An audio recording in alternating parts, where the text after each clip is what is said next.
Hello everybody, this is General Snivy, and welcome back to more of the Kingdom Hearts Birth by Sleep Final Mix playthrough. Last time, we fought against one of the super bosses of the game, that being Vanitas Remnant, and got stuck on him for roughly an hour and a half. Around that ballpark, not 100% sure, but even so, we got stuck on him for far too long. After that, we did a few mini games in Disney Town. Well, not directly after. We also explored the Mirage Arena and did what we could here first and foremost. However, when we eventually reached the roadblock, we had no choice but to do some racing within the Disney Town circuits and things like that.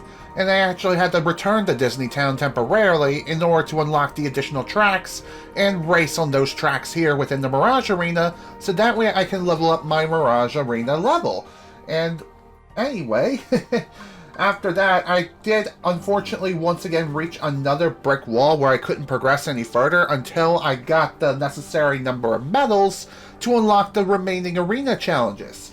So, in today's session, now that I've finished my grind off-screen, we have successfully gotten all the medals that I need. Well, or more or less, I did. I got all the medals I need. I'm up to Arena level 28. I got the requirements for collecting 9,999 medals. Not only that, but as far as all the other arena challenges, there's technically 3 left. 2 of which are displayed here, which are Villain's Vendetta and Light's Reasons. And once we complete those 2, then a new arena challenge will pop up. Not only that, but in the last session as well, we've completed all of the circuits within a set amount of time for each track. And as far as the command board wins, I got those off screen. Or at least most of them. We did play a couple of rounds, more or less played 2 rounds just to show off the command board and also to get the first win to see, hey, maybe I can unlock an additional challenge within the Mirage Arena if I manage to win the command board game here within the arena. And yeah, in order for the wins to count, you do have to play the command board here within the Mirage Arena by selecting the command board, not from a save point. Otherwise, those wins will not count. So be sure to keep that in mind. So alongside that, I also bought a few new abilities with the medals that I've acquired throughout the entire grinding session. Obviously, I gotten some all the shot locks. I gotten all the shot lock commands they have available right now. As far as other moves, I also got aerial recovery, which I don't really need that, but I felt like buying it just for the sake of doing so and owning it. Just to make another step closer towards full completion, which I'm not really going to be doing in this playthrough, but hey, I'm just saying. I also got Group Kiraga, Confetti, Fireworks, Victory Pose, and Vanish. As far as what these 3 moves do, if you manage to execute Victory Pose, you'll gain some additional EXP. How much EXP? I think it's roughly 200 EXP per Victory Pose. So if you spam Victory Pose for like several hours on end, you could level up until you reach level 99 that way. But honestly, that's a bit too slow for my liking. You can get more EXP by crafting a certain ability and knocking yourself down to 25% or less HP, nuking everyone to high heaven with well, I don't know, the tactical nuke, aka the what the hell is that move called? The Mega Flare, that's it. Jeez. Talk about a massive brain fart. But yeah, just doing the critical HP method and just blowing everyone to sky high is the best way of going about getting EXP. At least in my opinion. It's still a slow, agonizing grind, but trust me, it is most definitely worth it. At least getting up to this point here, which out of all the grinding I did, I managed to get myself up to level 50. And yeah, it was a slog, let me tell you. But even so, just saying, best to be prepared for what's to come. Because trust me, yeah, this is gonna be fun. And hello, Supercolix, welcome to the stream. Ice Age 6 releases in 2026. Interesting. You know, I haven't seen any of the Ice Age movies in quite a long time. Also, I'll have to check out that text message on my phone later. I think that's for my stepbrother or something? Not sure. Well, anyway, the last Ice Age movie I've seen, I think, was Ice Age 2. Either that or it was the third one. It was the one where they ended up going into like a prehistoric dinosaur land, and the mammoths ended up having a baby at the end of the movie. Somewhere around that ballpark? Not sure. Anyway, time for the last couple of arena challenges, and then we'll be done here within the Mirage Arena. So, as far as what we have left, for those wondering what the particular challenge I grinded for the medals, it was this one. Keepers of the Arena. And, funny enough, the first time I did this on stream, I actually got the... yeah, it was the third one, Dawn of the Dinosaurs. Okay, I figured as much. I couldn't remember if it was the second or the third movie with that particular scenario I just mentioned before. But anyway, getting back to the whole grinding thing, this is the event I selected as far as grinding is concerned, because I did not want to show off the new events that have unlocked yet. I didn't want to tackle them myself off screen. I want to show these off proper. So, when it comes to certain events, there are 3 Final Mix exclusive ones. There's Monster of the Sea, Light's Reasons, and there's also one more that unlocks after we complete the 2 remaining challenges. So first off is Villain's Vendetta. Bonus, who cares? We just need to do a bunch of shot locks and then we win the challenge. But really, for this one, this is going to be quite fun because the arena is good. Or no, this particular arena challenge will be facing all the bosses of whom we fought throughout the entire game. At least as Aqua. Including the Mirage bosses, I'm pretty sure. The only bosses that do not appear, I'm sure, are Xehanort or Vanitas. And also no super bosses will appear here. It's just the regular bosses. Except they're stronger, they have more HP. Also, why did that not work? Oh, I know, because he went underground and just decided to screw me over.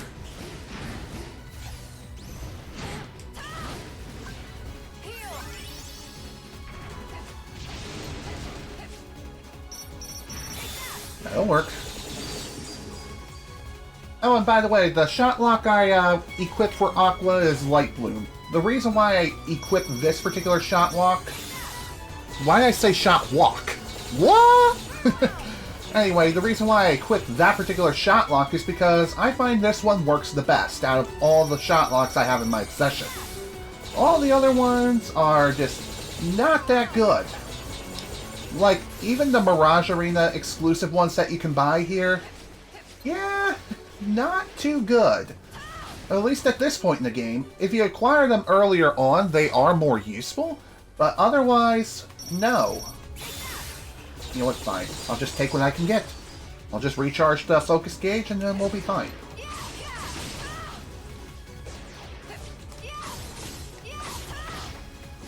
I didn't change out any of the abilities I have here within the command deck because I'm perfectly happy with what I have.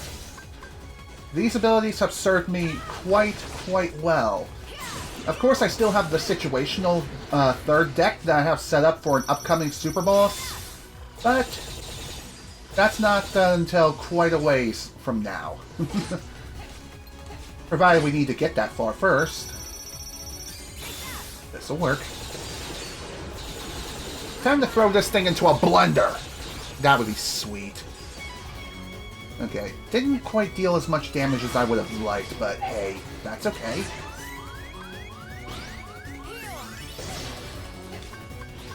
Also, we don't have any sort of healing restrictions or anything like that for the bonus challenge, so I can heal as much as I need to in order to win. Okay. Nice win. Alright, on to the next one. So when it comes to these remaining arena challenges, shot locks are definitely going to be your friend. Just don't be too far away, and you should be okay. I did not mean to use that. I must have accidentally tapped down on the D-pad alongside the shortcut button. So that was a mistake on my part. Oops. Yeah, whatever. It's not a big deal.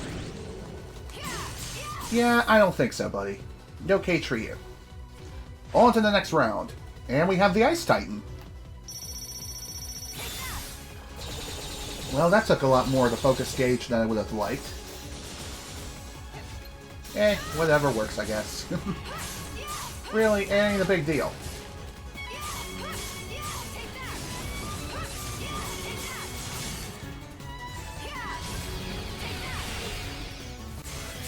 And this should be the end of the game. Okay, never mind. Not quite the end, but still. I'm surprised I didn't get hurt there. Probably because he wasn't moving or I was in the air when he jammed his foot into the dirt. But hey, it is what it is. I'm okay with it. Time for this sicko. Let me tell you folks, this guy has been a big, big thorn on my side. Why? Because, well, he has a pretty good idea of what I'm trying to do. He doesn't like the fact that I'm spamming shot locks on him and trying to do so from a distance. And let me tell you, it's quite the dream to drop that kind of firepower from a distance. God, I don't know if I'm worse than Alois from Fire Emblem Three Houses or I'm just cringe altogether. Either way.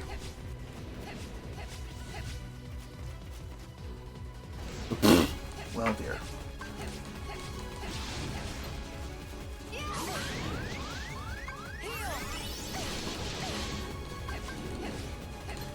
I seriously hate that spinning attack so much. Not only does it cover a large distance, but it also can completely drain your health if you're caught in like the worst possible spot.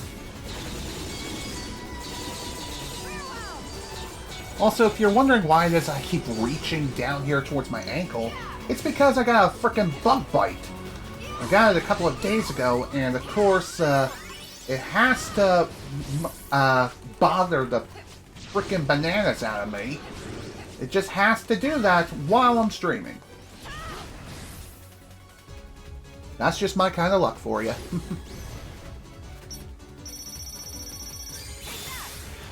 You got the video game Ice Age Dawn of the Dinosaurs on 360. Enjoying the game up until now for some reason. That's a game-breaking bug. A game-breaking bug, but you cannot fix it where it crashes during one of the cutscenes. Tried restarting the game, tried cleaning the disk. Wow, that's quite the bug. I don't know if it is a disk-related issue or what, but regardless, that's quite rough when it comes to something like that. And I don't know if you could skip the cutscene in particular, because if you can, then you could potentially avoid the issue entirely if you have the ability to skip the cutscene. If you can't, I don't even know what you can do in that scenario.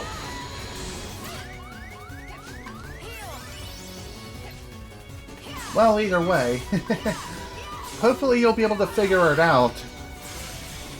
If you're still playing the game, that is. And if you're not and you decide to play something else, then I don't blame you one bit.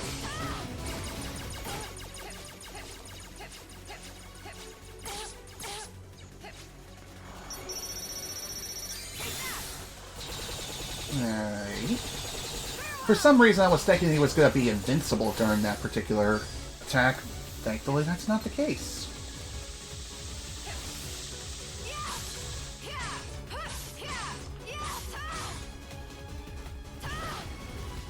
Okay, just a little bit more and then we're done. That'll work. Beautiful. Such style, such grace! Alright, who's next? Pretty sure this is the final round for this. Then again, I could be wrong. Yep, final round. Here we go. Not a full lock on. It usually tells you can skip the cutscene right away after pressing A. Why did I hit the frickin' center bar? I will never know. Ow. You know, maybe getting caught in the cage in that scenario would actually be best. I don't know.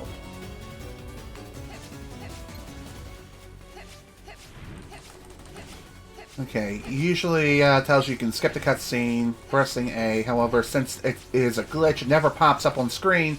Try skipping the cutscene and nothing works. Whenever cutting comes to an end, get a black screen, music keeps playing and stays frozen. I see, so it's a soft lock. The game soft locks there.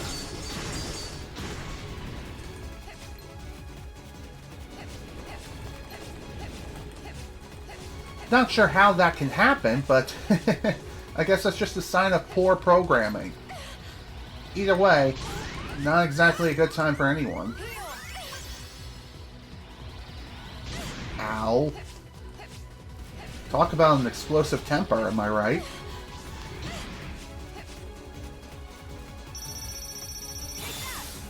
Damn it, I released a bit too early, but that's okay. Still more than enough to kill it. If it's a soft lock, can it be fixed? I don't know.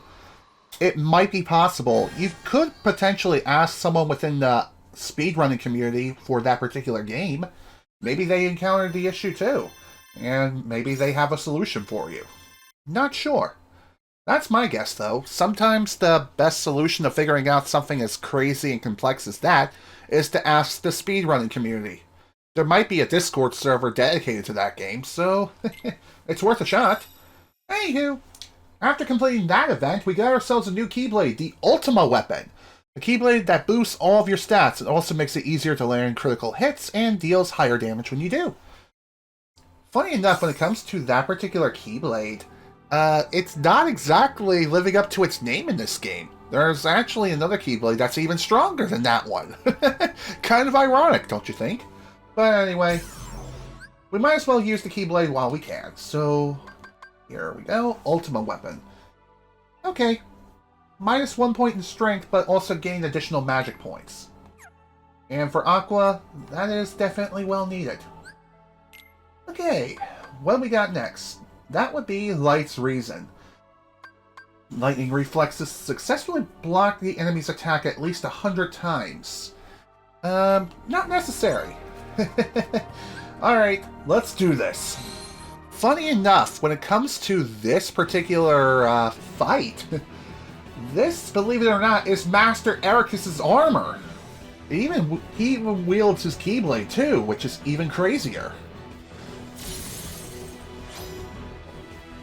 He even plays an exclusive song that, again, you can only play this particular thing or this battle here in the final mix version.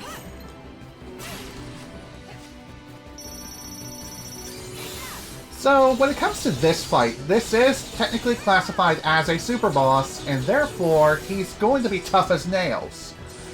Although, how tough is he is kind of debatable. In my honest opinion, I think Vanitas Remnant is far stronger. At least in my opinion. Of course, there's always one that has to come after me. Always. Okay, this is fine. So really, your best strategy here is not necessarily a war of attrition. It's more so hanging back and spamming shot locks. And pray that you don't get hit. And also take advantage of all the iframes of which your shot locks can provide you. Especially during bigger and wider attacks such as that one. I wonder what you're doing now.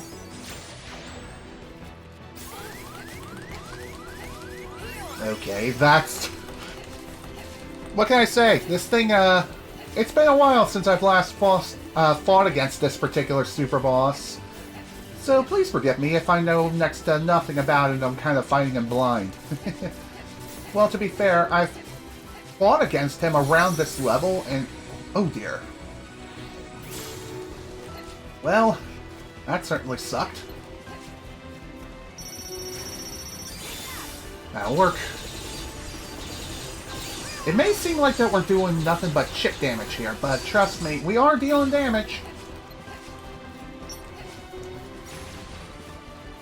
So like I said, when it comes to this fight, keep your distance and spam shot locks, and you'll be fine. You'll be okay. Don't forget that you can block a good amount of this particular boss's attacks. Also, apologies for not getting to your comment until just now, but... Anyway, you bought the game back on Amazon. It was in good condition, but you think it was a refurbished one. Mother believed the person ran into that issue but wanted a quick buck. And she just decided to resell the game, not caring how the game was like. Totally fair. I mean, if you feel like you've been scammed when it comes to things like that, I do not blame you one bit. Honestly, I really don't.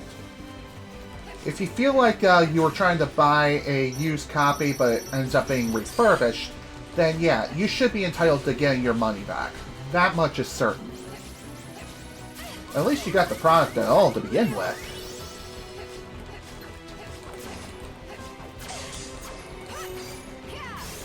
Okay, that'll work. As far as this song itself, I believe the song is called Master, Tell Me the Truth! How the hell did that shot lock not deal any damage at all? It must have been during an attack that made him invincible or something. Well, either way, it ain't a big deal.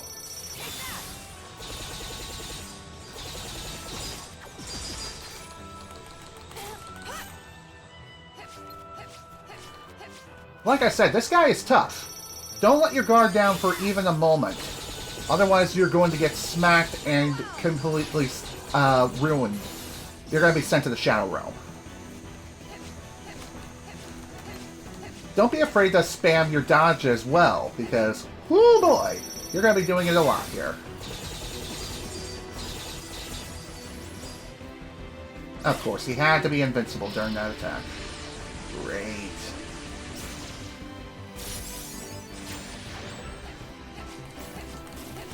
Also, I'm pretty sure you can move during that cutscene in which he's launching his ultimate light-like attack. Not sure. I could be wrong. Well, either way. Cartwheel. Cartwheel at the speed of sound, gosh dang it. Just keep doing it until the lights vanish. That'll be fine. That'll work.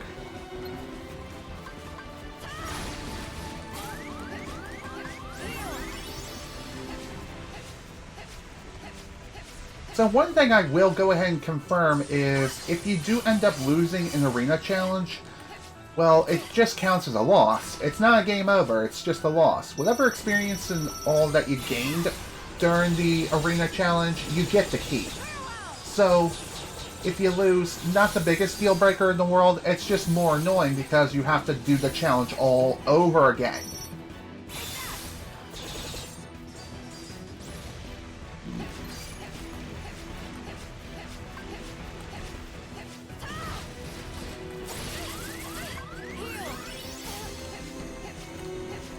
So one other thing worth noting too is, as you've probably seen, going on the offensive is not a good idea. The only time you should go on the offensive is if you're using shot locks. Otherwise, don't even bother. Okay. Okay, so you can move during the cutscene, and you should, especially if the fire pillars are around and about. Unfortunately, you're going to be running around blindfolded. Just spam square and pray you're not running into a wall.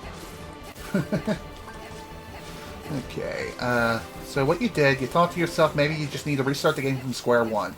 And then go back to where the problem began, maybe fix it yourself, do what you did, you restarted the game over, skipped all the cutscenes, blah blah blah. Oh my god, why did I hit that? Dang it, I'm trying to hit start. And I hit the frickin' touchpad by mistake, which activates first-person view.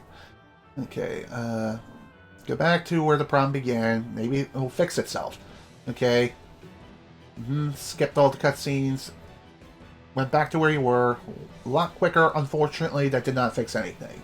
Still ran into the same issue. Tried to give the game chances. I believe you, man. I honestly do believe you. Something like that is incredibly frustrating, especially if you keep replicating it consistently. Unable to figure out why it is that the problem is even happening in the first place. It's quite the mystery. It really is. And it's one of the more frustrating mysteries that you basically have to figure out on your own.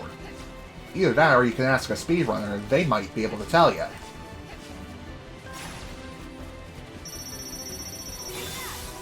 Okay, may not be cool, but that's okay. This is fine.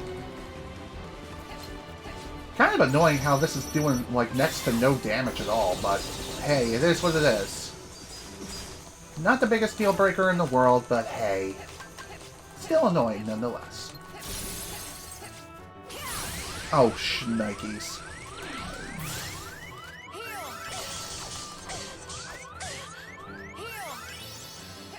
Whew, that was way too close for comfort. Master Ericus, I know I love you and all. You are a great master, but at the same time, there's a little thing we like to call personal space, or social distancing, as the kids call it nowadays. Maybe you should try it. You know what, that's fine. Aside from your problem in that game, glad to see me live again. Well, thank you. I'm glad that I make your day just a little bit better. Still sucks to hear about your experience with that Ice Age video game. I wish there was something I could do to help, but honestly, I don't really play too many movie-based games. They're just not my cup of tea.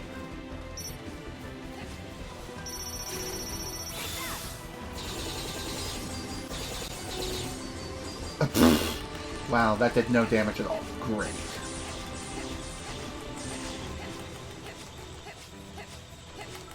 By the way, when it comes to doing the bonus challenges within the arena, all it really does is that it grants you additional medals, and it gives you a multiplier based on, I think, how fast you complete the challenge. Not 100% sure. I just need to power up the focus gauge just a wee bit more, and hopefully this time I'll actually be able to secure the win. Maybe. I don't know.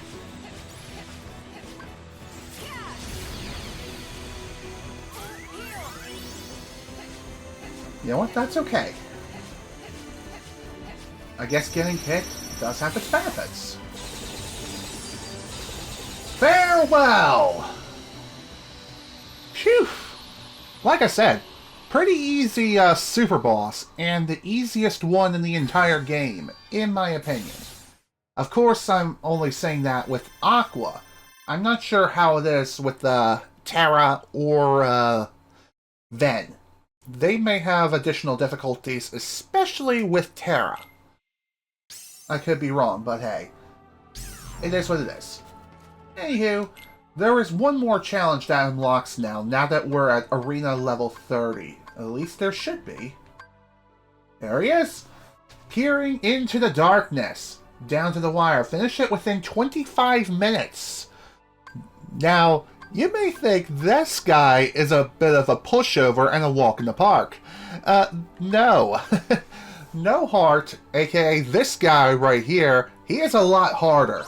That much is for certain. But is he harder than Vanitas Remnant? Well, with Aqua at least, no.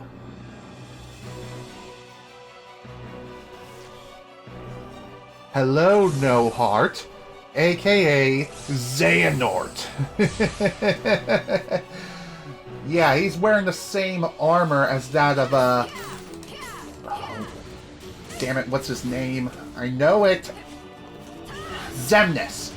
The same armor of which Xemnas wore at the end of Kingdom Hearts 2. I mean, technically speaking, he is his nobody after all. So, that would only make sense. So when it comes to this particular fight, this is broken up into two phases. The first is the wall phase. And yeah, we're tearing down the wall that is supposedly being built around Mexico. JK. But really though, when it comes to this particular fight, we first have to tear down this wall of darkness, which is a lot easier said than done. Definitely keep your Kiragas on standby and make sure they're ready to go. Especially if you end up getting smacked by a bunch of Phantom Keyblades.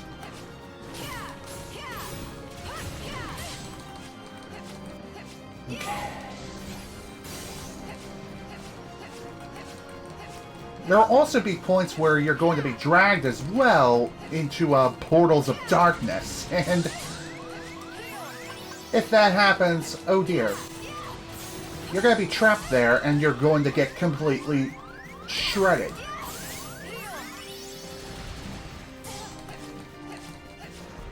And just like before with every single arena challenge so far, D-Links are not allowed, so you cannot use them as an emergency heal.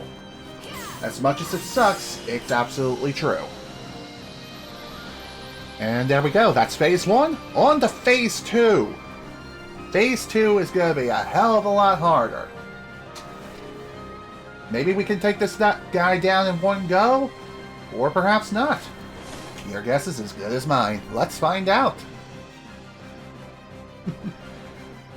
Bring it!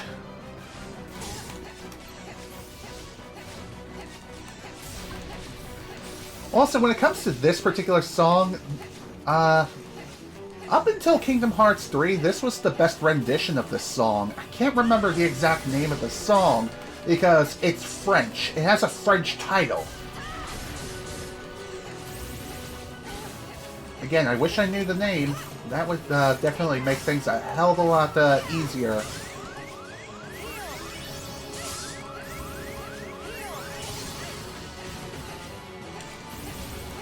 So when it comes to No Heart, his attacks hit hard, they hit fast, and they will murder you. They will murder you if you let them. So honestly, creating an additional deck that has like 3 or 4 Kiragas is not a bad strategy. You never know, you can never be too safe when it comes to something like this. Also, I'm pretty sure Shotlocks are going to be next to useless here because he will not give you the chance to unleash them.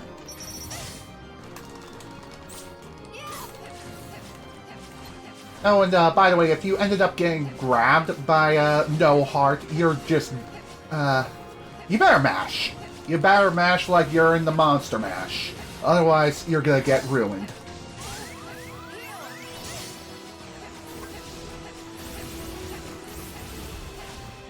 Also, be prepared to do a lot of cartwheels because, oh my god, this guy is something else.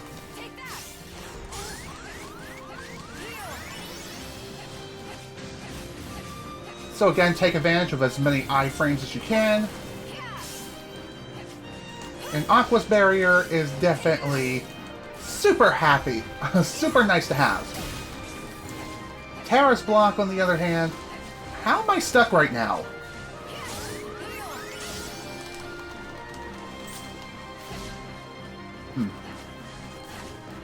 He must have did something to force me to get stuck in place. I doubt it's a bug or a feature.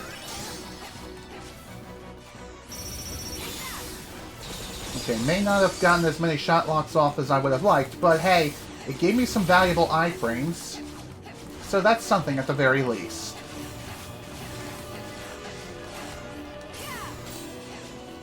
So really, when it comes to this fight, all things considered, you definitely want to take this slow and steady. There's a reason why they give you like a 25-minute, not necessarily a time limit, but more so a bonus limit. Because if you, it is possible that you could finish this guy off fairly quickly, if you know what you're doing, but me, I'm more of the overly cautious type. I like playing defensively whenever someone is acting super aggressive like this, because, woo boy!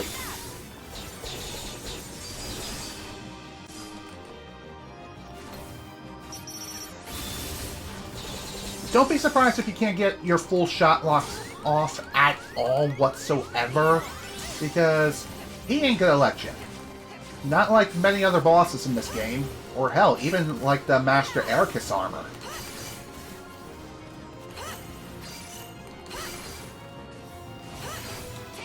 And if you couldn't tell, the block button is your best friend. Barrier is also your best friend. But unfortunately, if you're fighting against No Heart with Terra or Ven, you don't have access to Barrier, so yeah, good luck.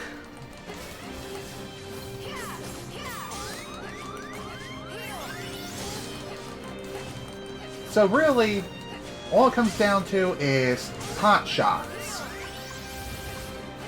Take pot shots whenever you possibly can, get any sort of opening.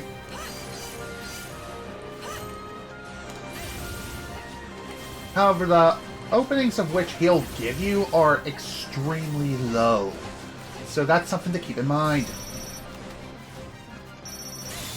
That'll work. May not be very many, but hey, it gave me some valuable iframes. Even though I did end up getting smacked a couple of times, that's okay.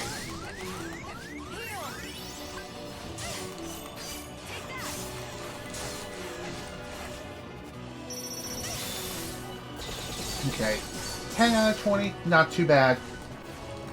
Of course I would like more, but he ain't gonna let you do that. Now is he, sweetheart? No, of course not. And of course, this has to happen, where his shield will come out to play once in a while. It also has its own separate health bar, but really you should be focusing squarely on No Heart and no one else. How did I not get blown up? Don't ask. Didn't care. I'm alive, and that's all that matters.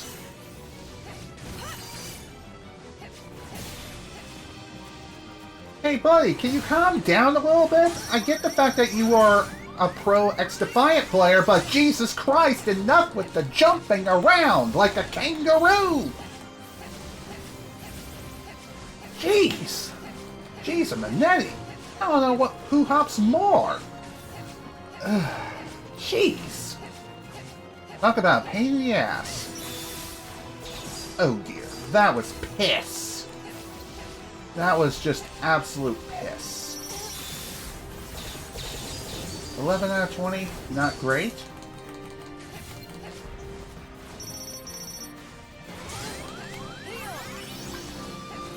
Okay.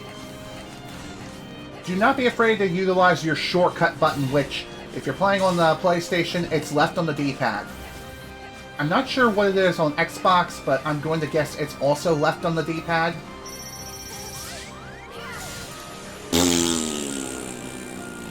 Well, that certainly stinks. Speaking of game bugs, kind of reminds you of the streams of Sonic Adventure 2 when the Chow Garden got corrupted. Yeah, that was... Yeah. Oh, that was rough. I don't even know if that was a bug. I think that more so had to do with the memory card itself just shitting the bed. Which, that was really unfortunate. And because of that, I had no choice but to switch to a different version of the game. Sure, I could have started over once more and just tried to put on my speedrunning shoes and just, oh, I don't know, speed ran through the GameCube version of the game, but I did not want to chance my GameCube memory card breaking on me again mid-run, either during the post-game or even while I'm in the middle of trying to get back to the previous point. So that's why I made the call to ultimately switch to the Xbox 360 version, which is the other version of the game I happen to own.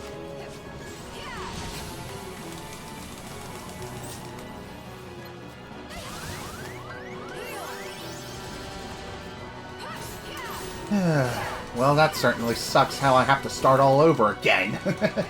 But like I said, No Heart is no joke! Pun not intended, but my point still stands. No Heart is incredibly difficult.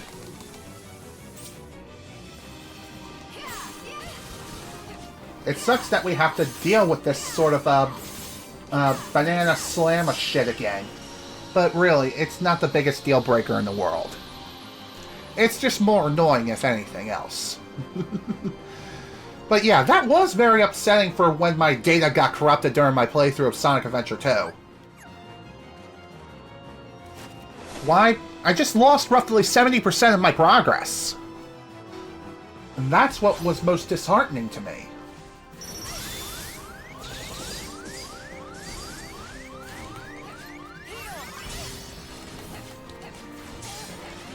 Okay.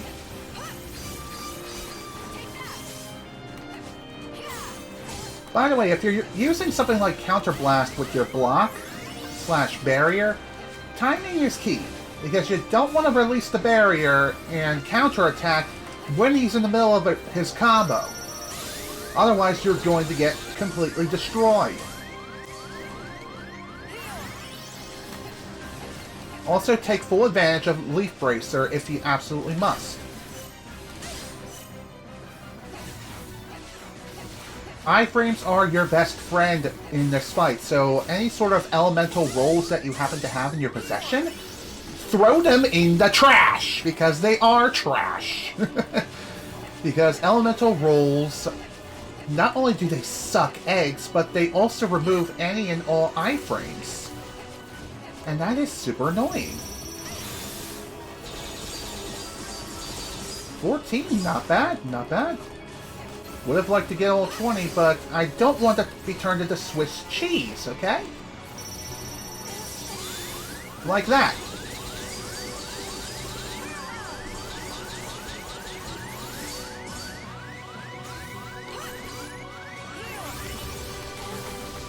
That's fine with me.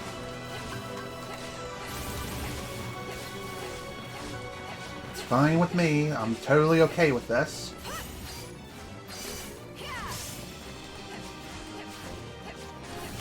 Let me tell you something. This guy, like I've mentioned numerous times throughout this whole fight, he's a pain. He is an absolute pain in the ass. If you are not careful and try to tackle him too offensively, you're just gonna get murdered. Like I almost did right there again. Oh, shnikes. By the way, I'm pretty sure if he ends up holding you for too long, it's an instant death. He'll end up freezing you. Maybe. I'm not 100% sure, but I'm not chancing that. And I'm not gonna pretend get caught forevermore to find out.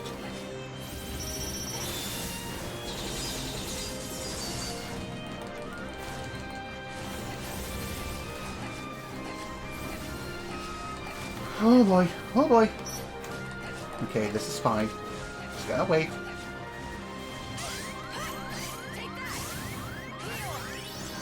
This is fine. This is totally fine. Just gotta wait it out. Oof, not as many shot locks as I would have liked, but hey, it's better than nothing. Even though it's practically next to nothing, but I digress. Dodge the darkness, dodge the dash, and everything will be fine. Okay, 9 this time. Better. Could an issue like that occur on a... Oh, shit. Okay. So that explosive attack, what that does is...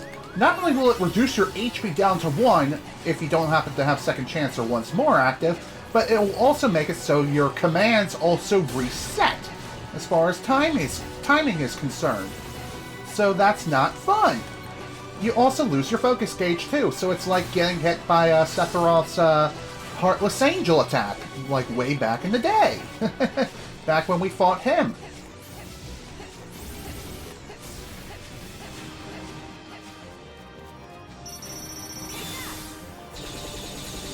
What also doesn't help either is the fact that we're currently inflicted with some sort of a slow status thing. Not sure, but thankfully that seems to be over now.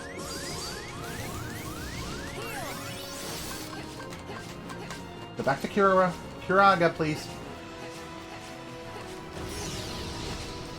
How did I not blow up? I will never know. I don't care. I'm okay! And then I blow up.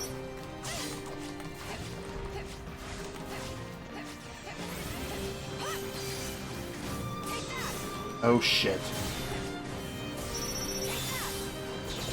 Not as many as I would have liked. I would have liked to have had at least 10 to 12, but hey. I'll take what I can get, god damn it!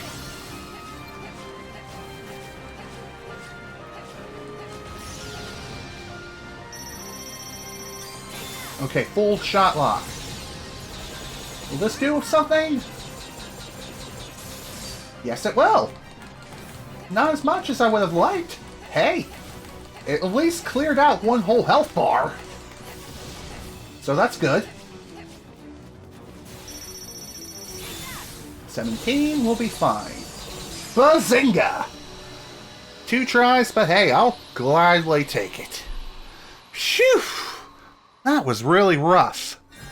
But there we go. No heart is cleared. God damn. That was... woof.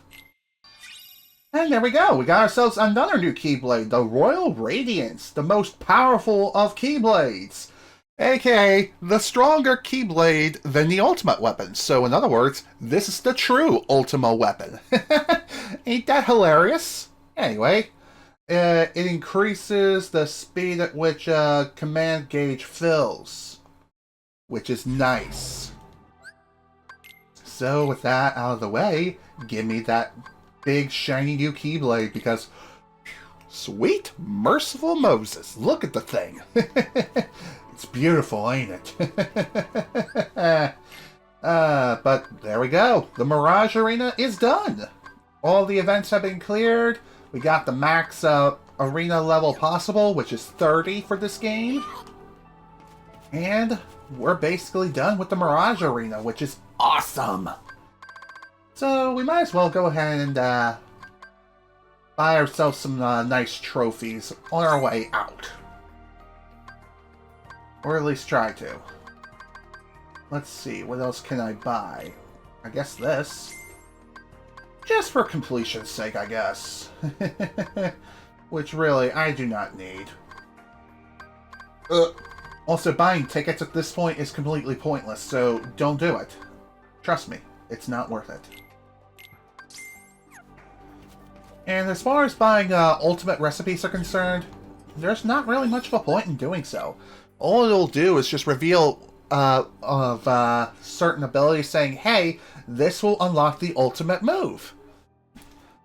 Otherwise, it'll just be question mark, question mark, question mark, and you're kind of playing a guessing game. Which, if you're following a guide, then you don't need to worry about that whatsoever. So really, those recipes are kind of useless. But hey, still counts towards completion total. Would an issue like that occur if a memory card... Oh, right, I already read that. Whoops. Alright. Well, now that particular super boss is out of the way, there's still one more that we need to take on here. And let me tell you, folks, this guy is gonna be... woof. Remember what I mentioned before about this upcoming super boss being a clone of Naruto? Well, you'll soon see what I mean. First, I'm going to go ahead and land here with the Dwarf Woodlands, just because the, I need to charge my commands. If I don't charge my commands beforehand, then I'm going to have some problems. So, just gotta wait just a wee bit, and done. Okay, not too much time we had to waste here. Not a big deal whatsoever, really. So with that in mind, let's go ahead and save the game. After that, we'll head into the land of departure, or what's left of it, and take on this world's, or just the Kingdom Hearts version of Naruto Uzumaki. So, let's pay a visit.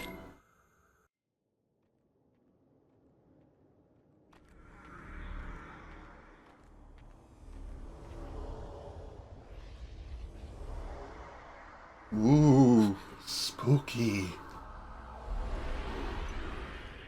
If you're wondering why he's phasing in and out of existence like that, Well, this is kind of explained in Kingdom Hearts Dream Drop Distance. For those who know, you know. And for the rest of us, you'll have to wait until I eventually cover that game. But let me tell you folks, this guy is the hardest super boss in the entire game and makes Vanitas Remnant look like a complete utter chump! Like, he'll look like a common enemy in comparison to this guy. Seriously, you're fighting Sage of the Six Paths Naruto here in this entire encounter. Now try doing this with all three characters and you'll be screaming and begging for mercy. And he loves spamming those shadow clones at you because, ooh, you're gonna be mashing the frickin' dodge button like you're playing a Mario Party game. And I haven't even had the chance to attack yet. There's a reason why I have Fire Surge on every other command, because the shadow clones really make things difficult. And honestly, the Fire Surge and Fire Surge thing, well, yeah, Fire Surge and Thunder Surge, they are the best moves to use in this fight. You also want to have a bunch of Curaga commands on standby as well. And the reason why you want to do this is so you can heal yourself after receiving a lot of damage from this guy. Shot locks are not going to help you at all. Why? Because you can't get them off. The shadow clones are going to frickin' murder you. Plus that can happen. And if this does happen, then your commands end up getting scattered. And you have to quickly scramble to get them back. Thankfully, they are fully charged after you do so. Oh, that's right, I have Prism Rain equipped to this particular deck. Well, at least I get to show it off. So that's neat. I would have rather had the other one, which I have for my primary deck, but hey. Ouch. What does it mean when a game issue occurs when you're trying to play a game that has downloaded to your PC, and something that has to do with a level like an object you might need in order to complete it, and the level just won't respond, even though it has to, otherwise you will not be completing the level. That's what we call a soft lock. At least I'm pretty sure that's how it works. And it's also a game-breaking bug. Things like that can and most certainly have happened in certain games, like, say, I wouldn't say Big Rigs Over the Road Racing. No. I'm thinking more along the lines of Ride to Hell Retribution. That's the game I'm thinking of when it comes to that particular issue that can happen.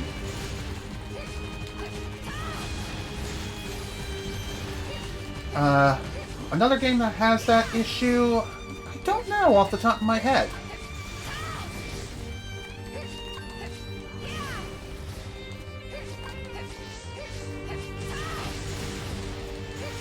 So, yeah, if you want to know what attack this particular figure uses that scatters your commands around and about, it's not the Shadow Clone Jutsu. No, that would be the Wind-style Jutsu, whatever the hell he launches at you.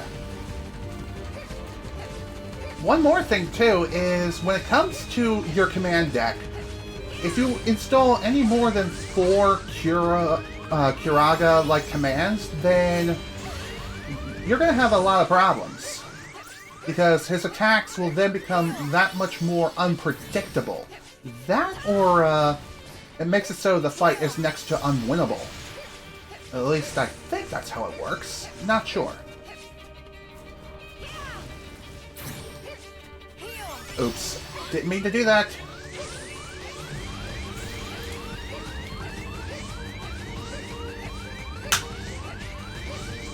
Keep rolling, keep dodging, keep running and running and running and running. I'm dead. Don't grab me. There's a little thing we like to call personal space, buddy. So really, when it comes to this fight, you just want to spam Fire Surge and or Thunder Surge. Either or is perfectly fine.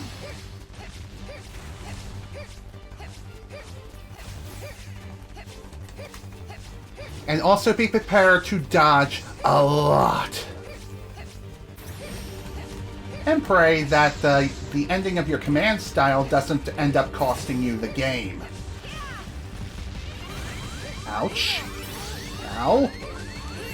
Leave me alone, damn it!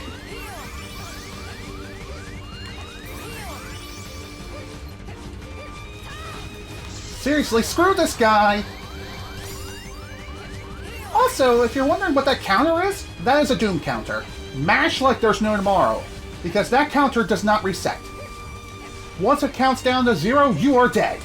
Doesn't matter how much HP you have left, you are just simply dead. Even if you have both Second Chance and Once More active, that shit will kill you instantly.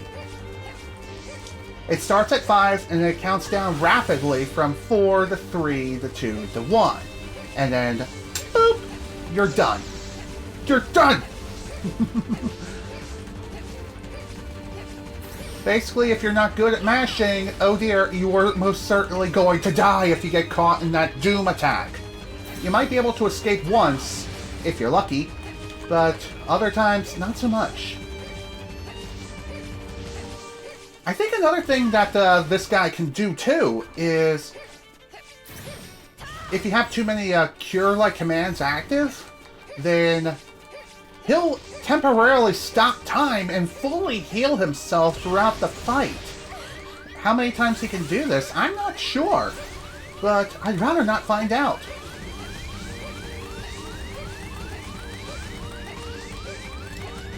Leave me alone, damn it!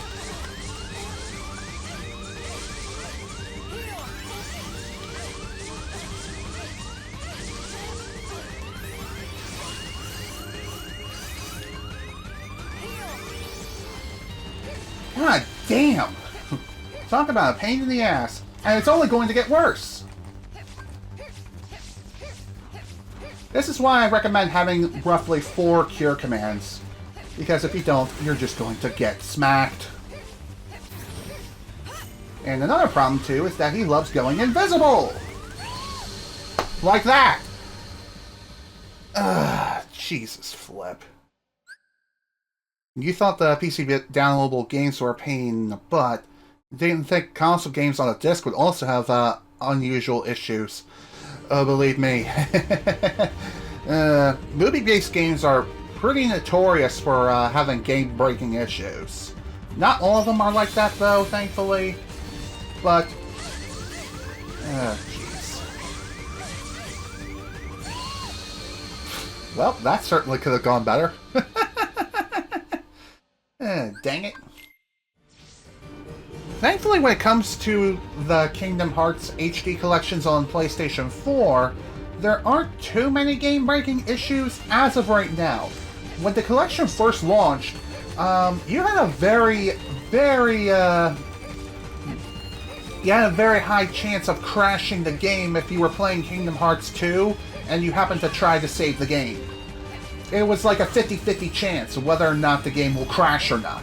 And if the game crashes when you're attempting to save the game, then whatever progress you made at that particular session is lost. So, it took roughly 6 months for Square Enix to even be able to fix that issue, along with many others that were happening within the collection. Thankfully, that's no longer an issue, and has long since been fixed in all other releases of the game, including even the infamous Nintendo Switch port. Although, if I recall, I think that plays more like the PlayStation 3 version of the collections, if anything. At least that's from what I've noticed. I could be absolutely wrong, and feel free to correct me if I am wrong. It would not surprise me if I am wrong, because I tend to be wrong about a lot of things. I need to reassign my shortcut command.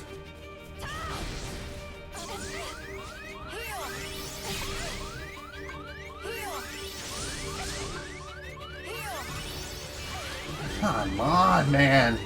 It's like you heal, you get hit. You heal, you get hit. You heal, you get hit. It never stops!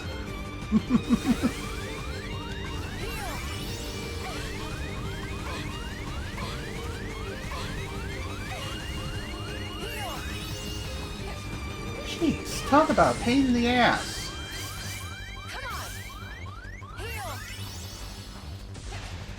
Seriously, I hate this fight so much just because of how stressful it is. Kind of surreal that I got so close during one of my earlier attempts. Just unfortunate that I ended up getting completely murdered.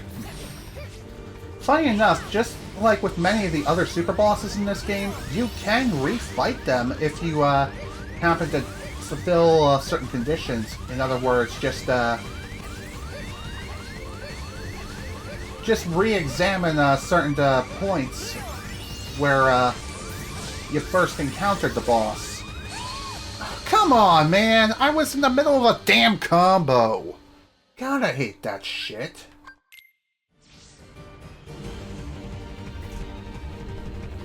Alright, here we go again. Oh boy, here we go again. Ow.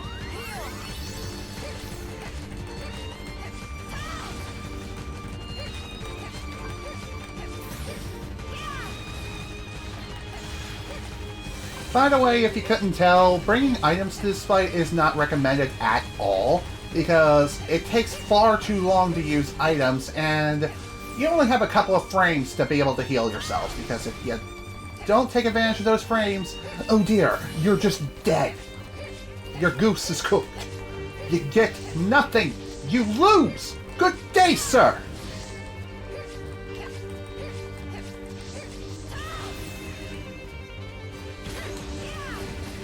That'll work.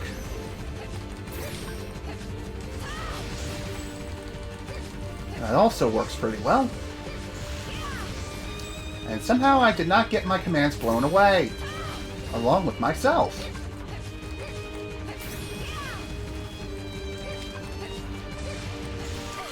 Oh, shnikes, here we go again. Damn it! Wrong command. God damn it. Excuse me. God, I need a drink right now. Dang it!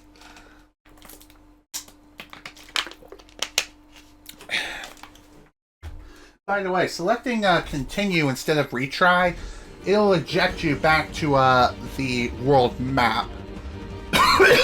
Excuse me. Try cost. You know what? Please kill me. Thank you. I wanted to restart that attempt anyway. Okay, once more with feeling. Hopefully this doesn't take up the next 2 hours, but we shall see. This guy is pain. He's pain and misery.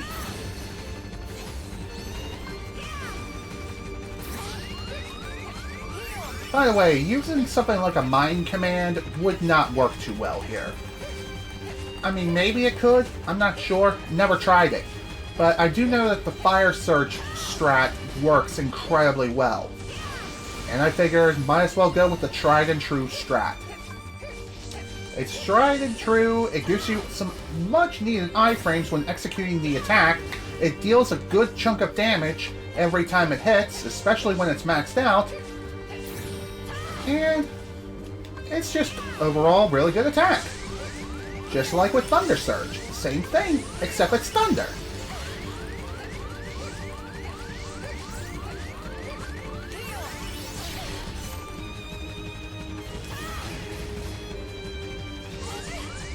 I had a feeling that was going to happen too. Along with that, that's a load of bull. He always seems to time his attack perfectly every freaking time. So, if you notice a wind surrounding this mysterious figure, be prepared for either the fire pillar attack that which he's going to rain down on you while charging at you like a rampaging bull, or be prepared for the wind attack. Either way, it ain't gonna be a fun time for anyone.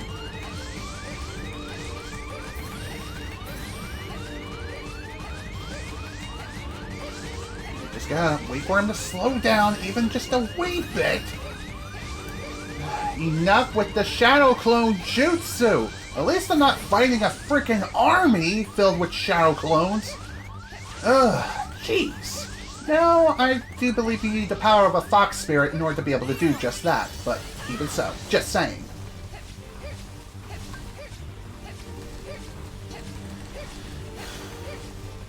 Now, imagine trying to fight this guy with Terra. Oh dear. If you think we're having a hard time now, imagine trying to do this with Parachute Pants McGee, whose block is not as good as either Aqua or Ven's, doesn't have as much coverage, and his dodge just shoots him across the map, and he doesn't have as many iframes, nor does he have... He also has a ton of end lag too. So that makes things that much more fun. What also is fun, dealing with the fact that this figure loves going invisible, and when he does, it's just a very bad time for everyone.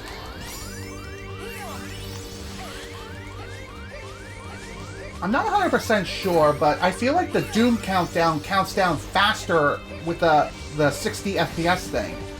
It might count down slower at 30 FPS. I could be wrong, but I think the countdown is tied to the game's frame rate. So the lower the frame rate, the slower the countdown. Maybe. I'm not 100% sure. I could be wrong. If anyone who is a speedrunner of the Kingdom Hearts games, especially Birth by Sleep Final Mix, feel free to jump into the chat and tell me I'm either right or wrong. Please, inform me. Enlighten this filthy casual of which I am.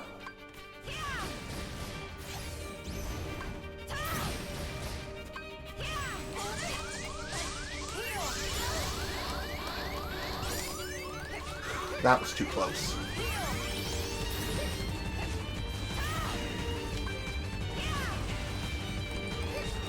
Yeah, oh boy, here we go again. So, one other thing worth mentioning here is, if this guy ends up going invisible, don't even bother trying to attack him. Trust me, it's not going to end well. I mean, I'm kind of doing that right now, and I'm paying the price. Thankfully, with this fight in particular, you can't be ejected from the arena. As crazy as that sounds. It can most certainly happen. It's also really damn annoying whenever he does go invisible, because not only can you not lock onto him, but you also can't attack him reliably. Sure, it might be possible that you can damage him somehow. Also, what the hell, game? God damn it. All because I had damn Fire Surge selected instead of Kiraga. And that's what ultimately screwed me over there, god damn it.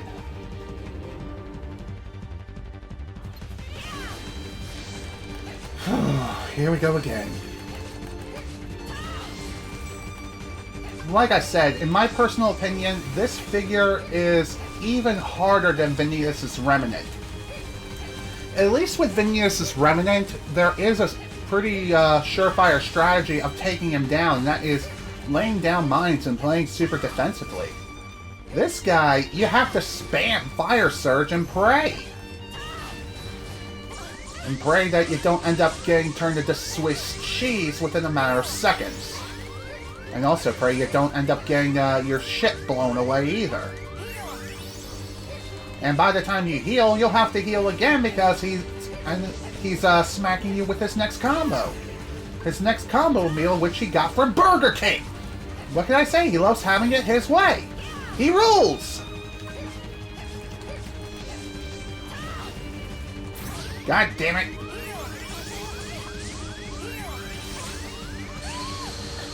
And another problem too with his combos is that it tends to break through both Second Chance and Once More.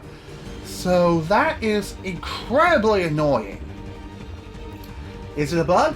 Or is it a feature? You do love you a good juicy burger. Well, at least it ain't a nothing burger, that much is for certain.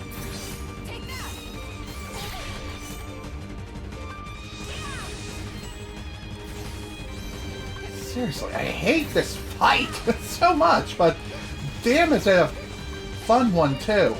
It's just one of those things where, yes, you can hate the fight, but still enjoy it in a way. Excuse me. Same also holds true for Lingering Will in Kingdom Hearts 2. Excuse me. That is considered one of the most difficult fights in the entire Kingdom Hearts series. That is until the Super Boss got introduced in Kingdom Hearts 3's DLC, in which case he took that title in spades. Although I never fought him because I did not buy the DLC for Kingdom Hearts 3 until quite some time later. Even then, I still have not even attempted to fight him. Why? Because, well, I've had no desire to return to Kingdom Hearts 3 yet. Not until my stream playthrough, which isn't going to be happening for quite some time. As far as when, could be years. Could be years down the line. Hopefully not too many years down the line, but you never know.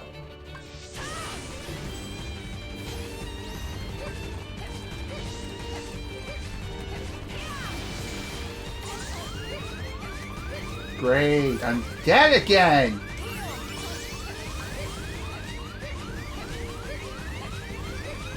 Oh, so much fun to deal with this stupid crap!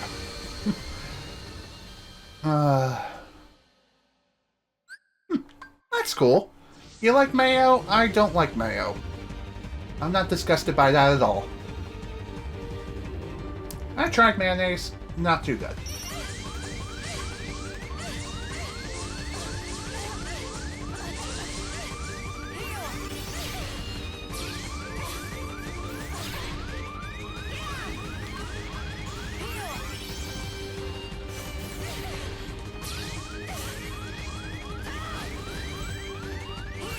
Yeah, this attempt is completely chalked. Well, then again, it's not how you start, it's how you finish, as they say.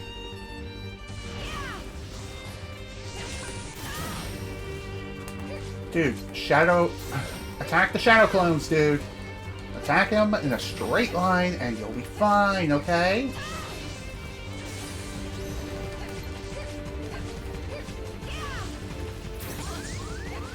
Hooray! I'm dead again!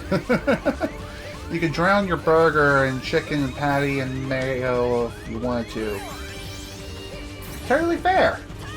We all have that one condiment of which we love to death, and we will drown our food in it.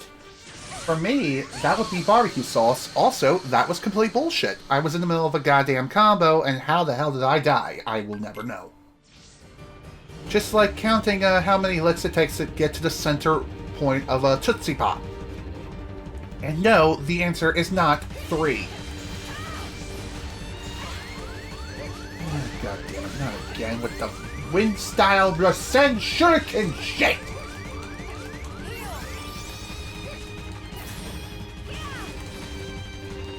I mean, the obvious difference, other than the obvious difference between this guy and Naruto is that, 1, he does not wear an orange jumpsuit, for 1.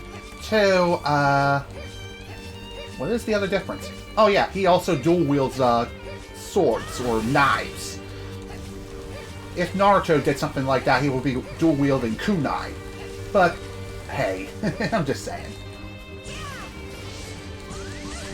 Hooray, I'm dead again.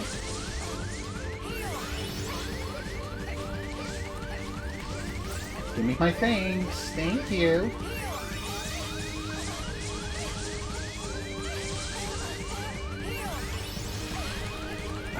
God, come on, man. Let me freaking do something. I just want to heal myself for 1 goddamn second.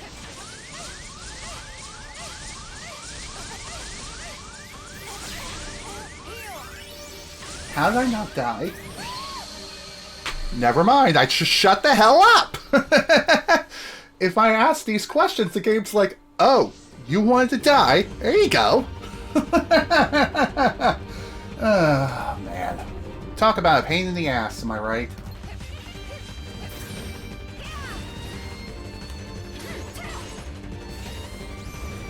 Honestly, I feel like if he starts off his attack pattern with the winged attack, then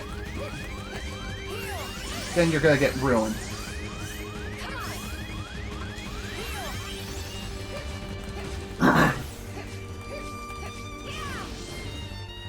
Okay, let's go, let's go. Get on with the show.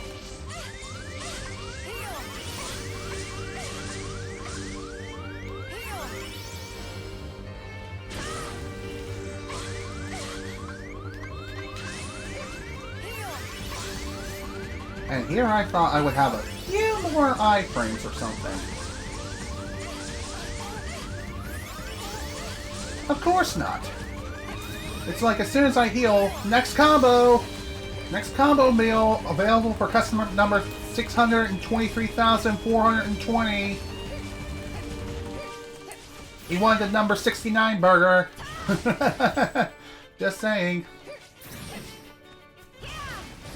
Talk about an annoyance, am I right? God, if it ain't one thing, it's another. If he ain't setting you ablaze, he's blowing you away, or sending his shadow clones after you to have a frickin' party all over your face.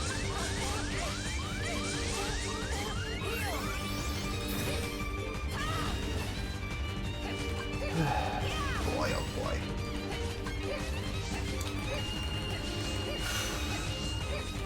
Okay, this is fine, I guess. That is not fine. How the hell did I not get blown away? I will never know, but hey, I'll take it.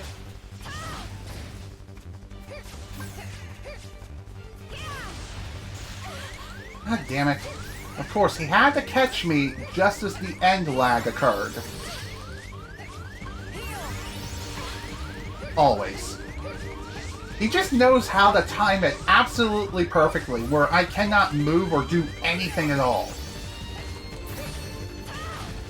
That's what annoys me most. Also, I did not mean to do that, goddammit. You know what? I'll just switch to Kiraga and wait for him to become visible again, even if it's only for a brief moment. Excuse me. Yeah, if you couldn't tell, I am mashing the ever-loving bananas out of the frickin' square button. And boy, is my thumb getting tired. I haven't done this much dodging since fighting Vanitas Remnant. Are you kidding me, man?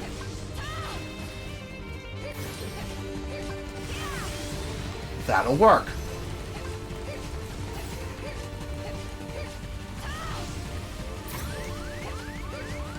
Okay, just gotta wait. And somehow he did not retaliate right there, because if he did, oh dear. In Solid Colors, Orbot and Cubot asked Manathley wanted more aliens to capture, and he said, no, I want you to get me a cheeseburger. Yeah, I remember that line. That was a pretty funny one in Sonic Colors.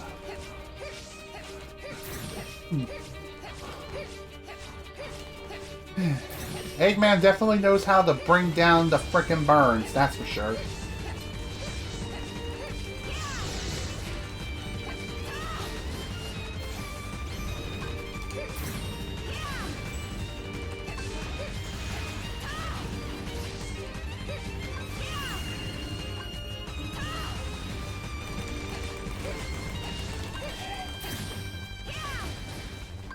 Okay, gotta wait for him to bring down the house and knock the smackdown.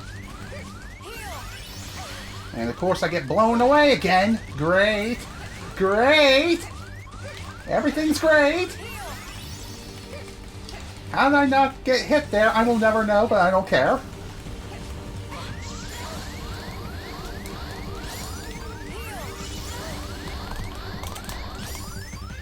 Great.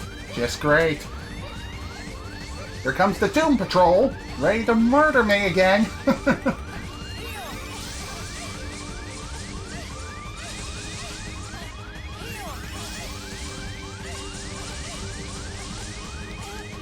Literally can't move, can't do anything. It's like I'm playing fucking Call of Duty Black Ops 6, playing on the map Babylon that has no spawn logic whatsoever. You'll literally spawn in the line of sight of your enemies and just spawn, die, spawn, die, spawn, die, spawn, die, spawn, die. That's the game.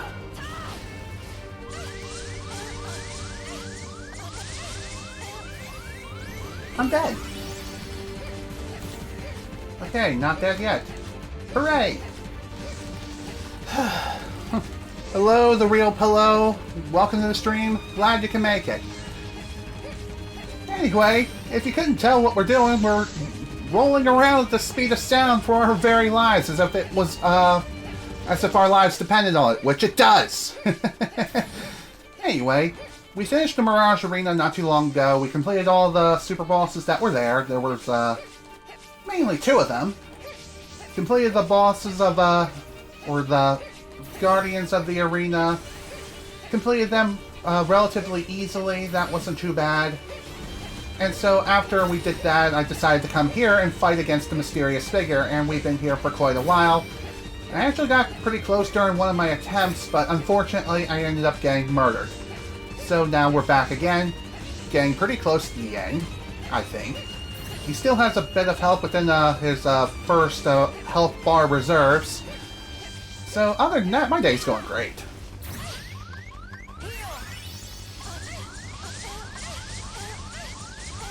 And I literally can't do anything at all except roll around at the speed of sound and pray. Every time I happen to heal myself, he always comes in and decides to smack me around some more, especially with his Shadow Clone friends. I've also nicknamed this guy Naruto because, well, Shadow Clone Jutsu. Also, that was complete fucking bullshit. I was in the middle of a goddamn combo, and yet the combo counter apparently reset to 0, because fuck you. I don't get it.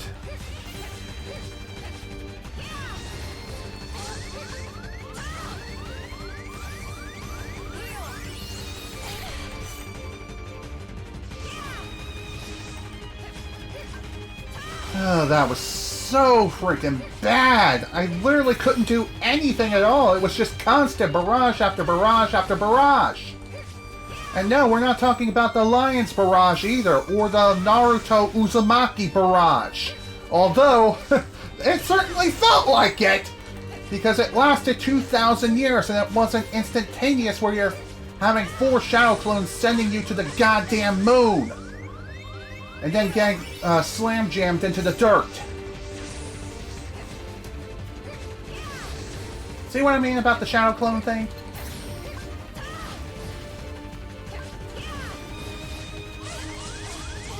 I'm pretty sure each of those Shadow Clones have their own individual health bars, but thankfully, they don't have too much health.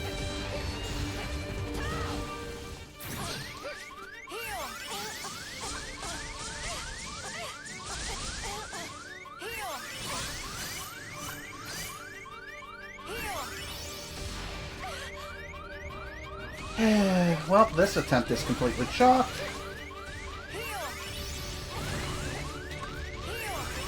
See what I mean? You can't do anything! Once you get caught in a combo, you are just... Ow. How am I staying alive when getting hit multiple times on very low health? That's due to one of the abilities that you can meld and get in this game. It's called either Second Chance or Once More. Second Chance, one of those 2 moves allows you to withstand a combo that would otherwise kill you, like right here. I'm still alive despite the fact that that combo would have killed me normally. However, there's another variant, either Second Chance or Once More, that makes it so if an attack that normally kills you ends up hitting you, then you will be dropped down to 1 health. So long as the combo doesn't end, you don't try to block or retaliate, then Second Chance or Once More will protect you. At least 90% of the time, that's how it works. However, there are instances where that doesn't work. Why? I don't know. I've only encountered this issue in Birth by Sleep. Kingdom Hearts 2, it works as it should. Same also holds true for Kingdom Hearts Final Mix. And I'm pretty sure in Rechain of Memories, an ability like that does not exist. If it does exist, then I completely forgot about it. Either way, it's a very Very handy ability, but damn does it seem to not work when you want it to the most.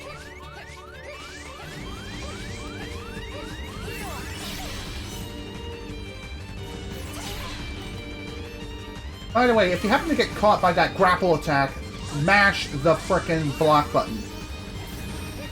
This way you can break free without getting slam jammed. Because if you get slam jammed, oh dear, it's rough. And just like with the No Heart, this guy is also relentless when it comes to his attacks. He has, like, little to no openings whatsoever, unlike No Heart. Like, he will come at you relentlessly with no chance whatsoever to retaliate. Oh, great.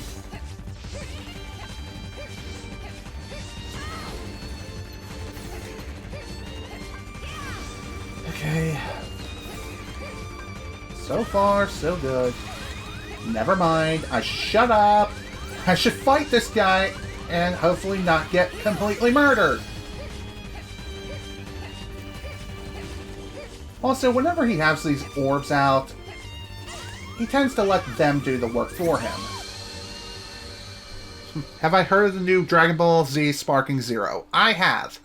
I have no interest in buying the game whatsoever because really, I'm just not very good at fighting games, and fighting games in general are just not very appealing to me. The only exception is Super Smash Bros., and even then, that's not exactly the most appealing game around. I'm more into JRPGs, like this one right here.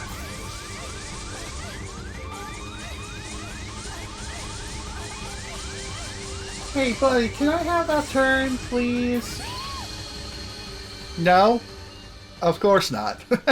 You're like a Karen who's letting their spoiled brat take away a child's toy and keeping it for themselves. Jeez, the Manetti, man. This guy is something else. And again, we're fighting him with supposedly the best character to fight him with, Aqua. Yay, I'm dead again.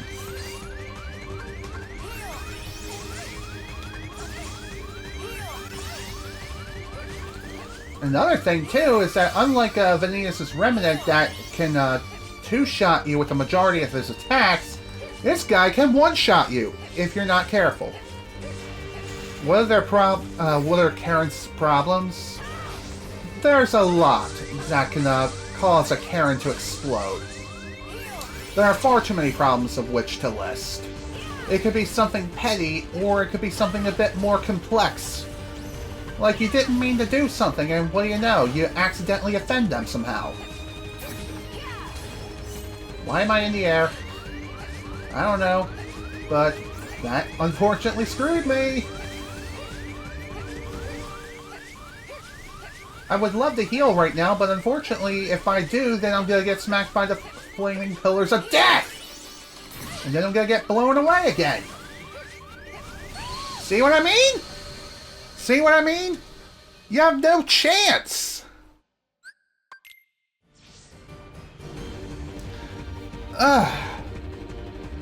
It's like you heal, you get hit. You heal, you get hit. You heal, you get hit, you die. So it's like, why bother even having a heal command at all, really? It's like if you get hit once, you're just done for. Hello, Metoid! Yeah, we got another hard fight on our hands. And yeah, this guy has been giving me a hell of a time, let me tell you.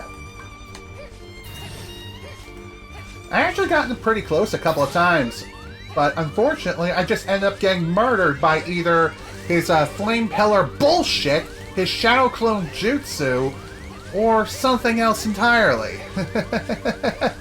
I'm telling you, man.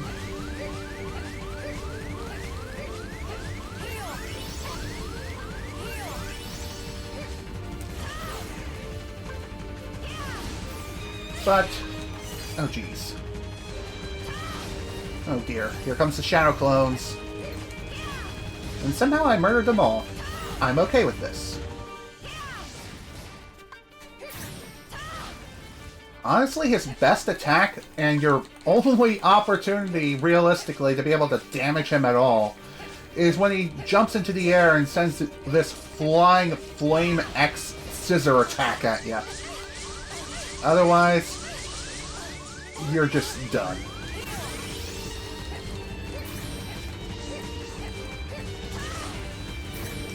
Of course, that was a Shadow Clone, damn it.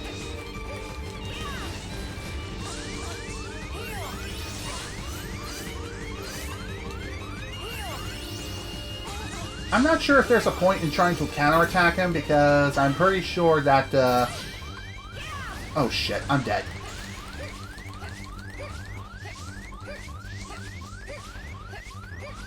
Yep, I'm dead. I'm just dead.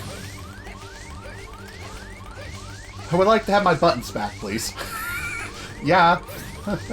Absolutely. God, my thumb is getting completely worn out right now just because of all the rolling around I have to do. Being at 1 HP, I'm dodging, I'm rolling, I'm crying, I don't know what else there is to say right now other than pray for me. Oh great, he's gone invisible. And now I'm dead again. Hooray! God, that's annoying.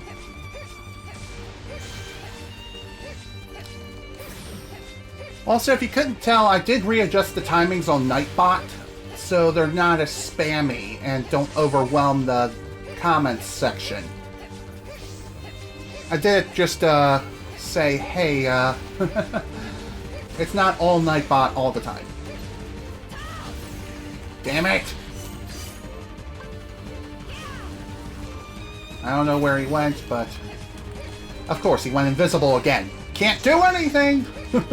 Can't run, can't walk, can't flip and do anything! I didn't know if I could do that. But that's irrelevant now, because I'm dead again. Okay, can you please become visible once more? Thank you! And of course, it's the damn Shadow Clone Jutsu.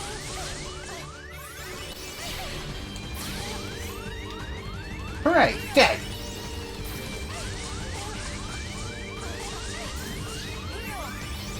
And now he's gonna go invisible again. Just you watch! Told ya! And I only got one attack in during that whole sequence that lasted roughly 5 minutes! I do believe that it is possible to hit him while he's invisible, but the odds of actually doing so are next to none, because you have no lock-on whatsoever. And the way Fire Surge and Thunder Surge work is that regardless if you locked onto an enemy or not, they will lock onto an enemy regardless.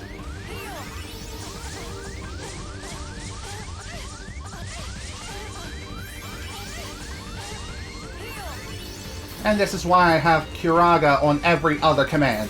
Because if I don't... Also, what the hell, game? Clearly I was moving! Why did I activate the barrier? I don't know. But hey, the accidental barrier actually helped me once. Oh, Jesus. And me!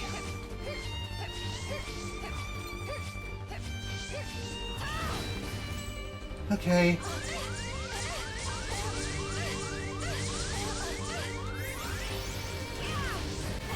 Hooray, I actually managed to retaliate, even if it was only for a second.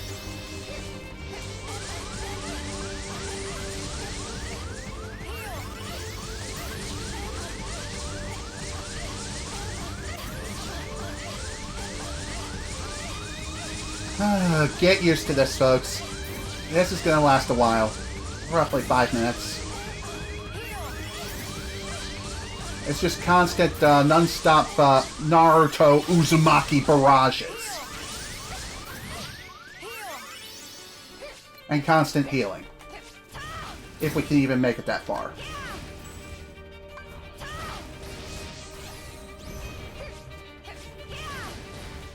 Also, whenever he blocks your attack, he does heal himself just slightly.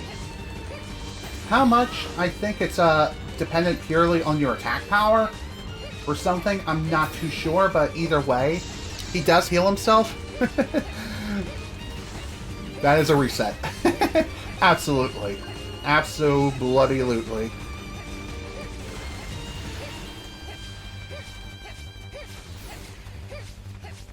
Seriously, how am I not blowing up right now? I will never know. God, this poor controller and its square button has been abused to bloody hell and back. Just from this fight alone. Oh, and the Vanitas Remnant one, too. That's another one that had the square button abused.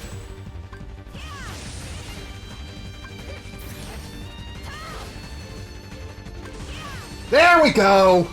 Woo! Finally! Oh, damn. That was pain. And just like that, he vanishes without a trace.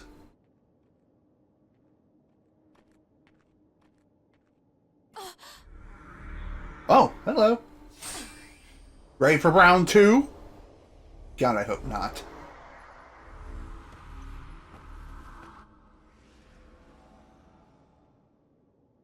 Whew, okay. That was pain. But hey, defeating him, we get the no-name Keyblade. A Keyblade with long reach that provides an outstanding boost in magic and makes it easier to land critical hits. And I believe that is the very last Keyblade that you can get in this entire game.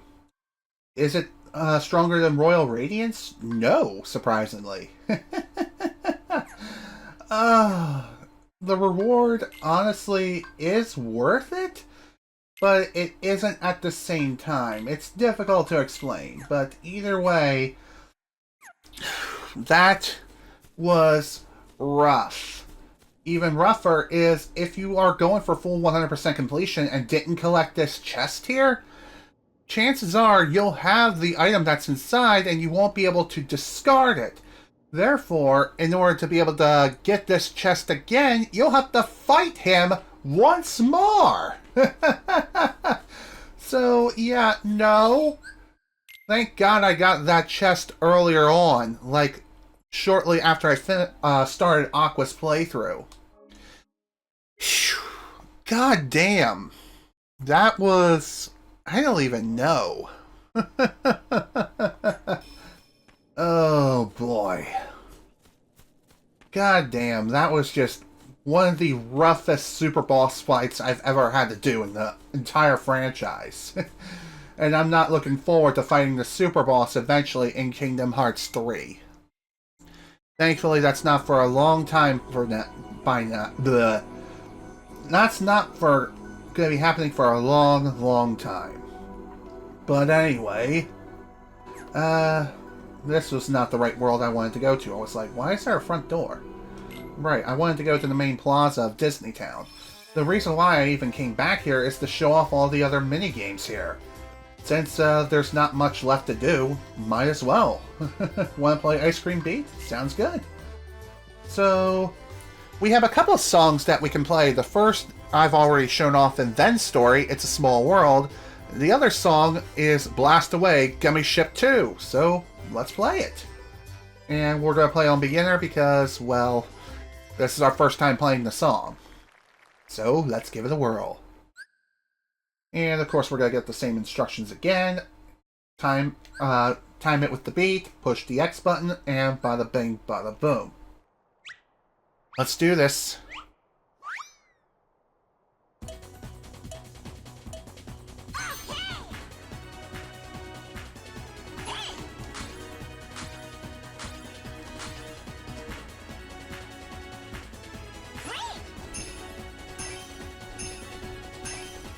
Okay, not bad.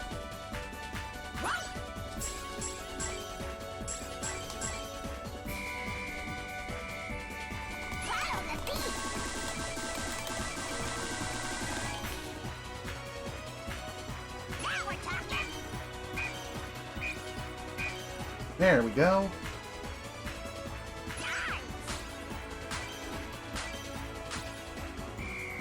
Okay, pretty good.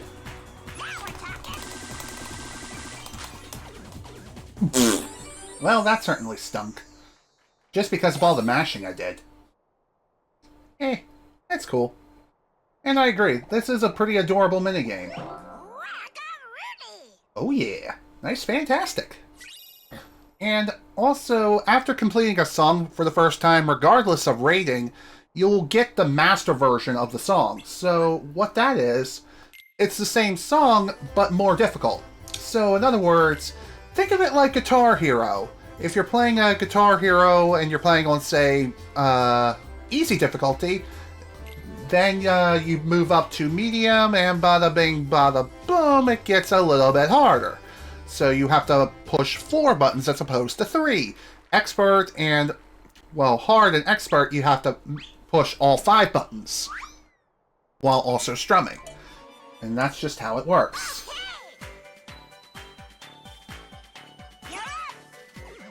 How is that poor? Seriously, stop it.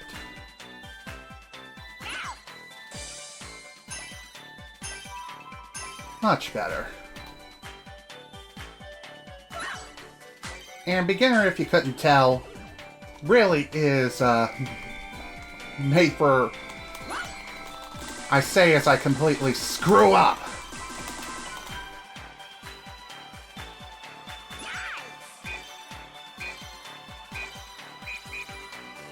God, I really do need to focus when it comes to this sort of thing.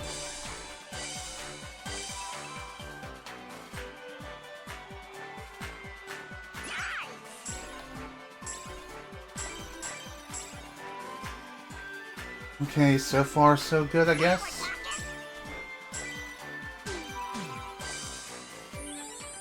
Okay, that wasn't as good as the last song, that's for sure. But hey, I'll take it. How is that still a fantastic? I will never know. But hey, I'll take it. And also we unlocked a new song, Desert Paradise, or is it Desert Paradise? And we also unlocked another song, Destiny Islands. Neat. And I think that's all the songs. Then again, there might be one more that I don't remember off the top of my head. Anywho, time to show off the remaining songs. Might as well take a break from all the fighting and just have a little fun.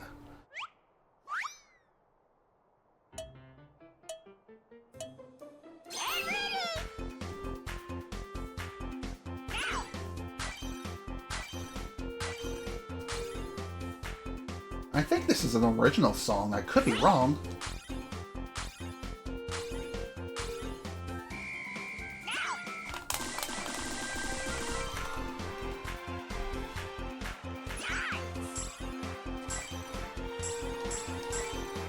God, I can never master the timing of this.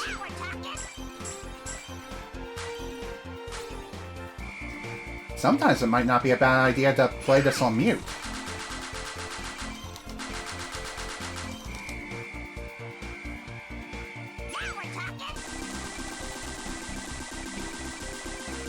There we go, that's what I'm talking about.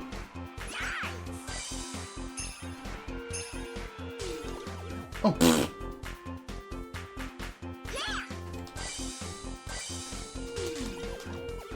Damn it, that was poorly.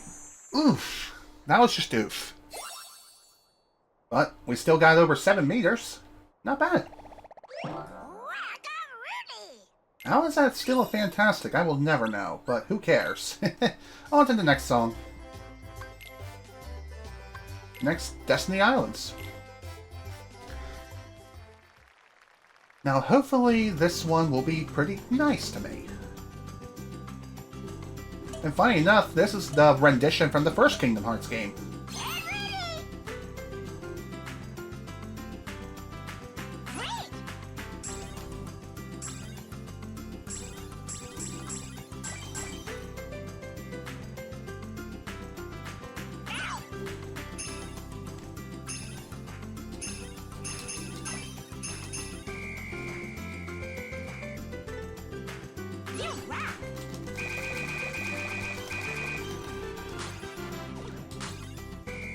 Well, that certainly stunk.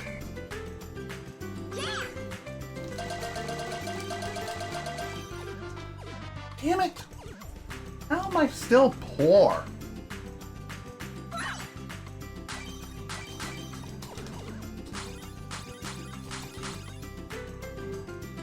Garb. Absolute garb.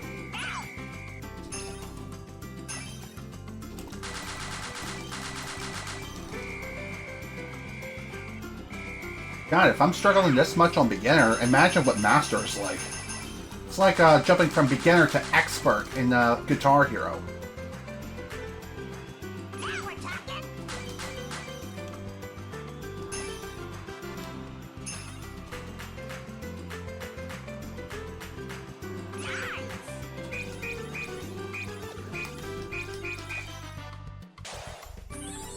Oof. Wow, that wasn't very good.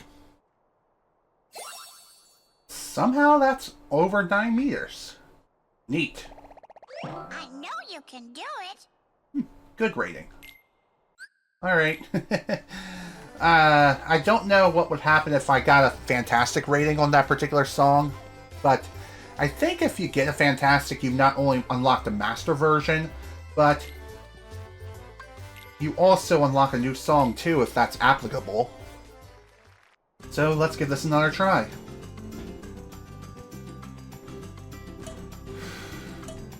Alright, here we go.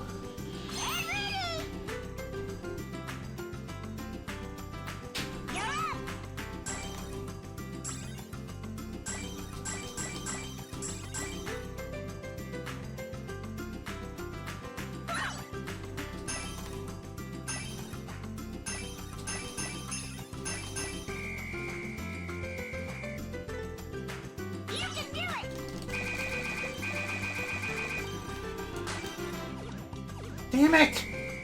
Completely screwed up again.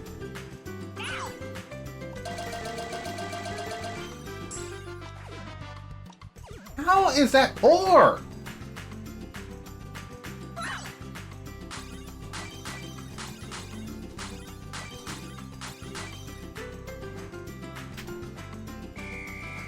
Man, I normally do not suck this much in rhythm games.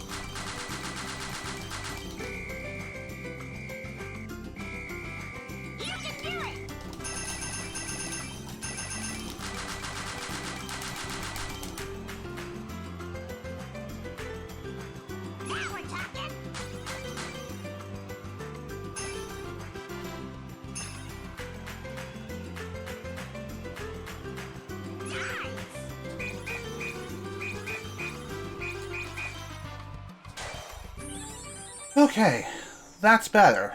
Is that going to be good enough for a fantastic rating? Has anybody watched Deadpool and Wolverine? I have not. There we go. That's much better. Cool. Alright, no additional songs, just master versions of those songs are unlocked now. That's cool. Maybe I'll show off one master song, but other than that, though, there's really no reason to do it, except for the sake of completion. So, I'll do... You know what? I'll do Blast Away. Why? Because... because I like myself so very much.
Awful.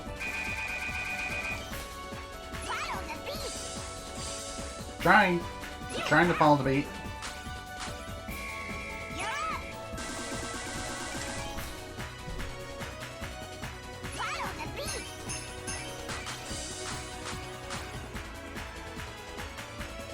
Now we're talking. There we go. That felt good.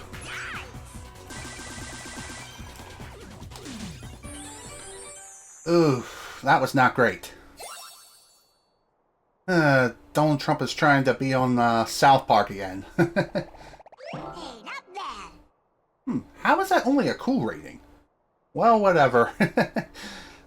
Getting a fantastic rating on Master Mode on these songs is another task in itself. It's like you have very little chance to make any mistakes whatsoever. If you end up making any sort of mistakes, you're just absolute grass. Let me tell you. Alright, how about we play some Fruit Ball? And yeah, let's play against the Bruisers. And I believe after you win the different matches against these people in Fruit Ball, then the next group will show up.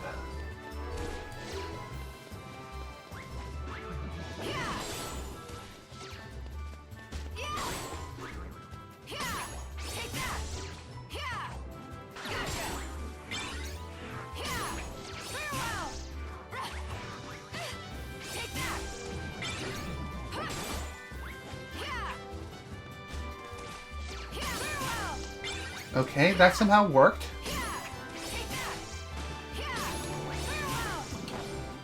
Maybe this will be the final session after all, if I play my cards right.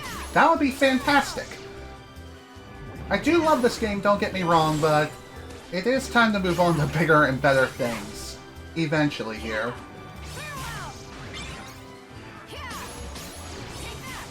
Seriously, how the hell is this so close? Nice miss of the watermelon.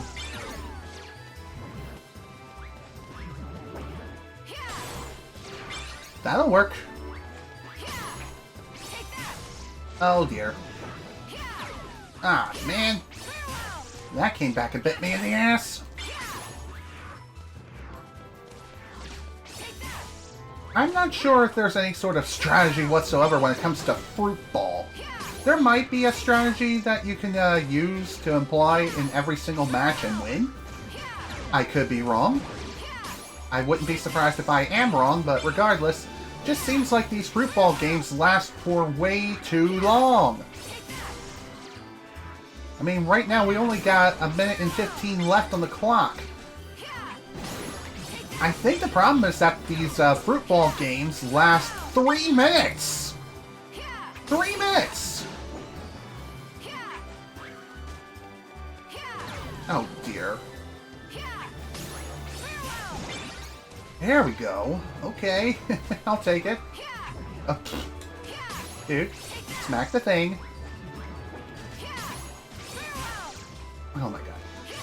You should be able to aim the fruit, but unfortunately there's like no aiming cursor at all when it comes to these fruit that you're sending to the goal. I wish there was an aiming cursor, like, say, in another game that's similar to this called, oh, I don't know, Mario Tennis? Honestly, I'd rather be playing Mario Tennis right now than this. Which, funny enough, that is on the Nintendo Switch Online service. I also have a physical copy of the game on the original N64. How is that not a goal? How? How? Whatever, screw this game. And also, I'm pretty sure there is no way you can, That settles that. Oh, okay. Game over. I win. Now I can take on Chip and Dale. And I think for every single game that you win, you'll be rewarded an item for the first time after your first win. Additional subsequent wins will reward you lesser items. At least I'm pretty sure that's how it works. Alright, you two, let's begin.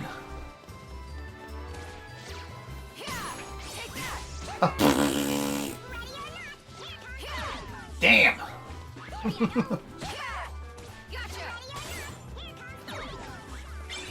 Okay, that somehow worked. That was slow as molasses, but hey, it worked. Huh. Alright, okay. Also, I'm pretty sure that the double jump would be super handy here. That way you can better reach the frickin' fruits as they are launching into the sky like frickin' balloons and shit.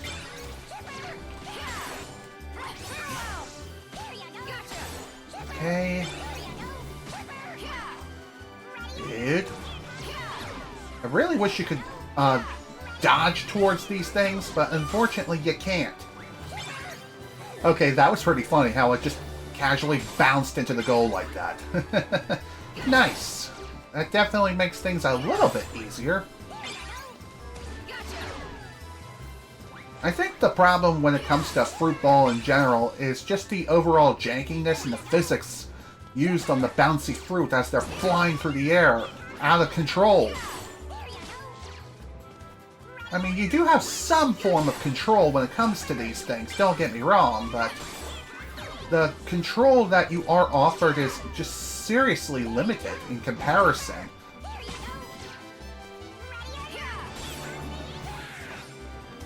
And another thing, too, is the RNG when it comes to the nets that spawn in the middle of the match. Sometimes the nets are favorable and other times they're not, which is unfortunate. Okay, not bad, not bad. How was that not a goal? Oh, great, the grapes have broken off.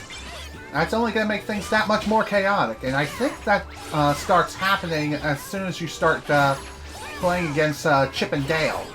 I don't know if this happens during the story bit or not, but either way, it's annoying, because it creates some unnecessary chaos. You also have to be aware of banana peels that happen to spawn on the battlefield, or on the playfield too, because if you happen to get caught on one of these things, unlike in Mario Kart where a simple spin out can last maybe 2 seconds, maybe 2 to 3 seconds if you're unlucky, or just slightly longer if the spin out causes you to go off course. No, this is the spin out that not only throws you off course, but Lakitu takes 2,000 years to respawn you. So in other words, it's like falling off of Rainbow Road and Super Mario Kart or Mario Kart 64. And cool, we get to play against Captain Justice next. And got Magnera as our prize. Cool. Chip and Dale, Disney's Alvin and the Chipmunks. Absolutely. It would actually be pretty funny if the same voice actors or actresses also voice both Chip and Dale. I could be wrong, but that would be a pretty neat tidbit. Now, I believe Captain Justice, aka also known as Captain Dark if you're playing Fruit Ball with Terra or Ven, I think at some point he will summon reinforcements. Because, well, he's just that much of a cheater. Captain Justice my foot. Oh dear. Gotta watch out for the banana peels, because if you don't, they'll send you up healing. They're not very appealing now, are they? Another sort of problem that can occur while playing Fruit Ball as well is just the other fruit in general can get in the way. They also can act as, like, an additional net or shield. Can be beneficial sometimes, but most of the time, no, it's not. It's more of a detriment, if anything else.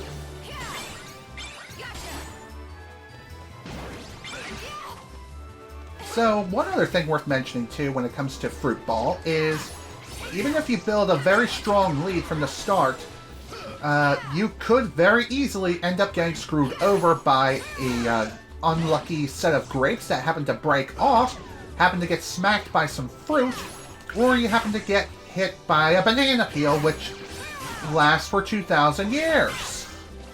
I am not kidding, that's something that can most certainly happen. And if you're going for full-on completion of the game, oh sweet merciful crap. It's rough, to say the least. Well, so far it seems like Pete is playing fair, which I'm okay with. I like that. At least Captain Justice has some form of justice on his side, and isn't a complete, loser, you know?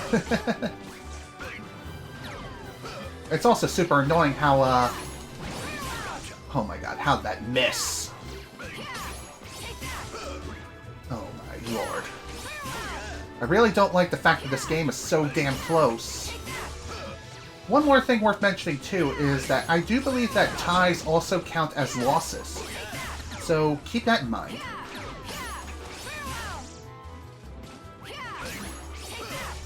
Oh my god. I really hate how the fruit has just all spawned on my side of the court, and I can't do anything about it!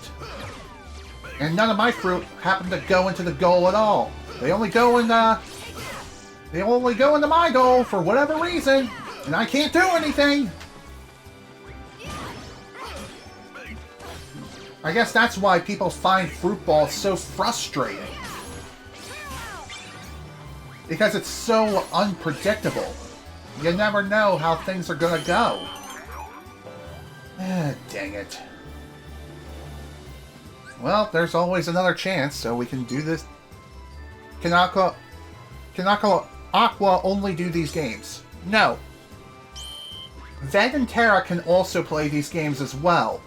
After you complete Disney Town with the respected characters, then you can easily take them back into Disney Town and play more of the minigames, including the ones that you didn't play during the story.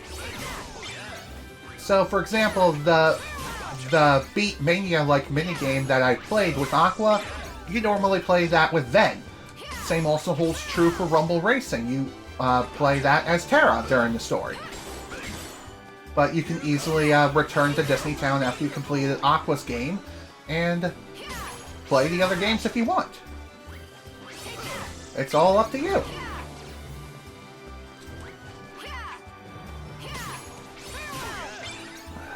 Okay, somehow that actually counted that time. I'll take it.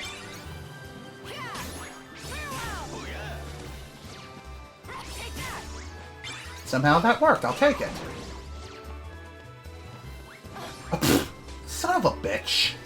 Get up, Aqua, please. Oh, come on. Seriously? Here comes my never blunder wonderful.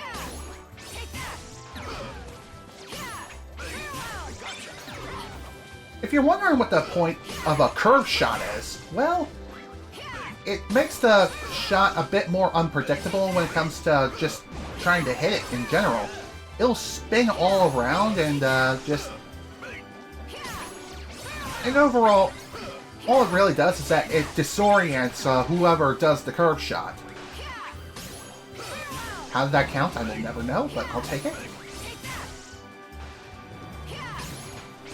One very nice thing about Fruit Ball is if you do spike a shot into the air, you are able to immediately teleport straight to its vicinity. There's no need to do any sort of double jumping or anything like that.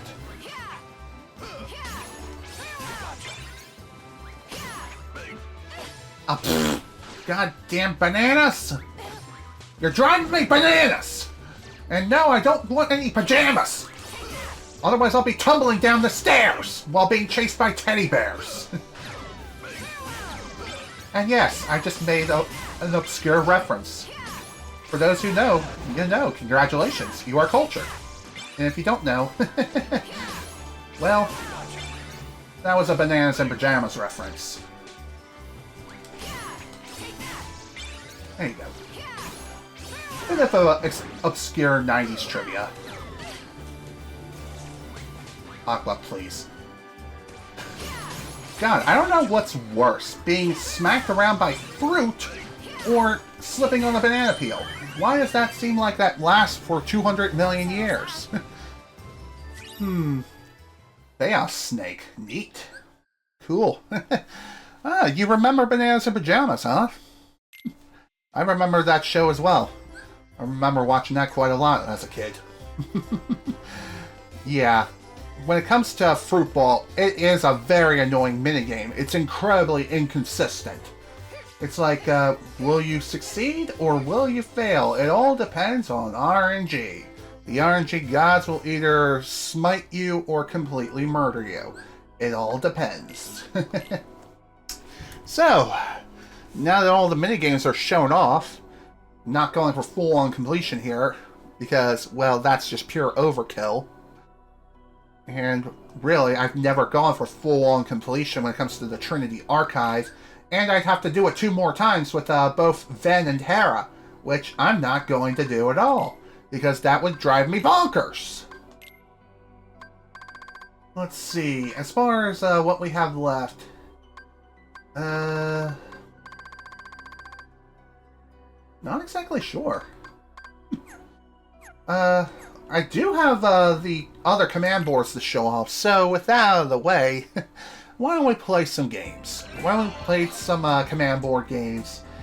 And as far as unlocking this final board is concerned, I believe what you have to do is play through each of these boards once. And when I say play through, I mean start the game and complete it from start to finish. Every single one, including this one, which, you know what, I might as well go ahead and get this one done and out the way. And I'm going to welcome my friend, the mute button. Why? Because I'm a big fat weenie. I am the frickin' CEO of Weenie Hut Juniors. So simply put, I'm muting my TV because I can't stand the music at all here. Because, well, it's the 100 Acre Wood. I don't like this place. I don't like it whenever it's featured. It doesn't matter to me. I'm just going to place down things and just go about my day. Try to focus on some other things and pray that we don't get murdered. Well, you can't get murdered here, obviously.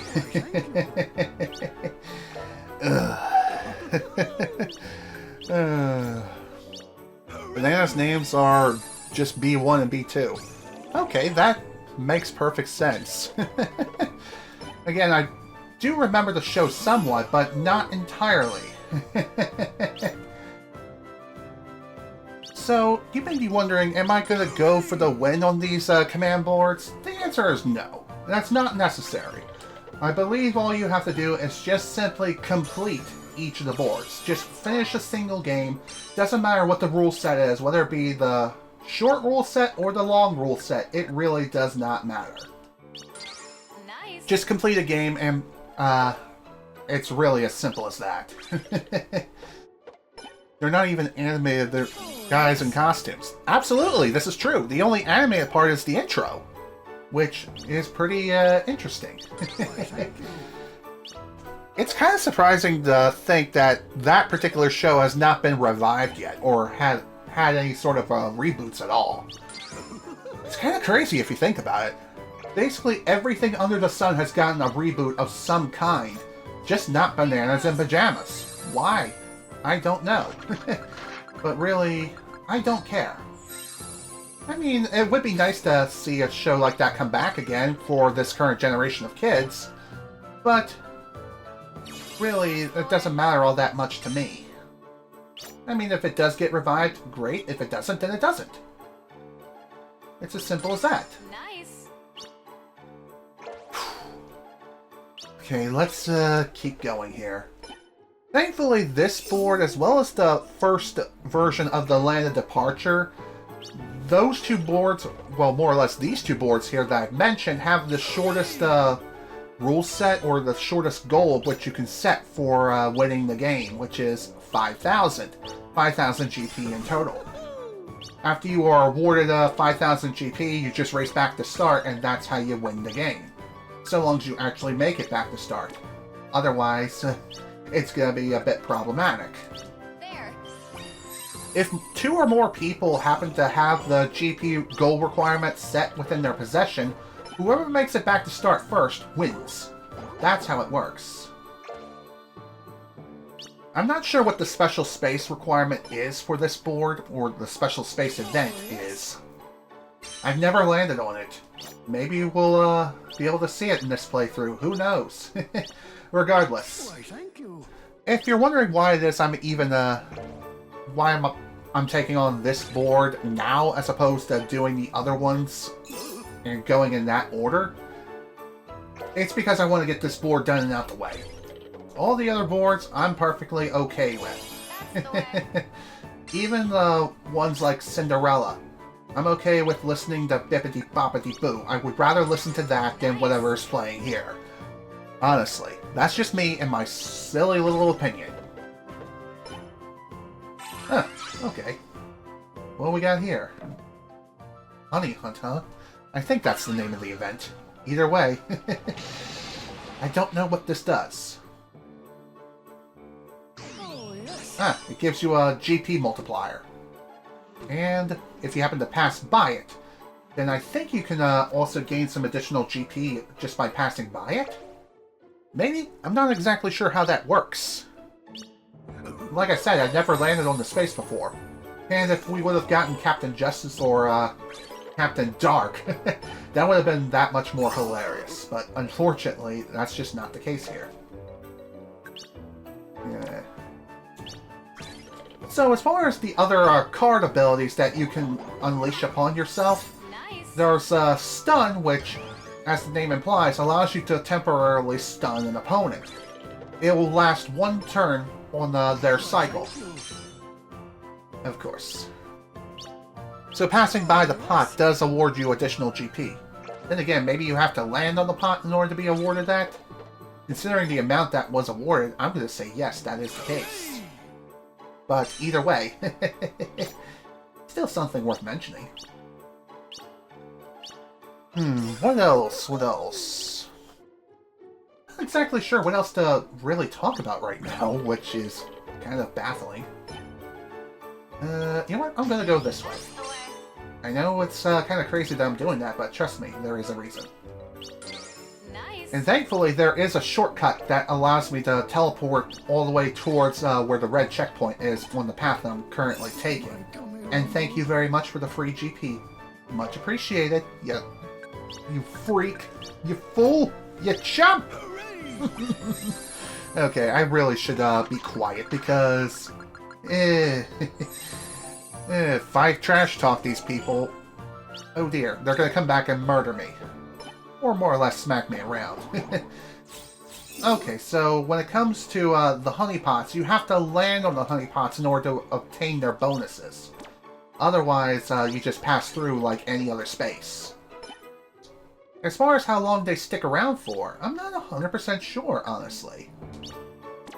If I have to guess, it's probably maybe about 5 turns. Typically for events such as these. You love how the name honey is spelt wrong in the honeypots like honey. Interesting, I did not know that there was a typo there.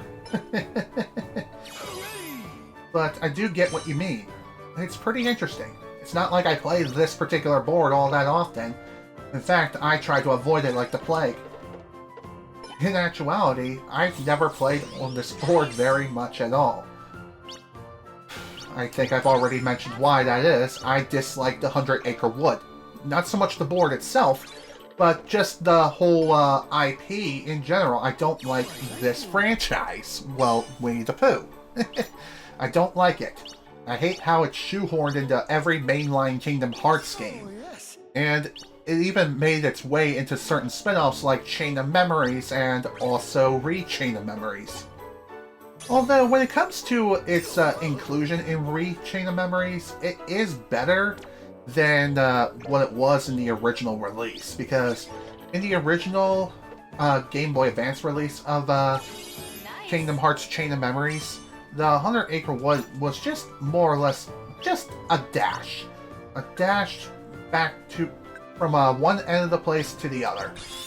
And you have to guide the slowest frickin' bear imaginable. Like, seriously, it takes forever to get him from one end of the map to the other. Not like here, when he's actually putting on his turbo trainers. I'm just saying. Oh, jeez. Talk about a pain in the butt, am I right? The fun is only just beginning, folks. It's only just beginning. It may seem like these events are... I don't even know what I'm saying here. It may seem like that these games last a freaking eternity and a half, but that's just the name of the game for you. That's just how it is. Even with the shortest rule set of 5,000 for this board, as well as the first incarnation of the Land of Departure, also screw you game with your Snake Eye bull crap. Ugh. Bugger me on a broomstick. Just shove it up there real good. Talk about annoying, am I right? Although this might actually work more so in my benefit, because I'm about to pass by start, and if I play my cards right, pun intended, maybe I'll have enough GP to be able to win the game. And if I get the right cards, I'll be able to use the move Navigator from my cards and stuff like that. Maybe by then I'll be able to do something. Who knows? That is, unless Tigger happens to win first. And if he does win, no big deal. However, if you are going for full completion, I do believe you do have to win each of these games. If you happen to win, then that's a mark on your journal entry. If you don't win, then that's a bit of a problem. Nice. How problematic is it exactly? Well, it means you have to replay that board all over again in order to secure the win. Thank you very much. Thank you for the free GP. And no, we're not talking about GT, although I would rather watch Dragon Ball GT right about now versus dealing with any of this. Jeez. What can I say? I am such a weenie. I am a big fat weenie, and I don't care. I don't care if I'm a weenie, my opinion still stands. I don't like Winnie the Pooh, and I never have. And guess what? I never will. No one can convince me otherwise. And if you like it, good on you. You see something in it that I don't. And that's perfectly valid. I'm not going to shove my opinion down your throat. I mean, I'll share my disdain, but that's all I'm going to do. I'm just going to share it. That's really all there is to it. Okay, what do we got? Thankfully, when it comes to the events themselves... Oh, okay, apparently that also can be a bit problematic. I did not know that. So that's interesting. So one thing I've noticed when it comes to that particular event, if the bees are not spinning around those pots, then what will happen is... Ooh, yeah, give me Navigator. Yoink! There. So if there's no bees swarming around the honey pots, then what will happen is you'll get stung. Instead of getting free GP, you'll have that GP taken away from you. And there we go. That's the win. Piece of cake. Oh yeah. Piece of cake indeed.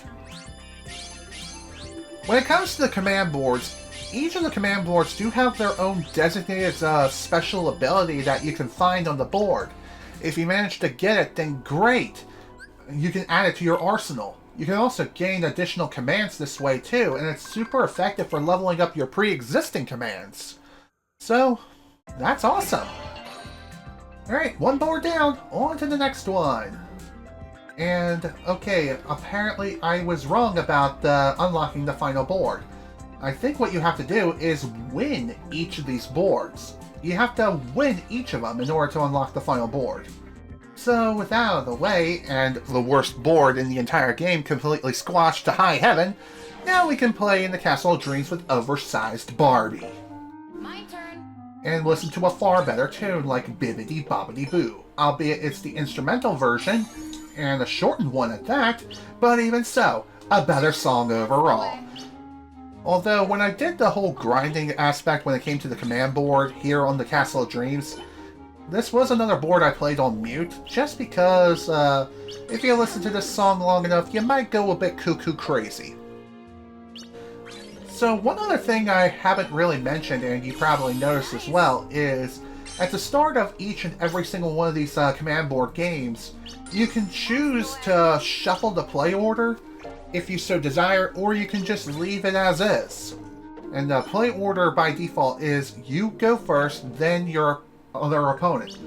You usually play against 1 to 2 other opponents depending on the board. For Castle of Dreams, obviously, you will play against one opponent, which is Cinderella. But for other boards, like, say, the aforementioned 100 Acre Wood or Deep Space, you will instead play against 2 opponents. So, that's something worth mentioning. And, by the way, whenever you play the command board within the Mirage Arena, you can choose to play against either 2 opponents or all 3. And the journal entry for getting the wins necessary in order to level up your Mirage level, it does not matter how many things that... it doesn't matter how many opponents you face.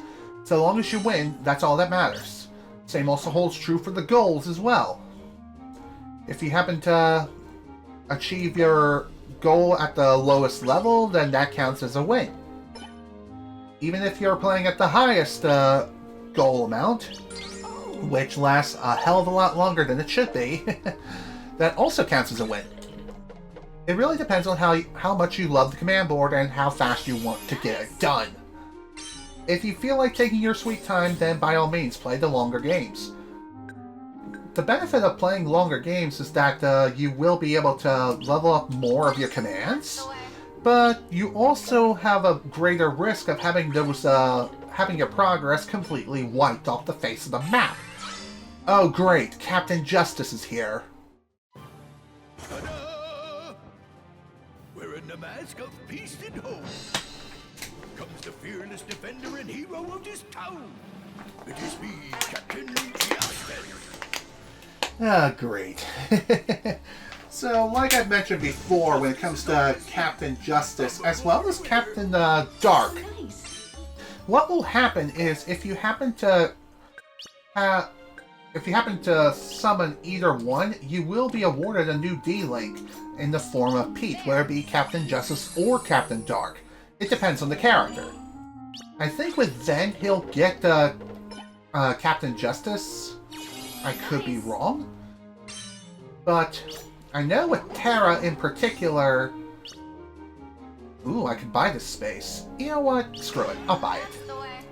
So what will happen is if you acquire a space, you'll increase your opponent's GP total, but in exchange you will be able to take over their space. So really you should be doing something like that sparingly. You should not be doing it super often, especially if they're about to win the game. You heard the name Captain Justice. Never heard of the name, got confused, thought it was a different character. Yeah. Well, for first-time players of the Kingdom Hearts Birth by Sleep, they might be thrown off by Pete's appearance, but yeah, you can easily tell it's Pete by his face. That's for certain. Oh dear. So, one other thing worth mentioning here is when it comes to the Joker cards that you happen to... If you happen to acquire any sort of Joker's Fortune cards, I would recommend you use them as soon as you can. And the reason why, it's pretty simple. It's because with those cards in particular, you can get something really, really helpful.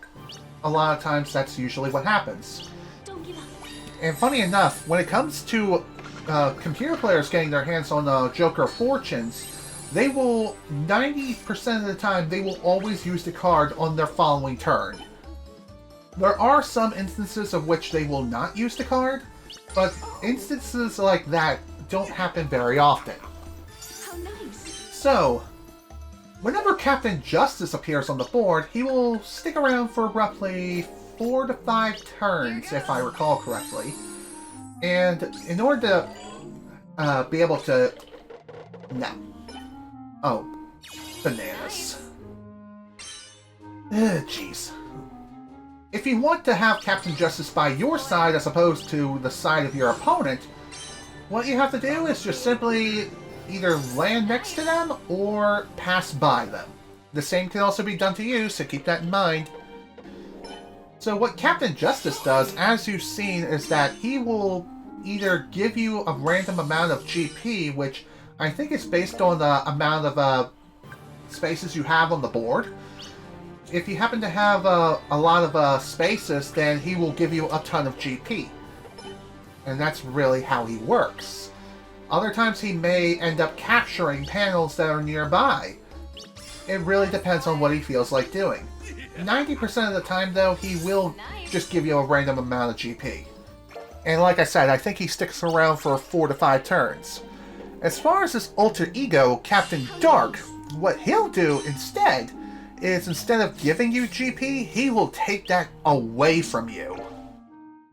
And let me tell you something, whenever that were to occur, that's when things get messy and can end your game and ruin your run incredibly quickly. So what will happen is, again, depending on how many spaces that you happen to have on the board, he will take that much amount of GP away from you. And when that happens, oh dear, it's rough. And when I say rough, I mean rough like woof woof rough. Ugh, it's nasty to say the least. So if you happen to have Captain Dark by your side, you want to pass him off to any other players who happen to be nearby as soon as you possibly can.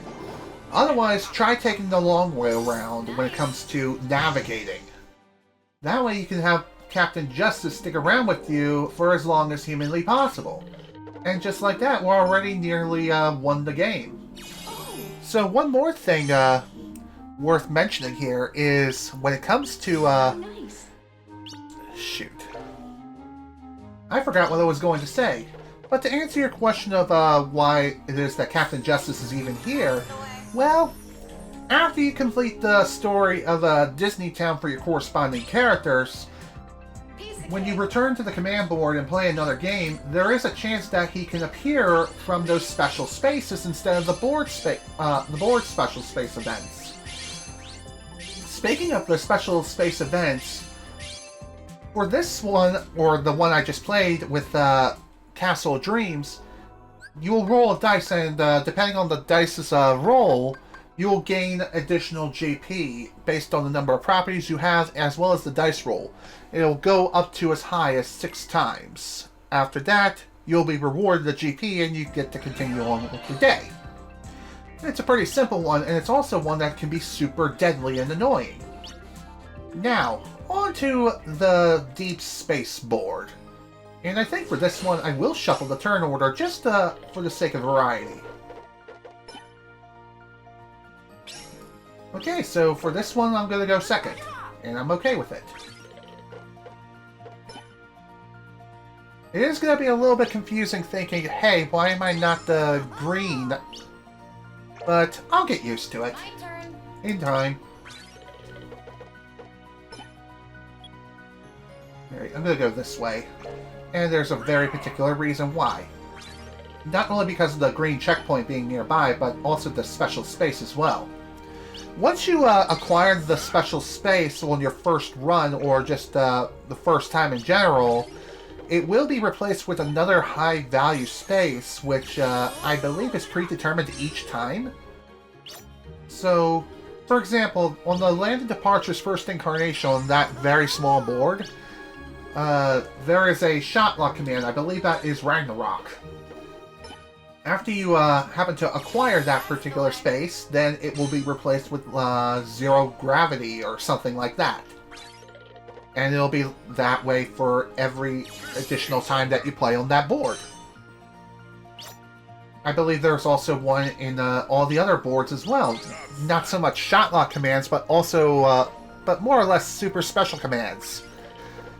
By super special, I obviously mean things like the aforementioned shot locks and also other really powerful abilities that you could meld for yourself, but would be kind of easier to get when you're playing on the command board.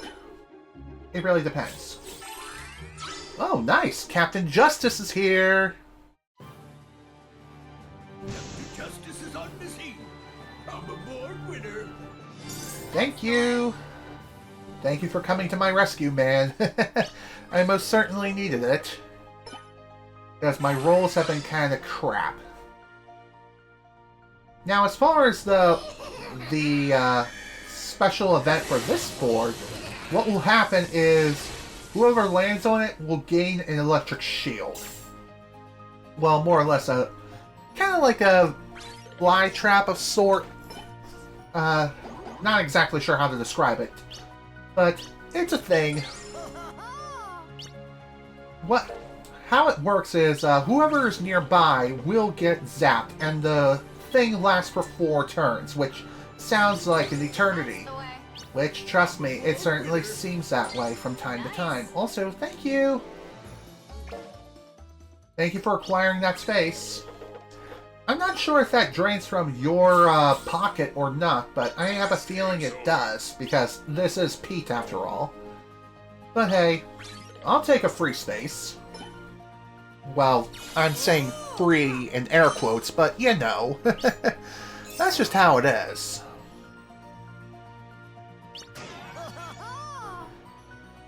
So, like I said, when it comes to acquiring spaces, it's like a forced buyout in, say, Fortune Street. Sometimes you want to do it, most of the time you don't. I'm going to go this way. And it's not so much for the mini space, but more so because this is a slightly shorter path to that of the yellow checkpoint, which is where I need to go to next.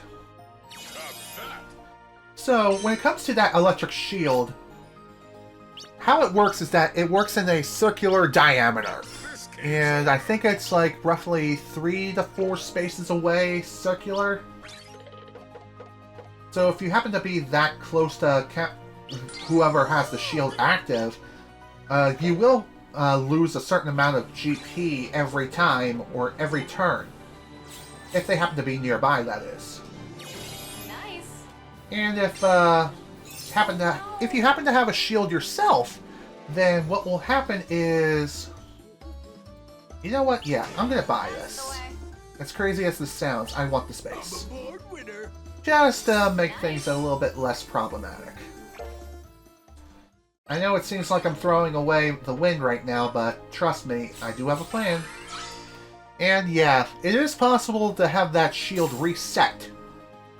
So, what I mean is, if you happen to pass 3 turns, then, and you land on that space again, then it resets back to 4 turns.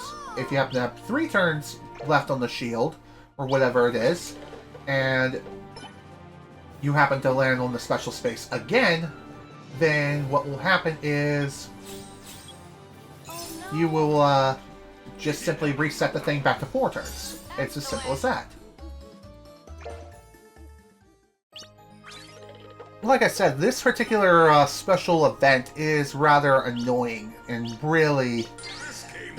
it's just rough because of the fact that it lasts so damn long. 4 turns, I honestly think it's a bit too much. It just seems like that lasts far too long in my opinion. If it lasts something more like 3 turns, then that would be a little bit more reasonable. At least in my opinion. But hey, that's just me and my silly little opinion. Okay, that'll work. Unfortunately, I think I'm gonna get zapped in a little bit, which is gonna be kind of annoying. Oh well, it is what it is. You know what, I'm gonna play it safe and just go for level 2 on this one. I'm a born winner. Thank you, Pete. I most certainly needed that because I know I'm gonna get zapped. I'm gonna get my back zapped. And like I said, it works in a circular diameter. And unfortunately, he ended up stealing Captain Pete from me, aka Captain Justice, which is annoying. But I don't think he's going to be sticking around for too much longer. In fact, I think he's going to be vanishing within the next turn. As far as how long Captain Justice and Captain Dark tend to last, I think they last roughly 5 turns. They stick around for 5 turns. I could be wrong. And I wouldn't be surprised if I am wrong, but hey, I'm just saying. Okay, let's get moving.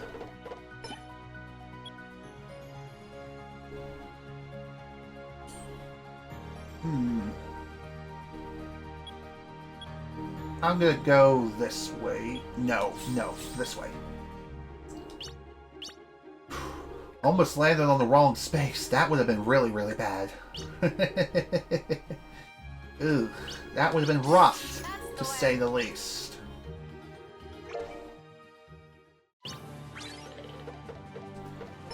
Okay, well, we're gonna go happen. What's... Ouch! I'm a board winner. Can you just go already, Captain Justice? Thank you. Jeez, talk about a pain in the ass. And funny enough, it's only going to get worse because of, just because of that zappy-bappy shield that just tends to last 200,000 years.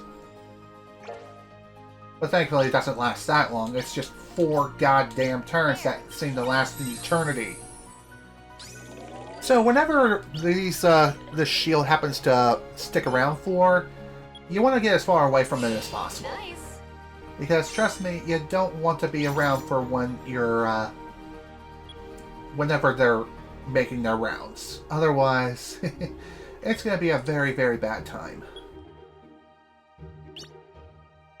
Okay, let's see. What should I put down? You know what? I'm going to put down Blitz. That's the way. It's not like I really need this anymore. Really, I don't need much of any abilities whatsoever. Haven't won yet. Thank you. This game's over. Jerk. Thank God that thing is out. Just real annoying how that can happen. And how long that thing tends to last. I'm telling you, man, it's really something else. So, one other thing I haven't really mentioned yet is what happens when you go bankrupt? What happens if you don't happen to have enough money or enough GP to land on the property? Well, you go in the negatives. And if you end up in the negatives, then what will happen is you'll just, you'll have to sell off all the properties just to get you out of the red.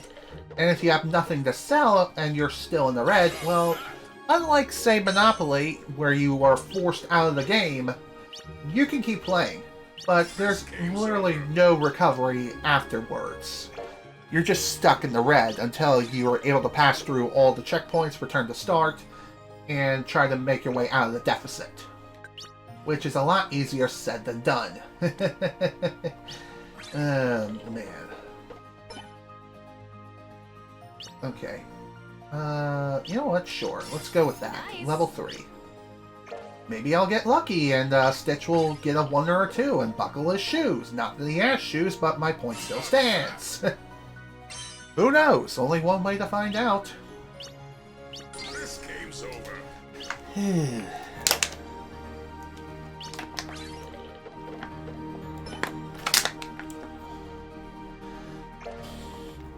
How annoying.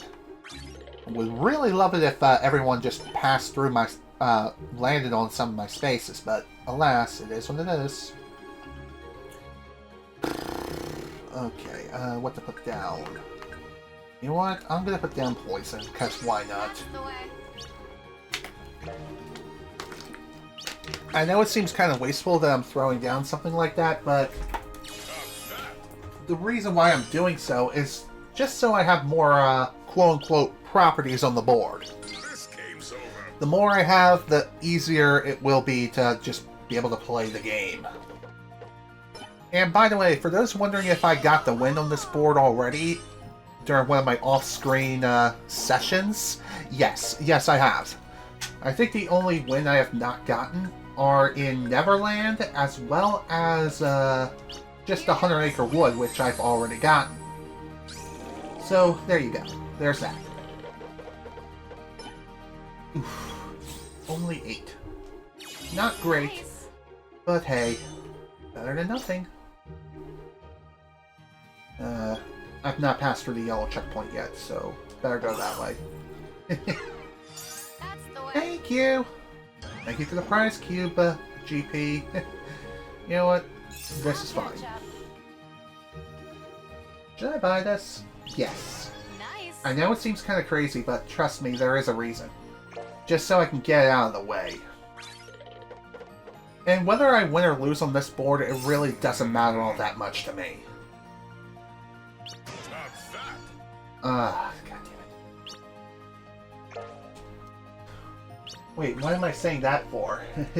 He bought one of Stitch's spaces, not mine.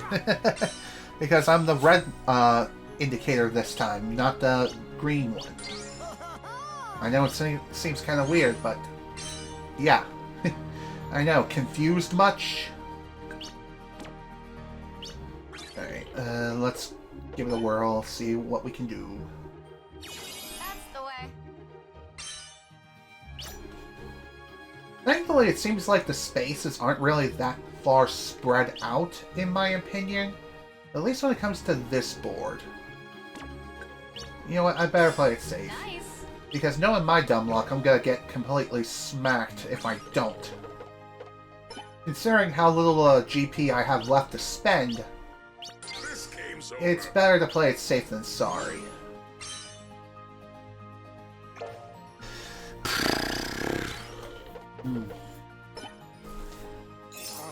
Funny enough, even when it comes to boards as big as these, the GP requirement, even on the lowest amount, tends to last what seems like an eternity.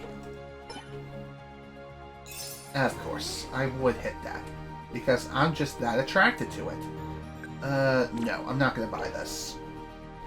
As crazy as it sounds, I'm not going to do it just because. That would give him far too much GP, and he would probably be close to winning the game. In fact, that probably would give him more than enough GP to win the game, which I do not want to happen. Although it really wouldn't be that big of a deal to me since I've already secured the win once before. But even so, I'm just saying. Dang it. Why only a 1? 1! That's the way. Punt? I'm so clever. Ah, jeez. And we still got several more boards to play through before we're completely finished with the game. Like I said, these boards tend to last a very, very long time. How long exactly? I don't know. I think it really depends. It just depends on the board and just the size and the GP goal of which you have set. They can last as short as maybe about 15 to 20 minutes to longer than an hour. It really depends on not only those factors, but also the settings you have as well for the overall speed. Like, even setting it at the fast speed, like fast messages and fast movement, these games still last far too long in my opinion. I just feel like it needs to go even faster. Like, say, Mario Party 3 kind of fast at its fast setting. I wish I could do that, but unfortunately no, that's not how it works in this game. This is at its fastest speed. It's annoying, but it is what it is. I really find it annoying how it seems like both Stitch and Captain Gantu happen to have certain spaces completely occupied, you know? God, that's annoying.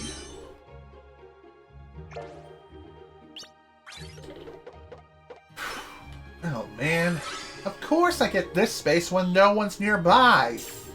That's annoying. And it also sucks that I don't happen to have any magic cards on me, so I can't activate any sort of dice rolls whatsoever, like no multi-dice. By the way, you may be wondering, what happens if if two or more players happen to have one of them electric shield things active and they're right next to each other? Well, they both get zapped and the action is cancelled out. So that's something to keep in mind.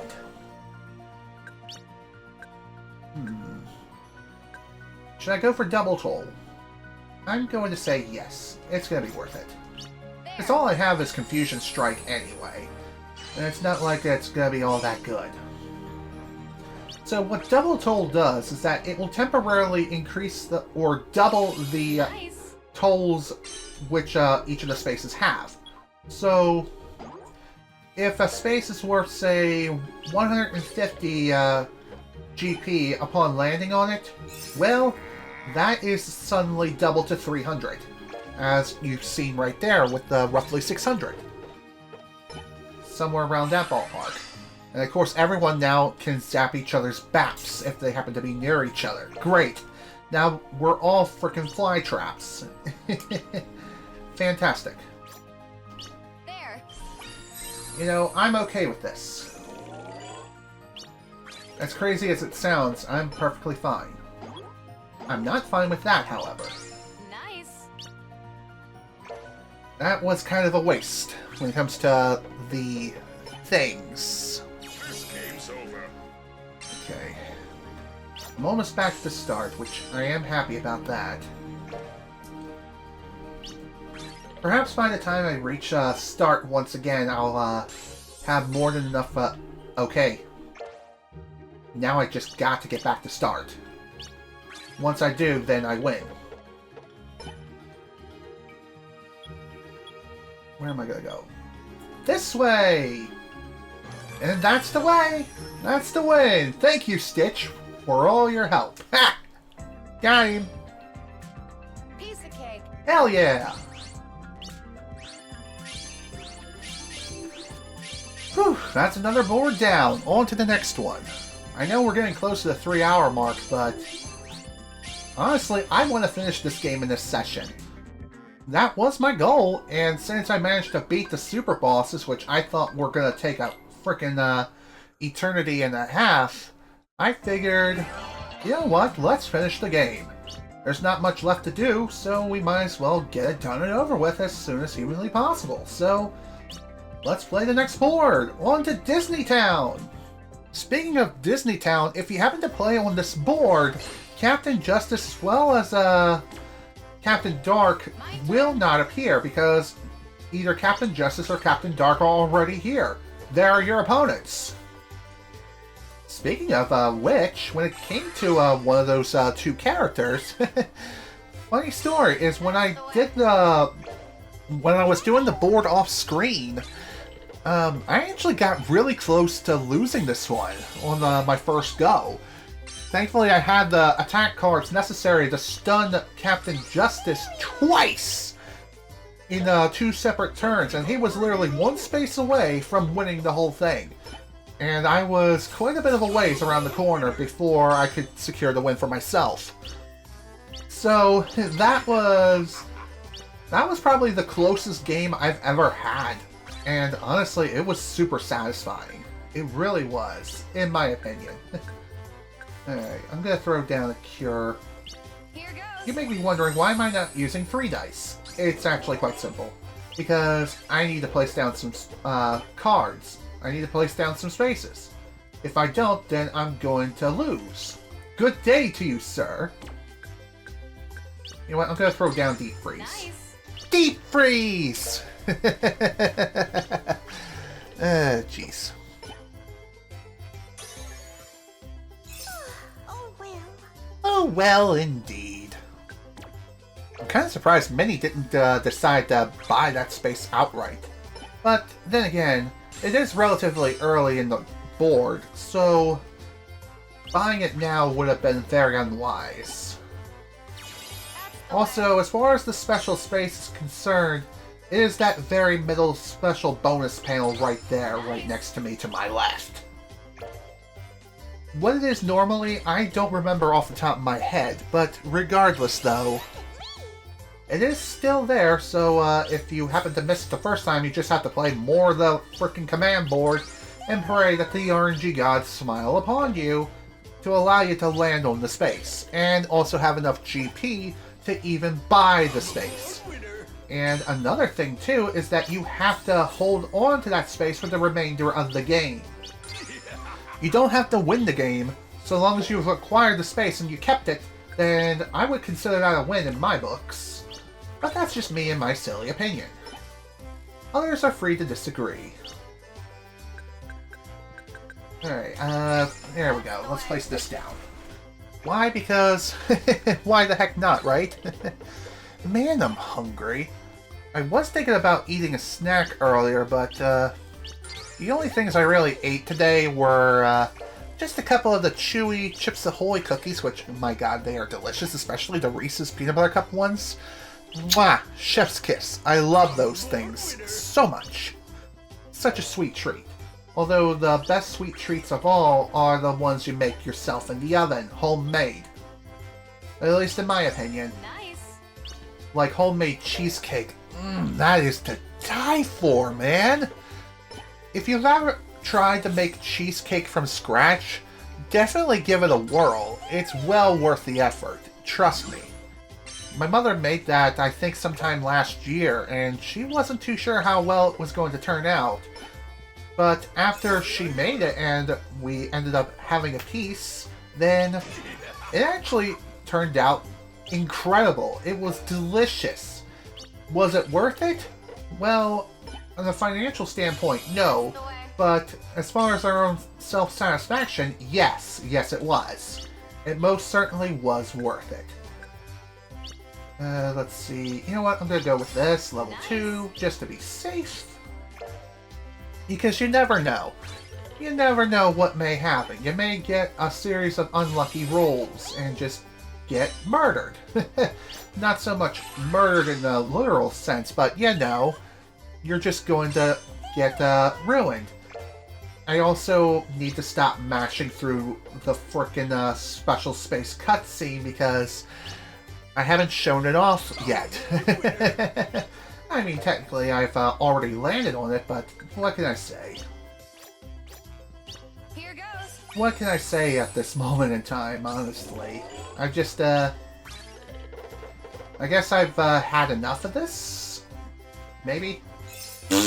Good job, me! Well, I needed to go this way, and either way, I was going to land on one of many spaces.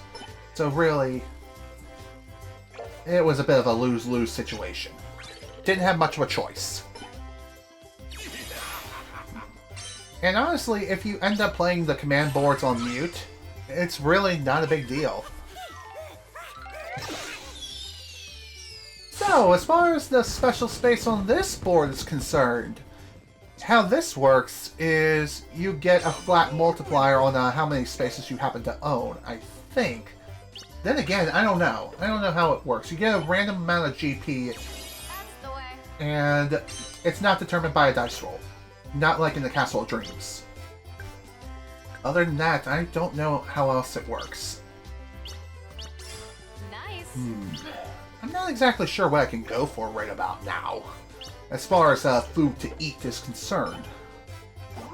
Like I mentioned, I am quite hungry. I wish I've eaten more things today besides just the aforementioned cookies.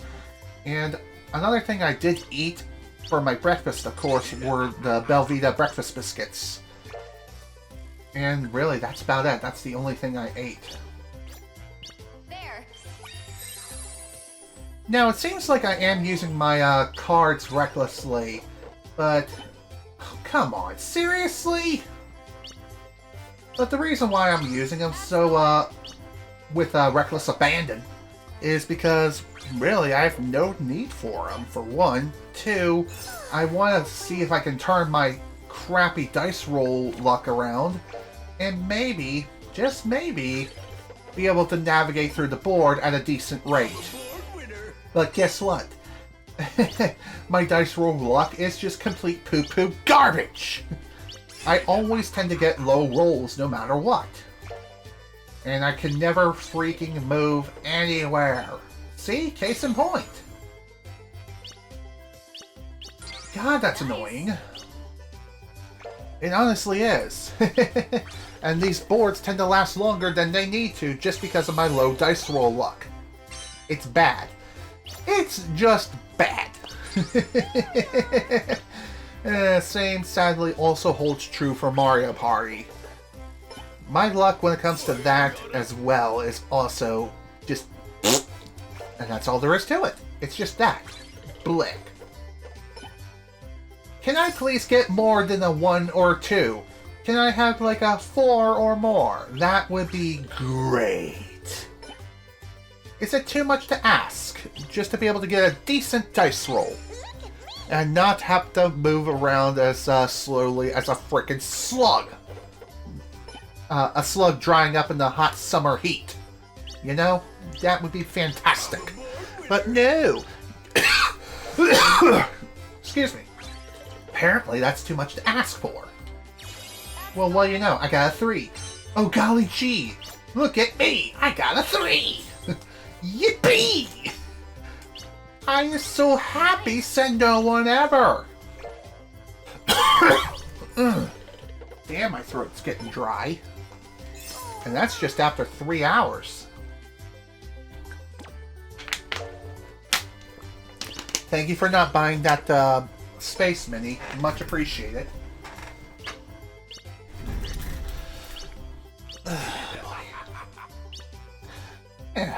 Anyway, at least now we finally managed to complete a freaking lap around this board. That's the way. God, that took forever. Hopefully this means that our luck will finally turn around. Who knows? I'm gonna go this way. As crazy as it sounds, I'd rather avoid giving Captain Justice more of my GP money. You know? I have to deal with that enough as is when it comes to both Minnie as well as him.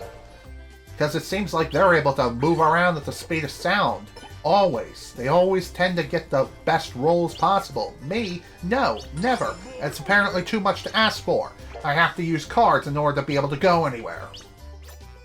Here goes. Alright. Come on. Mama Bear needs a new pair of shoes. There we go. 3 dice. Panel capture would have been super helpful too, but the odds of getting something like that to appear is relatively low. And unfortunately, I am going to end up landing on space here. No. But no biggie. No biggie at all. You know what? Gimme! That's the way. I know it seems kind of counterproductive that I bought that, but the reason why I bought it is so I can get an additional bonus. You can get a bonus by lining 2 panels of the same type together, and if you manage to complete a full Monopoly, in other words, get all the colored spaces within a given quadrant, all spaces are doubled as far as their totals are concerned. And I believe if you happen to, say, have all of them be the same type while also having a full blown out Monopoly, then I think it's increased by roughly 2.5 times? Not sure, but even so, still something worth mentioning. I know it seems kind of wasteful that I didn't level up that particular space, but the reason why I did it is because my GP amount to spend is low right now. Considering how much I spent to acquire the space from Captain Justice, just to get the additional bonus for having multiple spaces assigned to each other, well, it was worth it. Oh, great. Well, Captain Justice is about to win, and he's about to win this hands down, which is really unfortunate. There. Well, it is what it is. That's just my rotten luck for you. I tend to do really badly in the bigger boards. And of course, I get a really good dice roll now. Right when I needed it most. Hey, I'm cool with that. Ooh, here we go. This'll work. That's the way.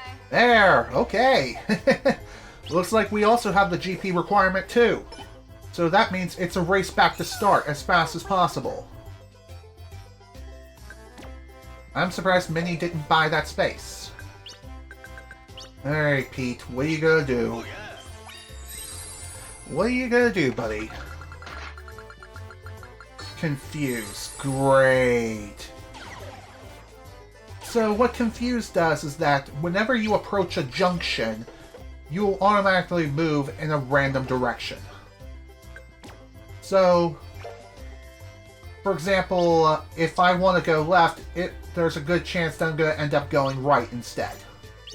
So, yeah, it's all on the luck of the draw. Come on, give me a good direction. Nice. And I'm not. Yay, good direction. I say as I unfortunately am forced in the wrong direction right after. And as far as how long confusion lasts, well, it tends to last roughly 3 turns, I think. Alright, you know what? I'm gonna go for 2 dice on this one, as crazy as it sounds. You know what? No, I'm gonna go for stun instead. Here goes. I'm gonna stun Pete again, make sure he stays in place and stays put. Minnie isn't that much of a threat, at least at this point in time. Good job. Good job, me.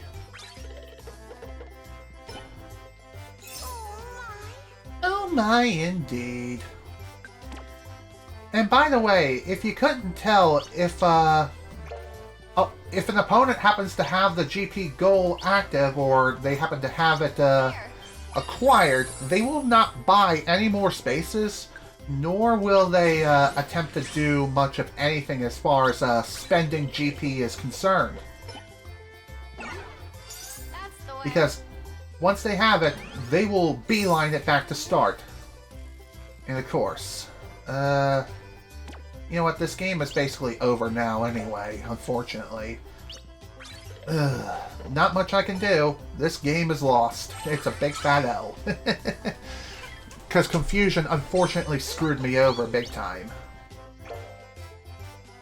Sure, I could delay it by maybe 1 more turn, but really, there's not much I can do now. Even if I get a couple of 6s, there's really nothing else I can do.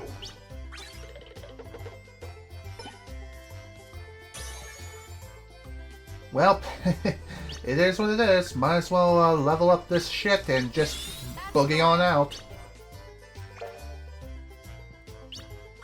Funny enough, when it comes to using cards, believe it or not, your opponents will not use cards unless they have the Joker's Fortune card.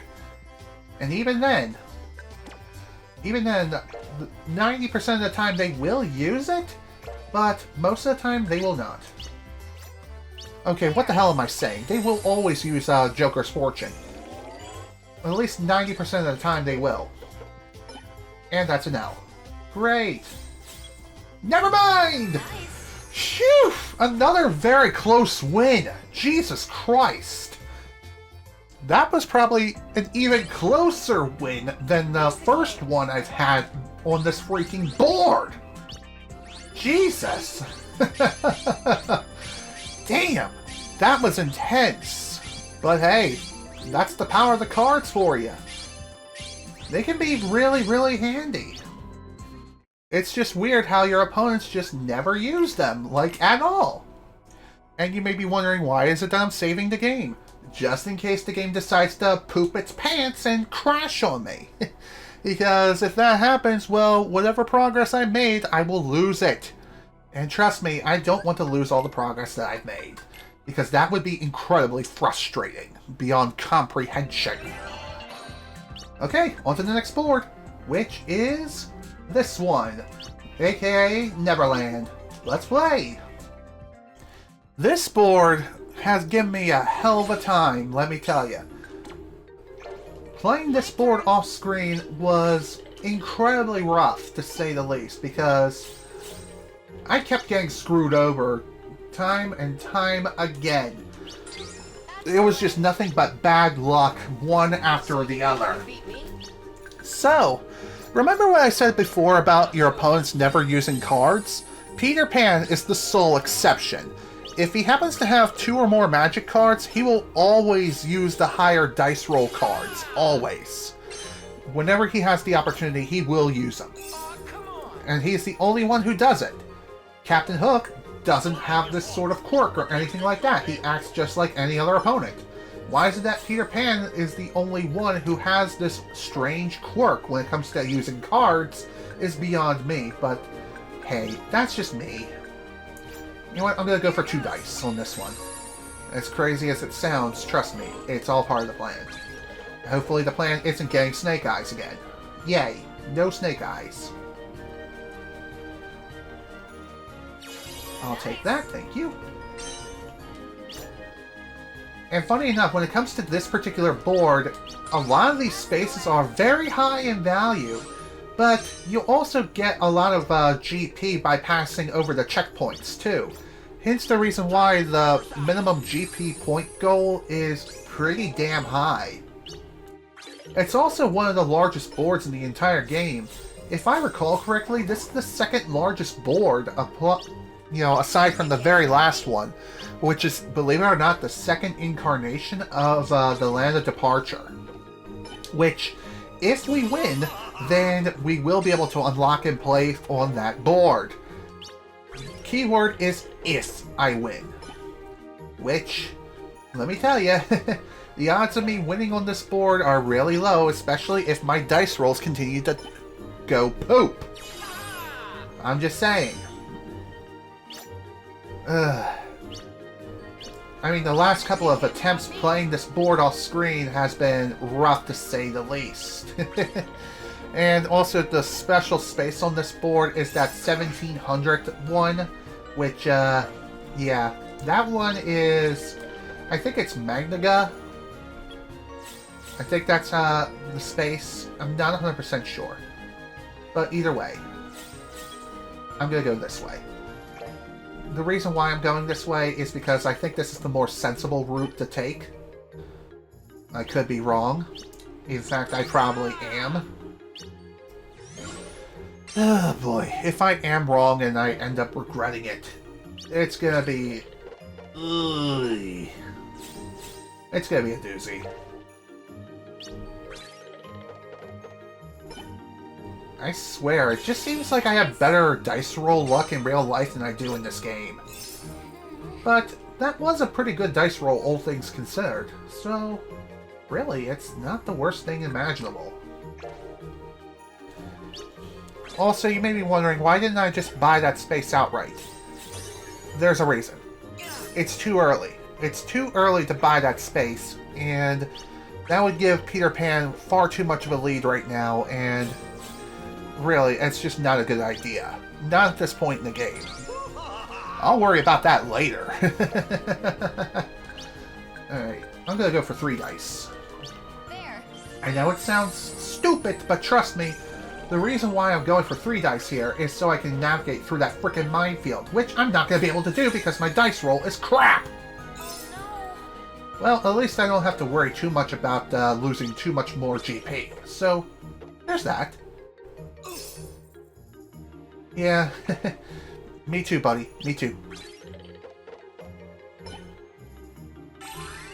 Oh boy, this is gonna be a rough one. So, the special event space on this board is Pixie Dust. Probably one of the most OP special events that can occur. Why? It's quite simple. Because that can happen. How this works is you'll be able to select an opponent and drag them to any space you desire. And I mean any space. Whether it be on a bad path on the prize cube path, or you can throw them onto one of your most expensive properties, which, believe it or not, that is a very legit strategy that you can employ.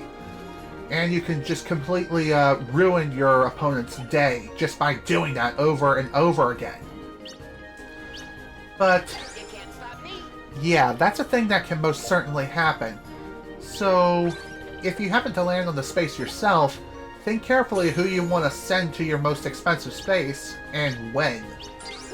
Because, trust me, it's fun to extort your opponents and wring them out for all they're worth. Speaking of the devil, let's do just that. Okay, so, you know what? I'm gonna go with you, Peter Pan. I'm gonna send you all the way over here. Why? Because I'm that much of an asshole. Okay, what other space do I have that's worth a lot of GP? That would be this one. This is the most expensive one I have. So, give me your GP, buddy. Thank you! So really, the strategy is to send your opponents over towards where the most expensive panels are. That way you can extort them and bankrupt them as soon as humanly possible. But one thing to keep in mind is that not only can they do the same to you, but you may accidentally end up helping them in the long run because of the amount of checkpoints they pass. So that's something to keep in mind. Alright, let's do this. Wow, not bad. 10%. Also, I believe the max property value of which that particular space can provide you is 20%. Once it reaches its max, that's when things really start to get fun. Speaking of fun, this is going to be fun to navigate through. A frickin' minefield filled with nothing but Captain Hook's spaces, which thankfully I passed without an issue. Yay. At least this time there was no issue. Doesn't mean there won't be an issue next time. Who knows? This game can obviously be turned on its head at any given moment. And when it does, it's rough, to say the absolute least.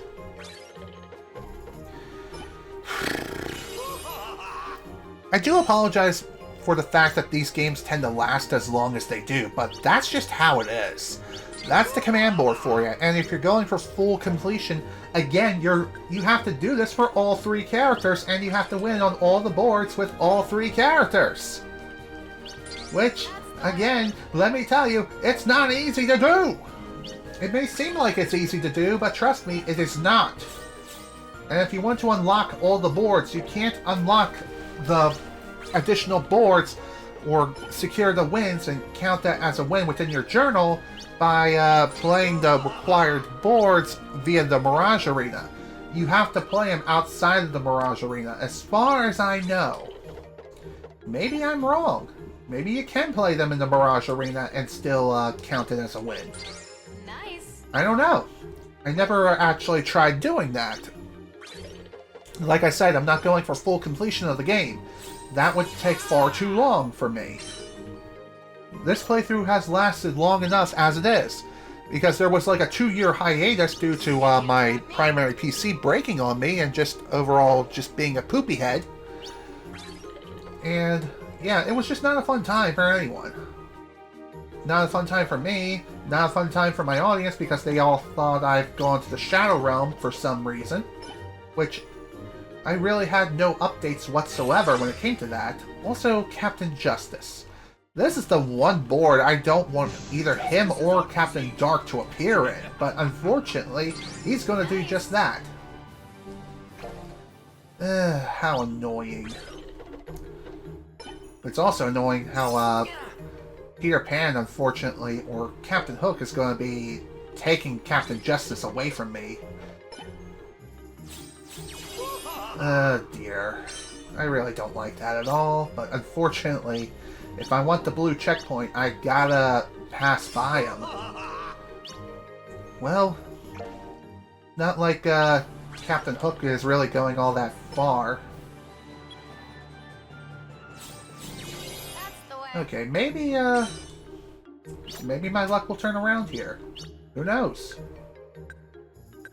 Okay, when it comes to upgrading certain properties or just spaces in general, you definitely want to try to invest in the most expensive properties. That way, when you land on the special space, you can send your opponents flying, pun intended, to those spaces and bankrupt them. I'm just saying, that is a very legit strategy and one I would highly recommend that you employ. I'm a born winner. Damn you, Captain Justice, having to be such a traitorous fool. Ooh, gimme. Alright, you know what, Captain Justice? You can go tuck a duck in bed. Because I'm gonna drain your bank account. Although it probably would be more beneficial to select Peter Pan instead, but unfortunately, that's a bit too late.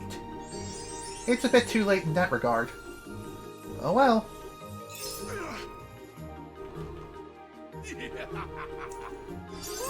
Oh, really? Damn you, Captain Dork! Why have to be such a dork? Okay. Now then, let's see how this plays out. Man, I was hoping he would get a 1. That way he would have landed on the 580 space too. But unfortunately, it is what it is. I'm a born winner.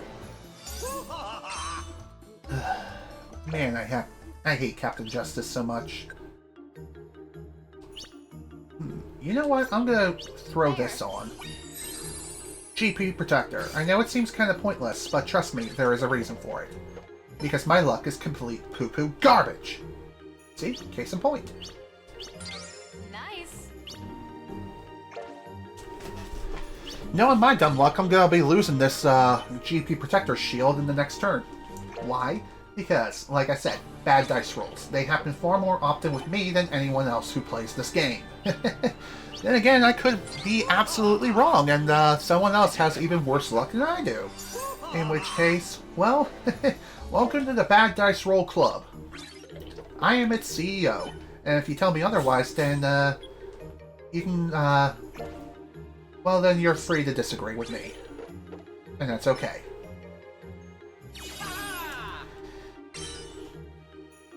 Prepare to pay up, Pan. Albeit he's paying Captain Hook, which I don't like, but hey, it is what it is, unfortunately.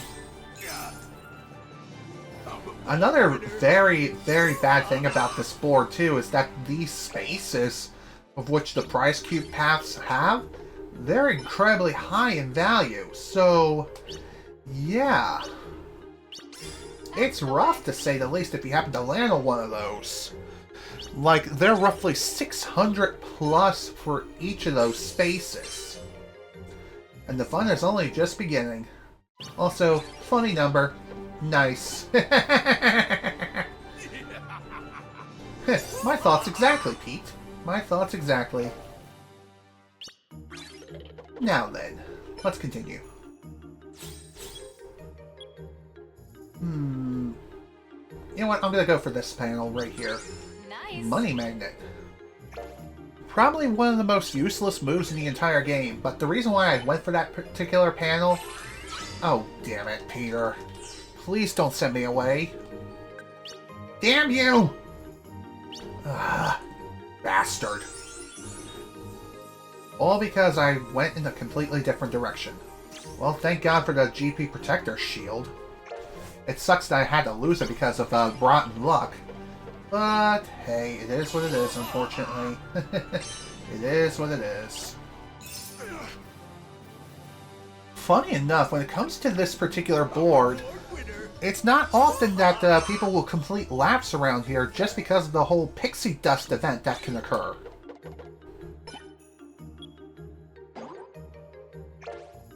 Jeez. It also sucks that I don't have any cards that I can use either. I would really love to have maybe one card or something to give me a 2-dice roll, but unfortunately that's just not happening, Chief. Let's see. Yeah, no cards. No cards, no luck, no nothing. Oh no. Ouch. It was worth it though. It was worth it just to get back on the path that I need to go through. And it looks like Peter Pan, unfortunately, is gonna win the frickin' prize cube. Ooh, thanks. Ugh, man. That certainly sucks.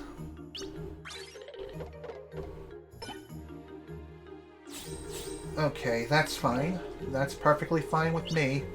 It may suck that I don't have any other spaces that I can put down right now, but that's alright. That's okay. You can't stop me. Come on, go left and upwards. He ain't gonna do that. Told ya! He's smart. He is a pretty smart boy, all things considered. He may have a bit of a mindset of a kid, but he can be smart at times. I'm just saying. He can be clever. Not always, but he can be. There we go. Nice. Nice! Looks like I'll be able to finally get the win if I play my cards right. Pun intended. Pun intended. 110%. I'll show ya. Alright. Maybe, just maybe, we'll be able to unlock the final board of the game. You can't stop me. Come on, Peter. Be nice. Of course he ain't gonna be nice. That would be too much to ask for, apparently. Oh well, it is what it is. Okay. Okay, good dice roll.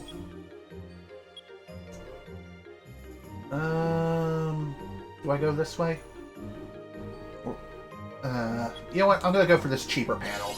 Nice. I know it sounds crazy, but I'd rather buy this panel right here as opposed to buying a panel that cost over 2K and then end up landing on a very dangerous space or something.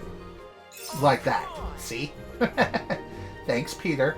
Thank you for your continued contributions towards my eventual win. Now that I say that, I'm probably going to end up being sent flying elsewhere. You know what? I'm going to go for double toll. Why double toll? Because I'm that much of a doofus. I'm a dingleberry, what can I say? And it doesn't matter anyway. It's irrelevant. I win! There we go! Finally! Secured the W on this board! Jeez! Jeez a minute. That took forever. And funny enough, there's still one board left after this. And we're probably going to unlock it right now. And like I said, in order to get this board, you have to win on every single one. And there we go. Unlock the secret board. Which, like I said, is the second incarnation of the Land of Departure. Which, like I mentioned, we are going to be playing right now. So, if you thought the first Land of Departure was teeny tiny, and also that last board with Neverland was gigantic, oh boy, you have not seen the size of this board just yet. Which we're going to play right now. And hopefully this won't last another 4 hours. So, here we go. Rack your brain and rack up rare commands for advanced players only. The lowest GP goal you can get set is 20,000, and the highest is 50,000. So, with that in mind, let's play the game. And our opponents are Ven as well as Terra, and I'm okay with this. My turn. So, just like with the first incarnation of the Land of Departure, the special event that you can land on with the bonus panel is being able to fly to any panel that you want. And unlike the last board where it is more so situational, if anything, this one, oh boy, this one is a lot more useful because you have a lot of ground to cover on this board. Hence the reason why the minimum goal that you can set is only 20,000 as opposed to something lower like, say, 10,000 or something like that. I'm just saying. Oh, speaking of the devil, let's go! On to the first checkpoint. Or I can acquire a super rare ability right now. Speaking of super rare abilities, this board has a lot of rare abilities, like Aerial Slam, Fizzina Fire-Raga, and others as well. Hell, you can even acquire a Thunder Surge here. Let's see, what other panels can I look into? Honestly, not a whole lot, so I'm just going to go ahead and fly to the blue checkpoint. So, when it comes to this board, the best strategy to employ here is to not only try to lay down as many of these panels as possible, but if you can make your way to any bonus panel, pray that Captain Justice or Captain Pete doesn't show up. That way you can navigate through from one checkpoint to the next and be able to make it there within a decent pace. Otherwise, you're going to be running around the board for quite a long time. And really, completing laps, if you manage to complete one lap, I'm pretty sure you've all but won the game. The only thing you'd have to do after you complete that lap is return to start, which is easy to do if you manage to land on the bonus panel. And the keyword is if. Nice. If you don't, well then, it's going to be a little bit. It's going to be a little bit yet. And also, I'm pretty sure that these bad panels for the prize cube paths, they're on par with Neverland's as far as their punishment is concerned. Then again, I think I'm wrong. I don't know. I don't play on this board all that often, and even if I do, I prefer Neverland, all things considered, even though I've had a hard time with that board in particular. With all of its faults, I do prefer that board over the others just because of the fact that with the Neverland, I can send my opponents flying to a very quick bankruptcy. Here, not so much. I can fly myself to any checkpoint panel or even back to start. But most of the time, that's not how it works. And whenever your opponents do land on a bonus panel or anything like that, what they tend to do is they do try to employ the whole checkpoint strat, where they will fly to the next checkpoint possible. Whatever their next checkpoint is on the path, that's where they'll go. However, if they have the choice of either landing on one of the bonus panels or another panel in front of them, if they're not in the path within the checkpoint, then they will just continue towards the checkpoint. That's just how it works. I don't know why they do that. It's a bit of an odd quirk, but hey, I'm okay with that. Stupid AI is stupid. I'm gonna level this up to level 2, just to be safe. Nice. It's a bit too early to try to go all out on a single space and level it up. Or at least level it up that much further. Because if I do, then things are gonna get rough and just overall, it'll be messy. And also, if you're wondering if I'm gonna go for the win on this board, well, yes, but if I don't end up getting the win, it really won't be that big of a deal. Because, There we go. like I mentioned before, going for the win, yes, that is a part of the completion process, as that does mark it as an entry within the Trinity Archive. But, since, like I mentioned before, I'm not going for full completion in this playthrough, instead, what I'm going to be doing is I'm just going to finish the game. I'm just showing off as much as I possibly can. And really, that's all there is to it. Off to the yellow checkpoint now. Nice.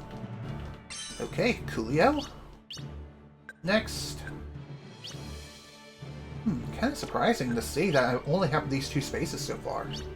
That's the way. I'm okay with that. I guess the reason why I haven't gotten too many spaces is just because of my luck, for one. 2, it's because the panels themselves are just so dang expensive. And it's only going to become even worse as far as the price is concerned. I keep forgetting to let the cutscene play out. Whoops. I'm dumb. I is a smart person. I guess it's because I've seen this cutscene so many times that I just instinctively mash through just to skip it. Alright. I gotta remember to show it off, man. Let's see. I'm gonna go for 2 dice. There. And the reason why, it's pretty simple. Because I need to move. I gotta go fast. And that does not help me go fast. But hey, I'll take the bonus points from the cube. I'm just saying. Any bonus is better than no bonus. Yeah. Plus, there's still the possibility that I can land on the special bonus panel again and navigate to the next checkpoint. And really, I think that would be a pretty wise decision for me to try to do. considering where I need to go to next is the red checkpoint, which is the final one. Also, as far as Navigator is concerned, as the name implies, it allows you to change directions. So whenever you're going at a predetermined direction, like say, for example, I'm heading to the right now, if I were to use Navigator, or if I happen to get that from a Joker's Fortune, I would be able to turn myself around and go left. So that's what Navigator does. Overall, pretty useful. That's the way. Same with Thunder Surge. Thunder Surge is like one of the best moves in the entire game. That is also tied with Fire Surge as being one of the best moves, in my opinion, because it gives you iframes. It comes out on, I believe, frame 2. It might come out on frame 1, and I'm just misremembering, but even so, I'm just saying. It's just super powerful. It's really, really strong. I love it. I love the move so much. And I forgot the fact that I need to not skip the cutscene again. Whoops. Okay, next time anyone lands on the bonus panel, obviously I will let the cutscene play out. I'll play it out once. Although it is unique for each of the 3 Keyblade wielders. So that's something. There we go. Level 2 on you as well. Now hopefully I won't get mangled by the next few spaces that happen to appear here. Who knows? Only one way to find out. I mean, at this point now, we're already at over 7,000 for our total GP value, which is excellent to see. So we're almost halfway there as far as our goal is concerned. So that's awesome. I'm going to throw down Confusion Strike, because I kind of want to use the 2 dice for my next roll, just to see if I can make it back to start that much more quickly. And again, maybe I'll save it for the next roll. And the reason why is because the bonus panel is nearly right there. So, yeah. Okay. Dang it. Unfortunate. That's okay. I can still throw this down, though. Yoink. Hey, the more properties I have, the better. And by properties, I obviously mean the more panels I have, the better.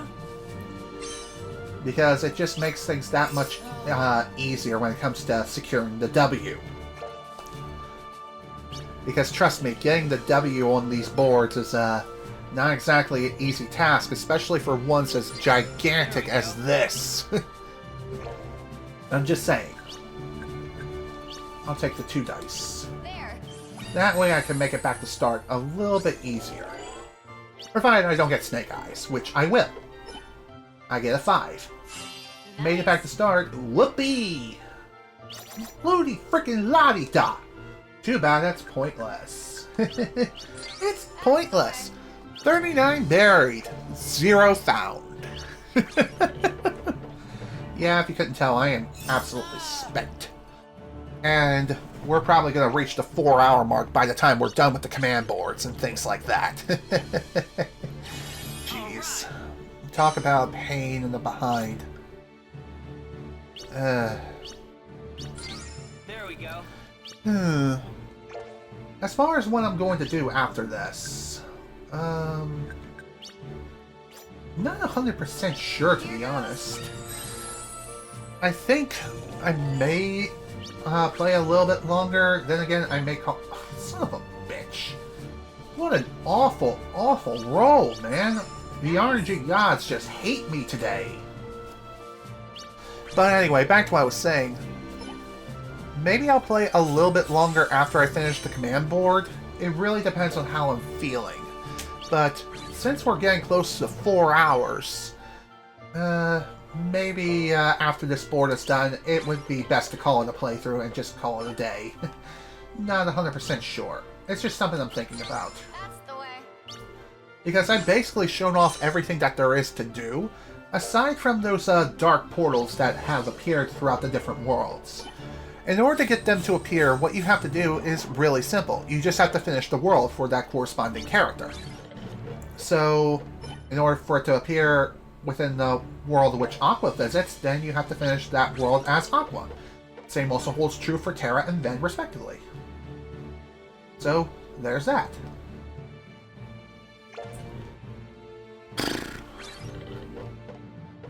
And by the way, each world has their own unique minigame, and, you know, maybe I should show them all off. I've technically shown off the one in Disney Town, and funny enough, each of those dark portals are unique. They have their own unique challenge associated with them. So, yeah. Each of the unique panel or unique dark portals have their own special challenge associated with them. I think I just repeated myself, but, you know, I tend to do that a lot.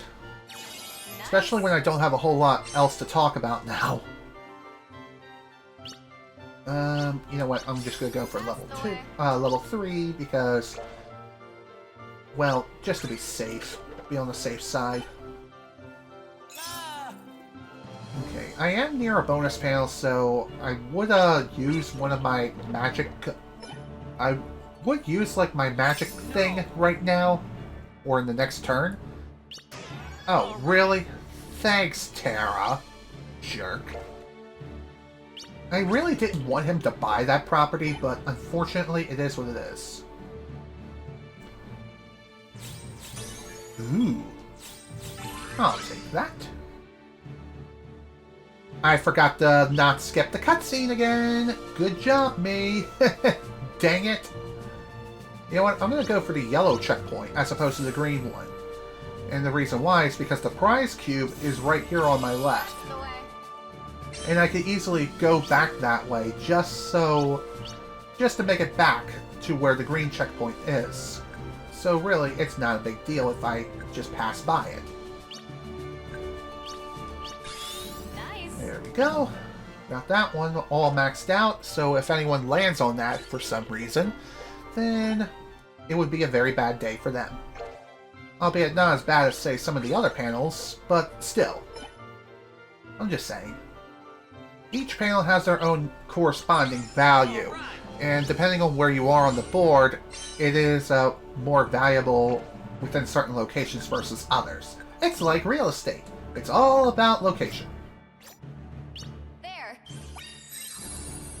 Okay, let's go. Let's get moving. Please. Apparently that's too much to ask for. God damn it. Well, whatever. I suppose it's not the biggest deal in the world, but still, I really hate the fact that my triple dice roll has been complete garb. I mean, really, come on now. My singular dice rolls have been better lately. Why is that? I don't get it. It's dumb. What's also dumb is that Terra basically has that entire blue checkpoint completely to himself. And he nearly has a freaking monopoly in the area, which is not great. Okay, 4. 1 to the 2 to the 3 to the 4. Actually, now that I think about it, I probably should have just went to the bonus panel. Well, I'm gonna pass by the checkpoint anyway, so no big deal. No big deal. There's still another chance I can hit the bonus panel again. So, really, no biggie. Let's see, what else should I talk about at this point in time? Honestly, I'm not 100% sure. Kind of crazy to think that we are nearly about to win this board. I say as I've reached the goal, which is awesome. Now I just gotta hit a bonus panel and zip zoom straight to start, and then I win. So I need a 1, a 3, or 5, and then I'll be set. I mean, I could loop around until I eventually get what I need, which... that's not a bad strategy, considering where I am right now. Ooh, 3. Yippee! I win! That's game! I forgot to not skip the cutscene again because I'm just that excited. I'm just done.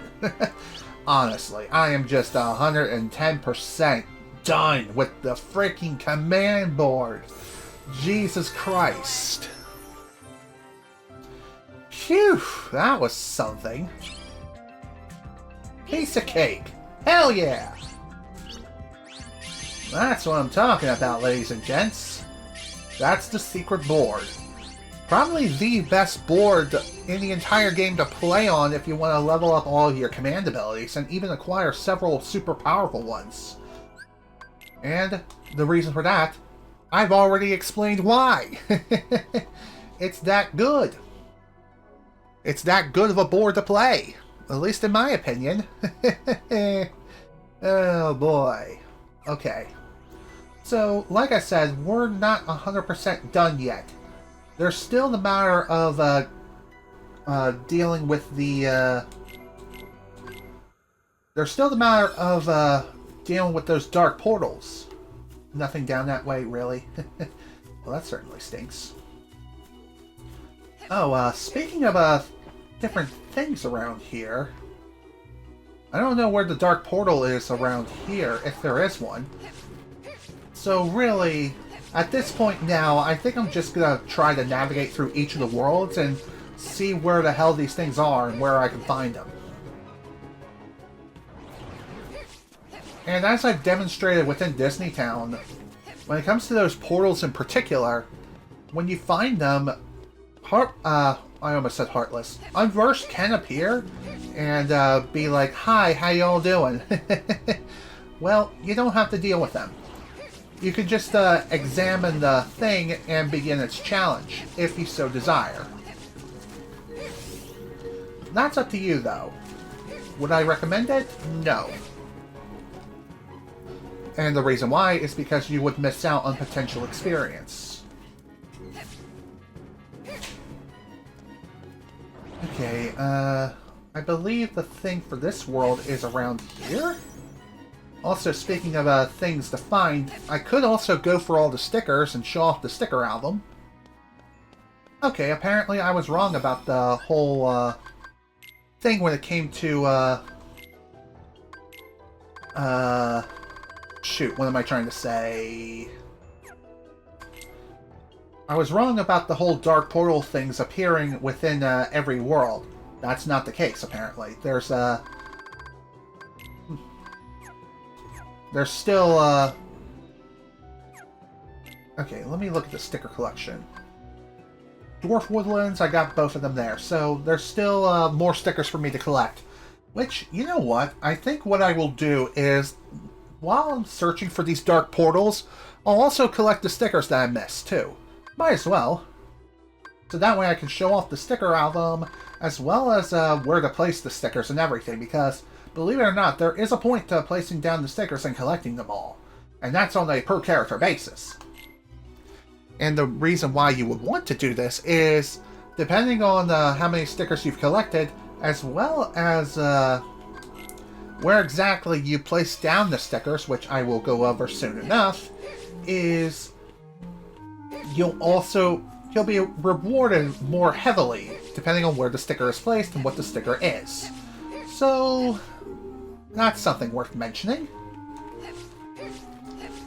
Let's see, what else do we need to look into around here? Doesn't look like there's much of anything, really. Oh yeah, there is this sticker right here. I think there's also one additional sticker that I wasn't able to get before. There's the bubble sticker, so there's that. If you want to know what stickers you have and which ones you're missing, check your sticker collection within the journal, and you'll be able to know for sure. Okay, I got all the stickers here, so perfect. Time to go. Actually, now that I think about it, I think there is a dark portal here. As far as where that is, I think it's over towards the ballroom. If I recall correctly, I think that's where it is. So, let's move on over. Now, shall we? As far as I know, I believe 99% of these dark portals do not contain any super bosses. They're just unique challenges within their own right.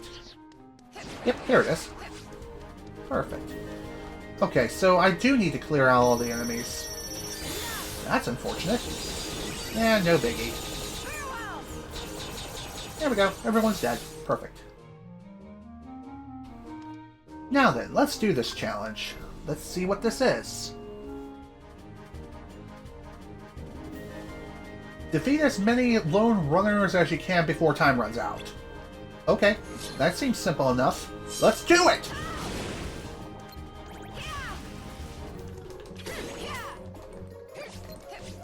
Okay, so these guys are pretty fast, all things considered. So using something like, say, Mega Flare, pretty nice to have, because it clears out the entire room. It kills everyone within a 5-mile radius. So you don't need to worry too much about letting them get away. By the way, each of these dark portals have their own unique challenges, and that's on a per character basis as well. And I'm only showing off the ones for Aqua just because with Aqua, I have the most experience with 1. 2, it just makes the most sense to me. Sure, I could go back into the save files for both Terra as well as Ven, just to get those, or just to show off those challenges. But, again, I think that's a bit overkill at this point. Okay, goodbye.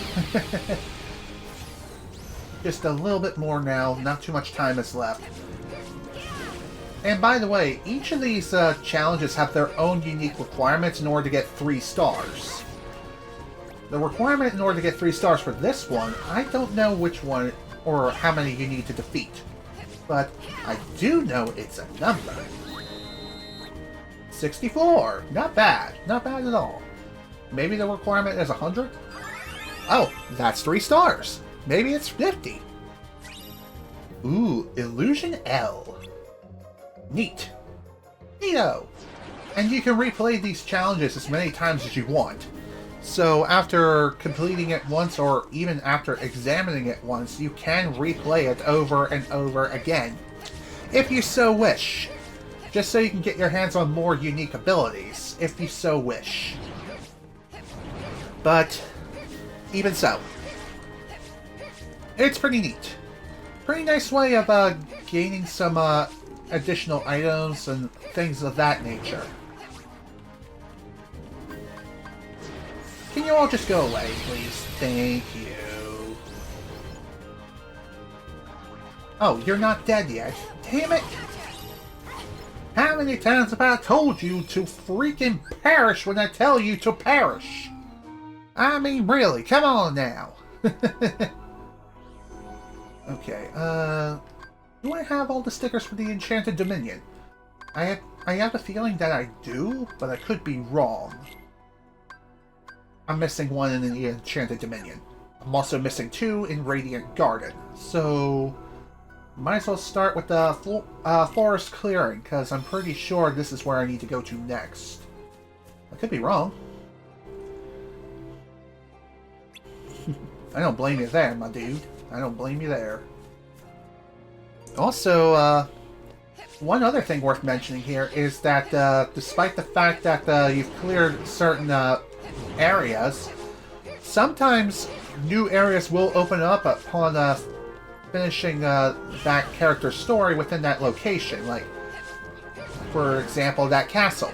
We can explore the bridge, but we can't go inside the castle. Why? I don't know. The game just simply doesn't let you.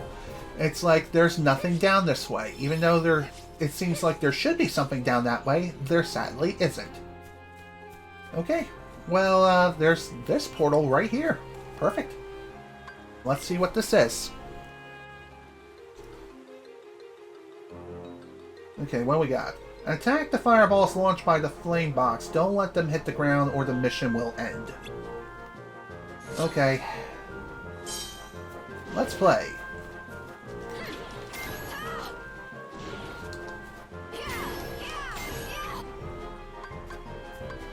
I'm pretty sure Mega Flare doesn't help here. Okay, it does. Never mind. Might as well keep that on standby. Also, having a double jump like this is a godsend. And one more thing worth mentioning too is that these fireballs can most certainly hurt you. And if you're not careful, you can die.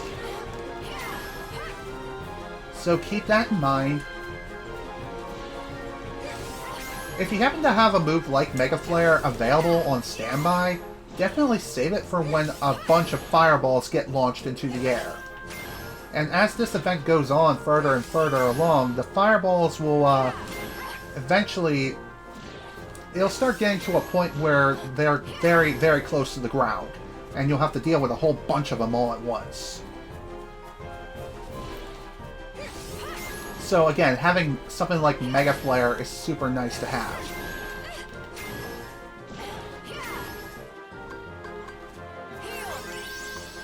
Also, don't forget to heal on occasion.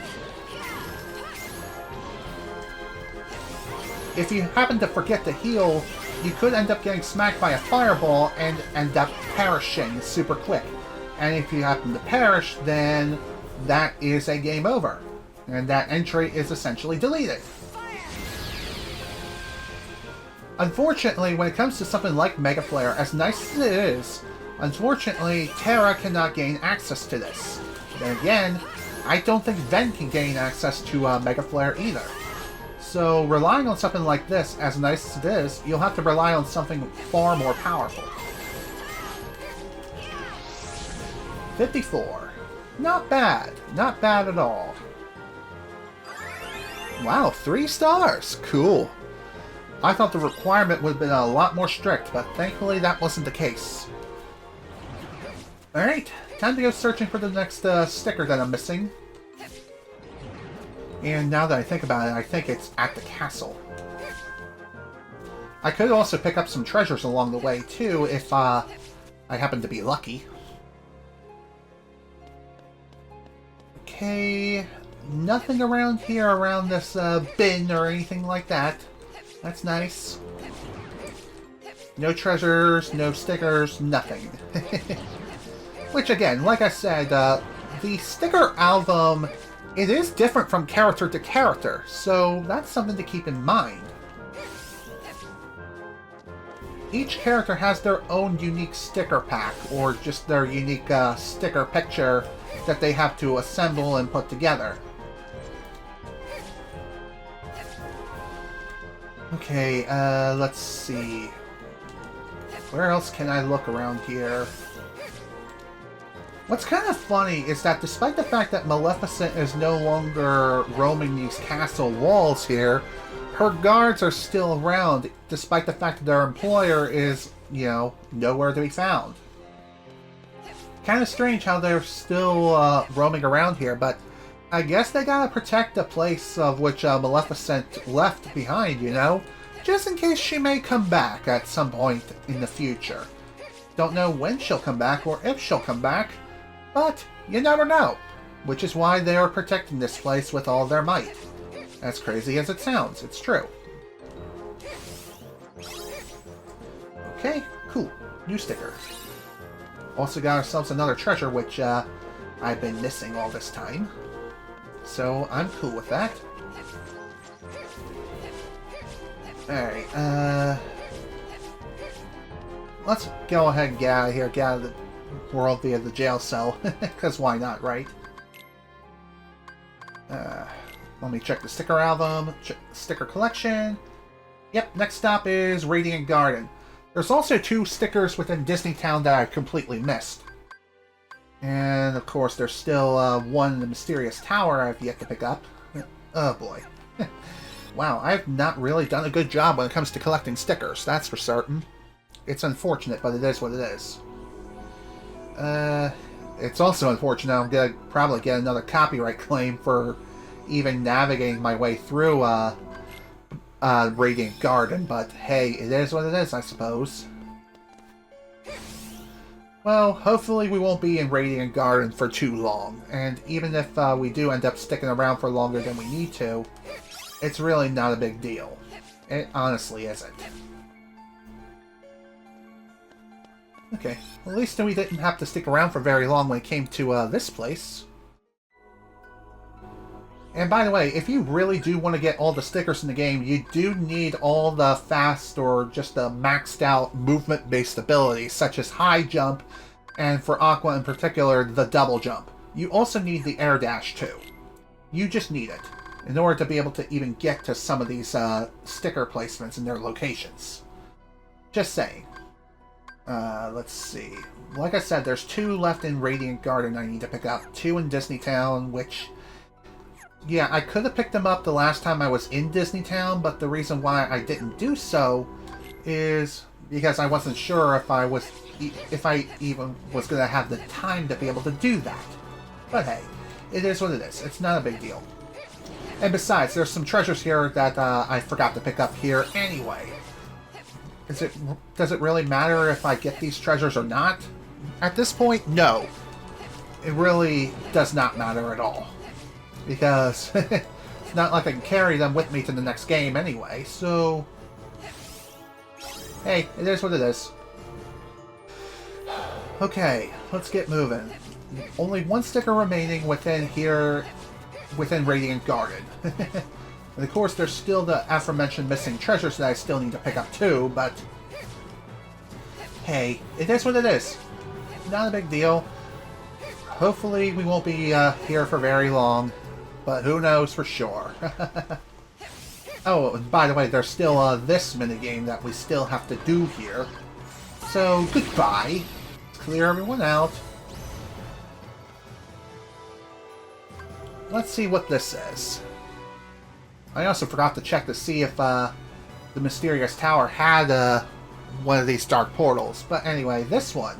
Hit the valve on the belly balloon's back to deflate it. Don't attack its stomach, that'll cause it to inflate. I think that's pretty obvious.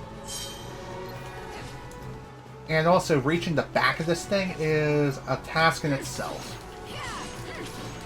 So the goal of this particular minigame is to deflate this thing as fast as possible. And this is not helping in the slightest, which is unfortunate. So let's go ahead and give this another try. Hopefully next time things will go better.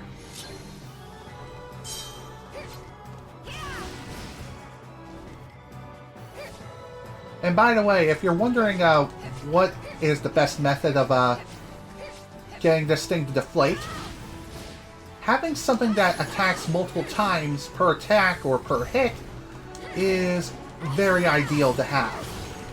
And also, the more you deflate this thing, the harder this thing will try to get away.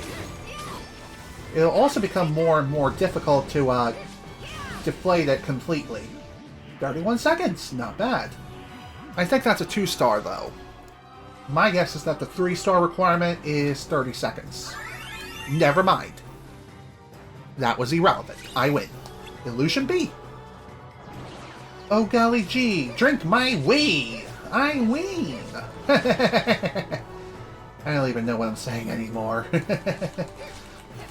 Still got a good number of stickers to find. Of course, the other one I still gotta find here in Radiant Garden somewhere, wherever that may be. Honestly, I have no idea. Thankfully, the worlds themselves are not very big, and so finding the stickers themselves won't take very long to do. It's not like, say, in Kingdom Hearts 2, where you're navigating these gigantic landscapes. You know what I mean? And it seems like these landscapes never end. And funny enough, when it comes to Kingdom Hearts 3, the issue is exaggerated even further. In other words, it becomes worse. Okay, I don't see any stickers down there. There might be one over this way, though, if I recall correctly. Yeah. I think there is one. Because I do remember coming this way to do some grinding. There it is. There's the sticker. That's exactly what I'm looking for. Good job, me. Can we please not hit the invisible wall? Thank you very much. There we go. Donut sticker! I could go for some donuts right about now.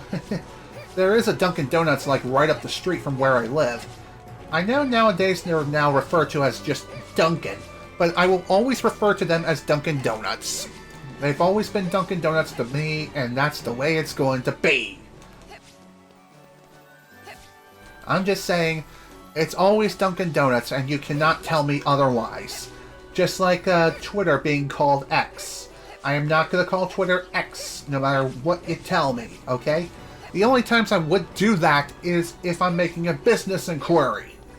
And even then, I would not use the term freely. I'm just saying, that's just me and my silly little opinion.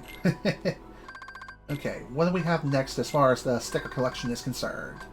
There's still 2 in Disney Town, 1 in Neverland, and 1 in Deep Space. Okay. Not too much left. Okay. Come on, go into the Sorcerer's Chamber, please. The whole reason why I came back here is just to check and see if there was a dark portal around here. Which I don't think there is, but it's good to check, just in case. And it looks like my suspicions were just completely unwarranted. Thankfully, this is the smallest world in the entire game, so it's not a big deal. It's just 3 rooms, and that's it. Not like we're staying there for 2,000 years.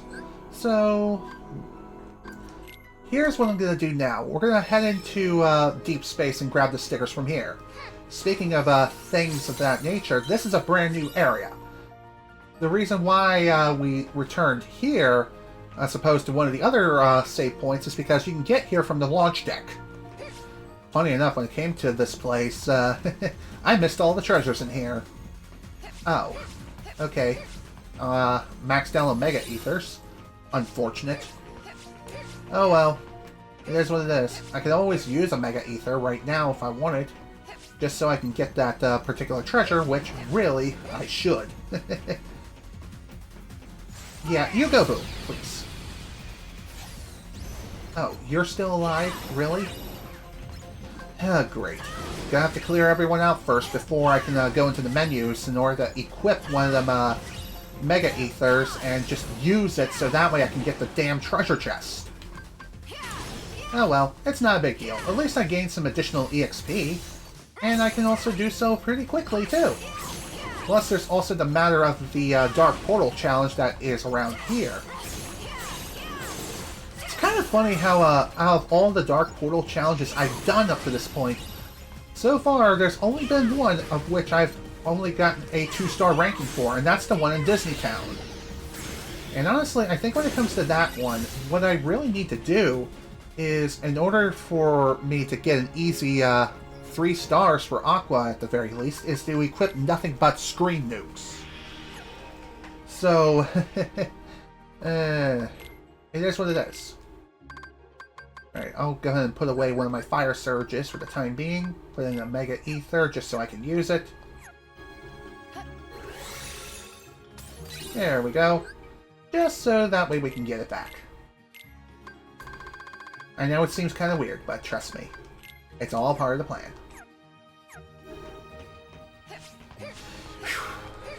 And we're still not done when it comes to collecting treasures here either. Same with stickers. There's still much left to do. Alright, what we got here? Attack the glutinous goo will make it drop colorful orbs. Collect as many as you can in 2 minutes. Okay, that seems simple enough. Ah, so it's kind of like a game of struggle back in Kingdom Hearts 2.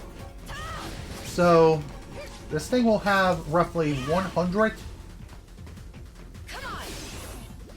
Just gotta be careful when it comes to attacking it. Although getting it to drop more orbs is kind of a pain.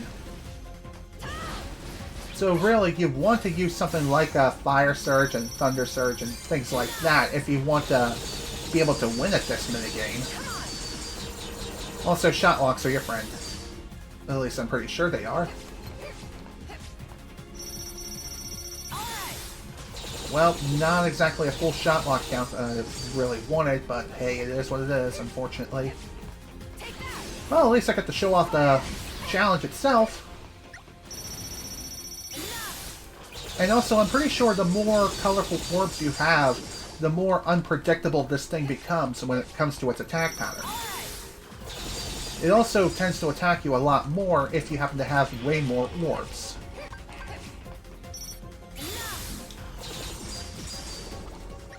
And also, I'm pretty sure you can most certainly die if you're not careful. Yeah, that's pretty obvious. And also, if you do happen to kick the bucket here, that counts as a game over. Keep that in mind. God damn it. That's fine. That'll work.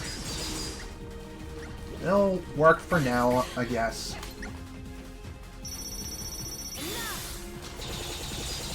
I was really hoping to get the maximum amount of 20, but unfortunately it is what it is. Also, this thing does not tend to drop the colorful orbs right away. It just takes a lot more effort than necessary to be able to even get it to drop these things. And I think that's only a 1 star. 2 star. Better than I thought, but still not great. I think in order to get 3 stars for that, you do have to achieve a maximum score of 100. I could be wrong, but I think that's the requirement. If not, it's probably closer to 75. Maybe. Don't know, don't care. Not worrying about 100% completion here. All I'm worried about is getting all the stickers I need. Oh my god. I wanted Mega Flare, damn it. Oh, cool. Level up. Irrelevant. Doesn't matter to me.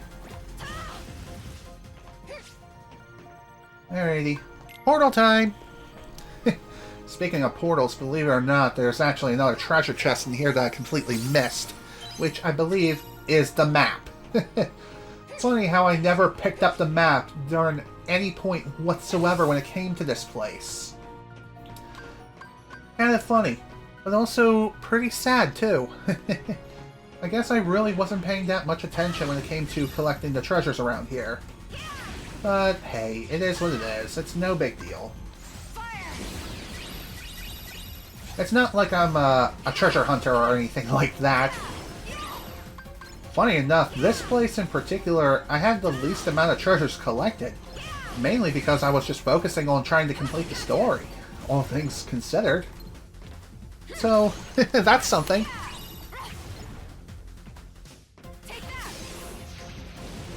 Funny enough, I just noticed that this session may be the longest session I've done of this game.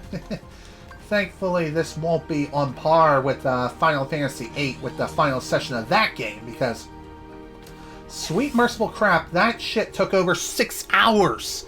I was not expecting to stream for over 6 hours straight on the final boss fight. Why? Because that fight is pure RNG crap! Thankfully, no such fight exists here. Okay, give me the sticker. Thank you very much.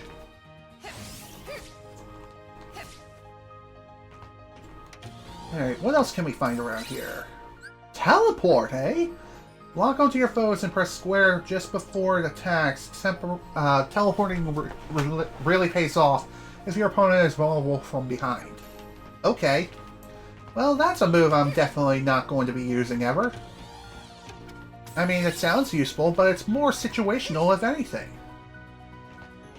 But hey, it is what it is. At the very least, we're that much closer to not only completing our sticker collection, but also for fully showing off all the extra sort of activities that you can do in each of the worlds. Okay, so I think my next stop is going to be Neverland, just because there's only 1 sticker I have left to get there, in comparison to Disney Town, which there is 2. So, might as well start right here within Peter's hideout. I know it sounds crazy, but trust me, there is a reason why I'm here. It was just to check and see if there were any stickers within Peter's hideout. Oh, and speaking of stickers, here it is. Beautiful. Yay! We don't have to be here for very long. Alright, we're done. We're done with Neverland. Only place left to navigate through is Disney Town. Funny enough, when it came to Olympus Coliseum, I've already gotten the stickers there. And remember what I said before about the Mysterious Tower being like the smallest world in the entire game? I do believe that I am wrong in that regard, because the smallest world actually has to go to Olympus Coliseum. Then again, I could be wrong in that regard too. I don't know. It just feels like Olympus Coliseum is just slightly bigger than the Mysterious Tower. But who knows? I have no idea, to be honest with you all. I never really ran around and tried to measure the exact sizes of the worlds themselves. At least here in Birth by Sleep, I didn't do that. I didn't feel the need to. Oh, there's the sticker. There's one of the stickers at the very least. And by the way, I do believe that the sticker locations is different from character to character, so keep that in mind as well. Alrighty, there's still one more sticker I have left to get. And if I have to guess, it's probably located somewhere underground. And I have a bad feeling it's in that pinball area. Like within the one place in which I cannot access, because I can never figure out how the hell it is I'm supposed to get inside. But hey, it is what it is. Funny enough, when it comes to the stickers, they're usually found like really high up into the air. Why that is, I don't know. And of course, I gotta use thunder and things like that in order to be able to power this machine again. Although, now that I'm able to successfully jump around like a fairy princess, that really shouldn't be relevant. I don't see any stickers over there, so no need to worry about that. It is annoying how you would have to power this thing each time you want to go through here. Thankfully with Aqua, so long as you have all of her movement abilities set and good to go, you don't have to worry too much about that. Let's see. There is a benefit of going into first person here, and that is being able to get a better view of the area around you. Once you do go into first person, you can change the camera angle by pushing the right analog stick.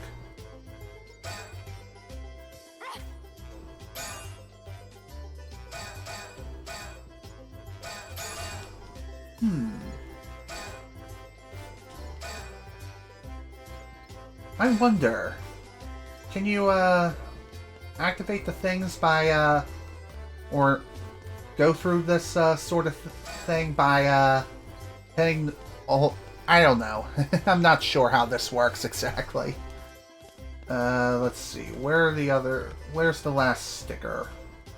Again, it's just one more sticker. Where the flip is it? I honestly don't know. This thing has definitely eluded me. That much is certain.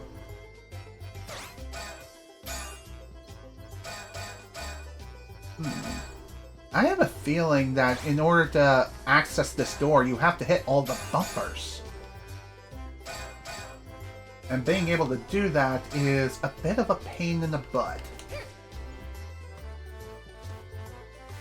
And also, I'm pretty sure you only get one dash per jump while you're navigating your way through this pinball maze.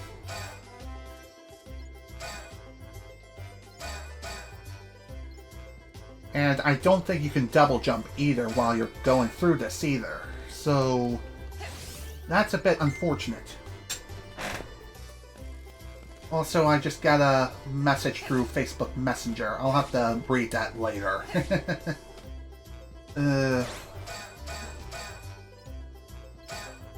Although when it comes to this particular pinball place, what is nice about it is,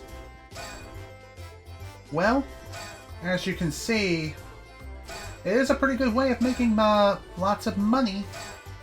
So that's cool. Now, can we drop? Or we can go over here instead. Okay, that works. What is over here exactly? Aerial Slam. Nice. That is a pretty cool ability, all things considered. Okay, now we got the treasure. See what I tell you? What did I tell you, folks? You just have to hit all the bumpers. Now, when it comes to that move I just picked up, known as Break Time. Let's see. It's definitely not a part of the group abilities. I think it's an attack command. You use this to take a breather. You deserve it. Let's use it. As soon as it charges. When it comes to this ability, I do believe each character has their own break time animation, and there's a trophy tied to each one. Damn. Okay. My turn. Let's try again.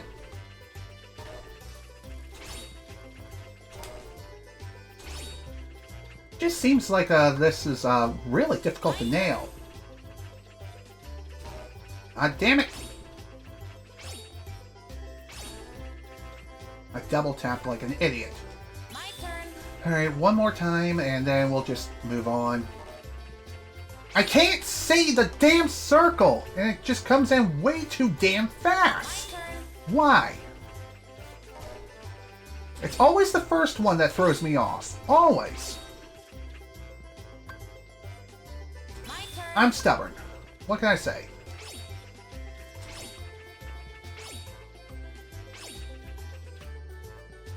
Okay. Maybe the trophy only pops up if you happen to get all excellence in break time. I could be wrong, but hey, it is what it is. Okay, there's still the matter of the missing sticker, I think. Okay, sticker collection, still missing one here in Disneytown. Damn. Seriously, where the hell is this sticker? Why does this elude me so? Like, what the flip? What the hell's up with that? Why is it so hard to find? I mean, it's a sticker. It should be out in the open, just like all the others. Why is this one so freaking cryptic?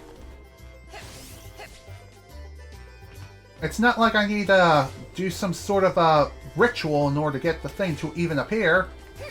No, that's not how it works. As crazy as it sounds. It's, you know, it doesn't work that way. Oh, there it is. It's just blending in with the sun. Well, there we go. That's all the stickers in the game. Hooray! Thank God. Let's get out of here. Jeez Louise. Talk about pain in the behind. But hey, at least we got most of the treasures here. Alright, only one thing left to do, and then I'm going to call this a playthrough complete. And that is to arrange these stickers. And like I said, each sticker does have a point value associated with each of them. So for example, if we place bubbles somewhere around here, then you won't get very many points. But if you place them more in an area that makes sense, like here, you will get a lot more points. If they're sparkling, that means you're getting the most points possible out of the bubble, or out of the stickers. If you happen to not like the placement of certain stickers, then you can easily pick up the stickers and place them back down. It's not like in real life where once you place a sticker down, there's no chance of picking it back up again. Alright, UFO. This one, I'll place that there. You can arrange these stickers however you wish. However, like I said, there is an optimized... there are places which grant you more points. There are places where you can get more points out of these stickers versus other locations. Cool. Stop barrier. Nice. I think this is a firework. So, for things like fireworks and bubbles and things like that, it's better to place these sorts of stickers in the air, as opposed to on the ground. Let's see, for you... That's not going to work. You can also just simply... You can also just put the sticker away elsewhere if you so desire.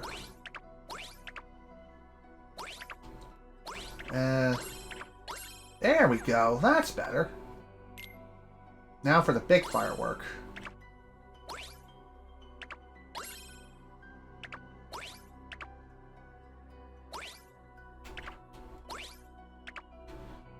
I don't know if the other stickers have to be showing in order to get the maximum point values out of these or not. I'm going to say no, but at the same time, yes. So really, what you want to do is place down the bigger stickers first, and then start working your way through the smaller ones. Just so all the other stickers are visible, and that you're not blocking any of the other stickers. You know what I mean?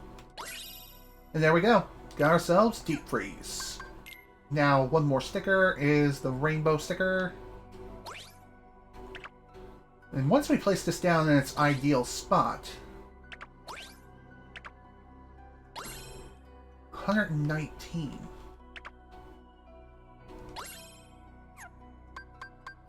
Okay, we still got more.